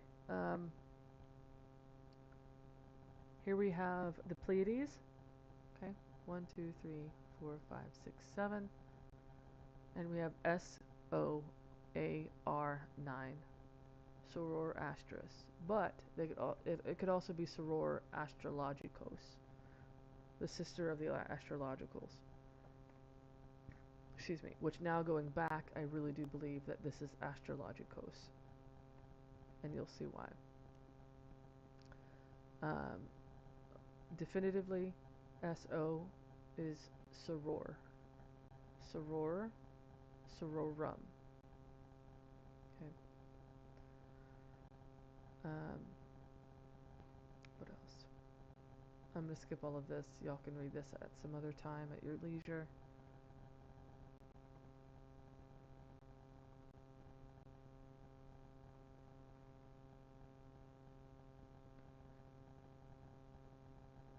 What I really want to get to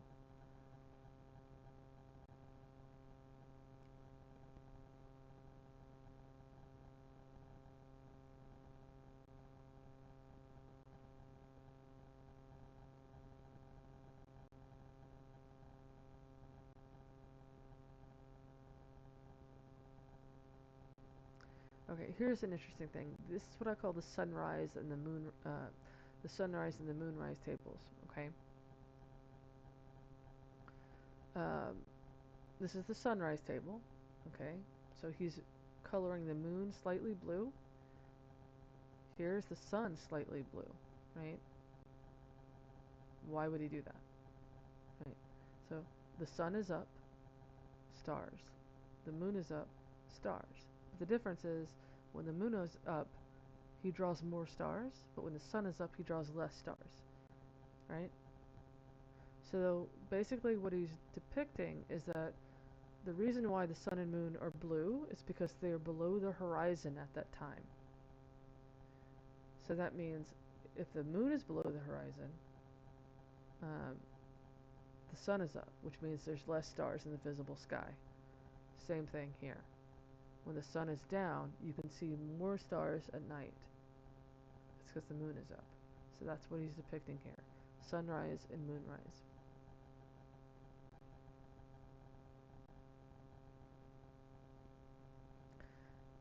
This is what I call the, I originally called the folio of the labors, but it's not. This is not the folio of the labors. It's the folio nonus. And nonus is important in European medieval medicine. It's the time in which you make medicines. Okay, the folio of the nines, the ninth hour.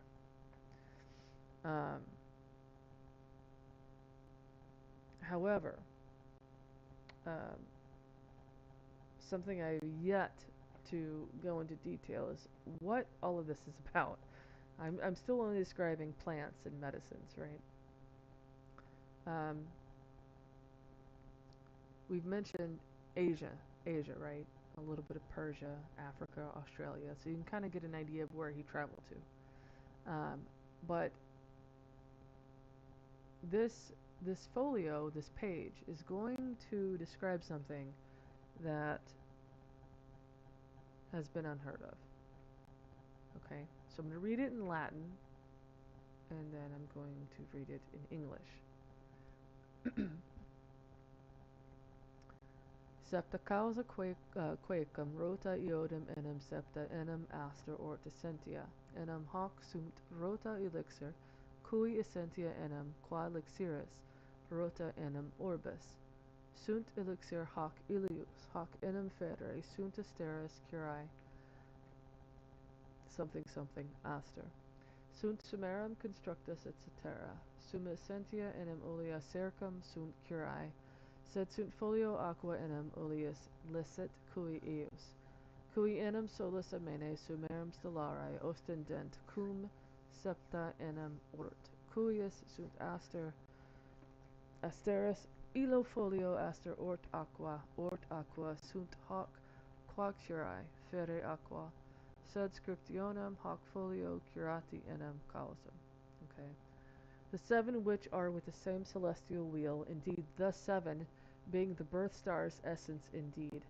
This they are, the celestial sphere's elixir, whose essence is as that of the elixirs in the celestial sphere, indeed the roundel or the orbit. They are this elixir. From that this indeed they will be. They are the star's cures. They are of the highest construction always, the highest essence being the surrounding oil. They are the cure. Also, the humor page being the permitted oil for whom it belongs, which indeed the sun at dawn of the highest star constellations reveals, due to the seven being from whose birth date is the star's stars. These star pages birth humor. The birth humors, they are this, as the cure will be from that humor, and also of these writings, this curative page being the cause or the reason. Okay, keeps talking about the seven. Now, here we have the further discussion of the seven. Okay. Orum sunt enim septis talis folio lexiris licet preus laboro et tempus lex cum potens ad hoc. And the English is, of these they are indeed the seven, such as the elixir folio that presides over the labor, for the law of time, with potency or power, goes forth from this. Okay, it says the same thing over and over again. Okay, of these they are indeed the seven, such as the elixir folio which presides over the labor, for the law of time, when it surrounds this roundel. Okay, the law of time, remember that, because that is the entire meaning of the Voynich manuscript, the law of time. Lex tempus, or tempus lex.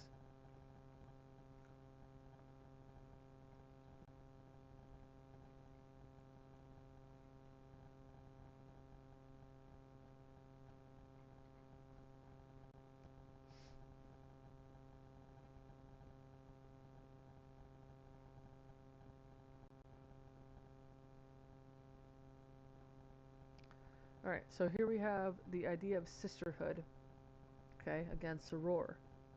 You'll see this throughout the manuscript. And I often wondered to myself when I was looking through this, like, how is he relating everything together? Everything looks the same, so how is he describing relationship? And this is how he does it. He uses the idea of sisterhood, okay? Sisterhood means relationship, right? So, here we have soror, S-O, soror, enim, sanguis. Soror enim sanguis, the sister being blood. Sanguis, one of the four humors. So, the plant on whatever page this is the sister to the humor sanguis. And that is how he's describing the relationship of parts. But what I didn't know at the time, but I was also studying the Rig Veda for my other project on Haoma and Soma, and sure enough, the commentator Sayana on the Rig Veda states that in Ayurveda, okay, they talk about relationship through sisterhood. It's the same concept. And that's what he's doing. He's using sisterhood to describe relationship of parts. Exactly what Sayana talks about concerning the Rig Veda. So he's traveling through all these places, including India, and is using an Indian method of describing the relationship of parts. So that's how he's doing it. Soror, or sororum. Soror enum is the phrase often seen throughout the manuscript. And these are the humors mentioned. Melancholia, okay. Soror enum melancholia. These are the different forms of sanguinum, sanguis, sanguinus, and sanguis. Okay. This was the hardest for me to find because it looked like a different word. Okay. This is osis, which means he's using a suffix to represent a noun. He knows osis means disease, so he uses this osis as a noun. This I thought was electi, but it's actually choler, C-L-L-R, cholorosis, C-L-L-R-O-S-I-S, cholorosis, and that's how he gets away with writing it. Can't see it right away unless you see osis on the end of this. Otherwise it means something else. So cholorosis, phlegma, F-A, phlegma. Okay, so we have melancholy, sanguis, cholorosis, and phlegma.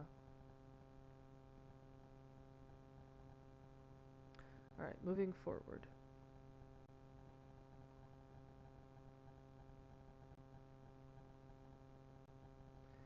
Here we have the name of Jesus, Isus, E-S-9, Isus. Again, the J is dropped. So he talks about the oil of Isus, oleae Isus, all the time. But again, Jesus is a metaphor for the medicine Buddha. Yes, I said it. The medicine Buddha. Like, wait a minute. Yes. I'll show you. So, the monk that wrote the Voynich manuscript is European Christian, right? However, through all of his travels, he's documenting Tibetan Sour Rigpa. You following? If you're following, put a thumbs up in the chat.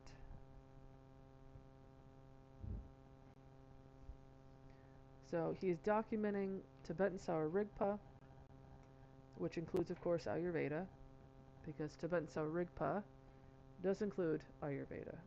That's a part of it. And Chinese traditional medicine, of course, is part of that, and that's what makes up Tibetan Sour Rigpa. Now, the neat thing about Tibetan Sour Rigpa is that you can substitute plants. Like, if you're in a different region and you can't find the one that you need, you can substitute it as long as it has the same property.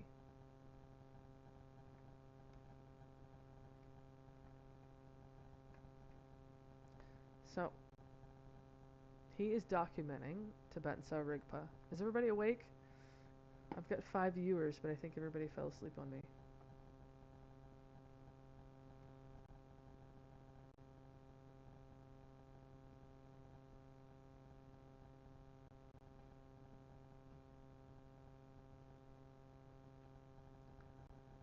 Alright, so I'm going to mention the 5 elements, okay, of Tibetan Buddhism. Air, fire, earth, water, and space. These are the Tibetan Sour Rigpa elements. And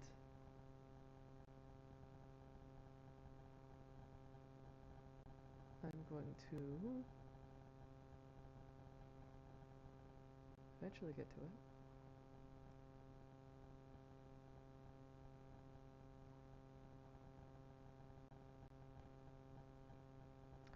These are all of the the hidden 8 auspicious symbols. Okay, we have the parasol, treasure vase. We've got numerous examples of that, so the bumpalids and all of that, so I'm not going to go into that yet. The wheel, the Dharma wheel, the 2 fish, the endless knot, the lotus flower, okay, the golden banner, the conch shell, chaityas, right? That's what these are. Chaityas, the archways. Here we have an archway. And here is the Buddha sitting underneath the chaitya, right? And this is the important part, you guys. These are dakinis, which are the female spirits and that help with the healing process with the plants. Okay, but here's the medicine Buddha on folio 78V, and I'm going to show you here.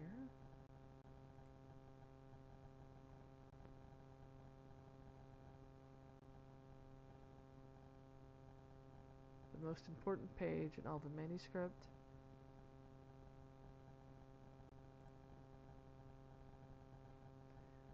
What look like little blue windows are in fact not windows at all. They are chaityas with radiating lapis lazuli light of the blue medicine Buddha. And of course there's 7, which would make sense, the 7 medicine Buddhas, the 7 emanations. And here we have the final form of the medicine Buddha.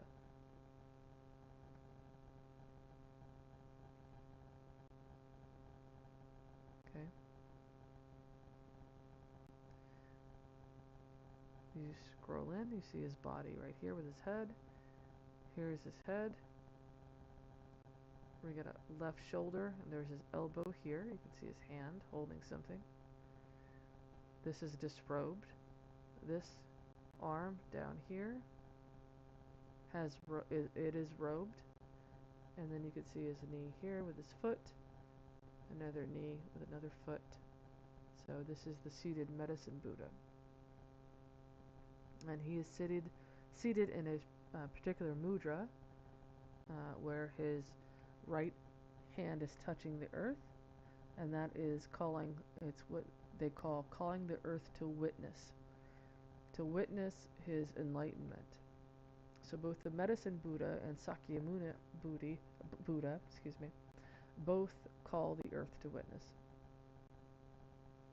So now we know that for sure the Voynich manuscript is a European man's attempt at documenting Tibetan Buddhism and Sour Rigpa. You're welcome. Good night, and thank you for listening. So here we have in the back lapis lazuli, which is what you're seeing here. The medicine Buddha is the king of lapis lazuli light, and that is why you're seeing blue, and that's why you see this in the back of the manuscript. It is a lapis lazuli gem. And here we have rainbows, and those are extremely important in Tibetan Buddhism, each color representing a certain aspect. Yellow, humility. Red and yellow are often paired together to represent orange, which is the color of resilience, which is why monks often wear those 2 colors. So, and of course, these are not nuns.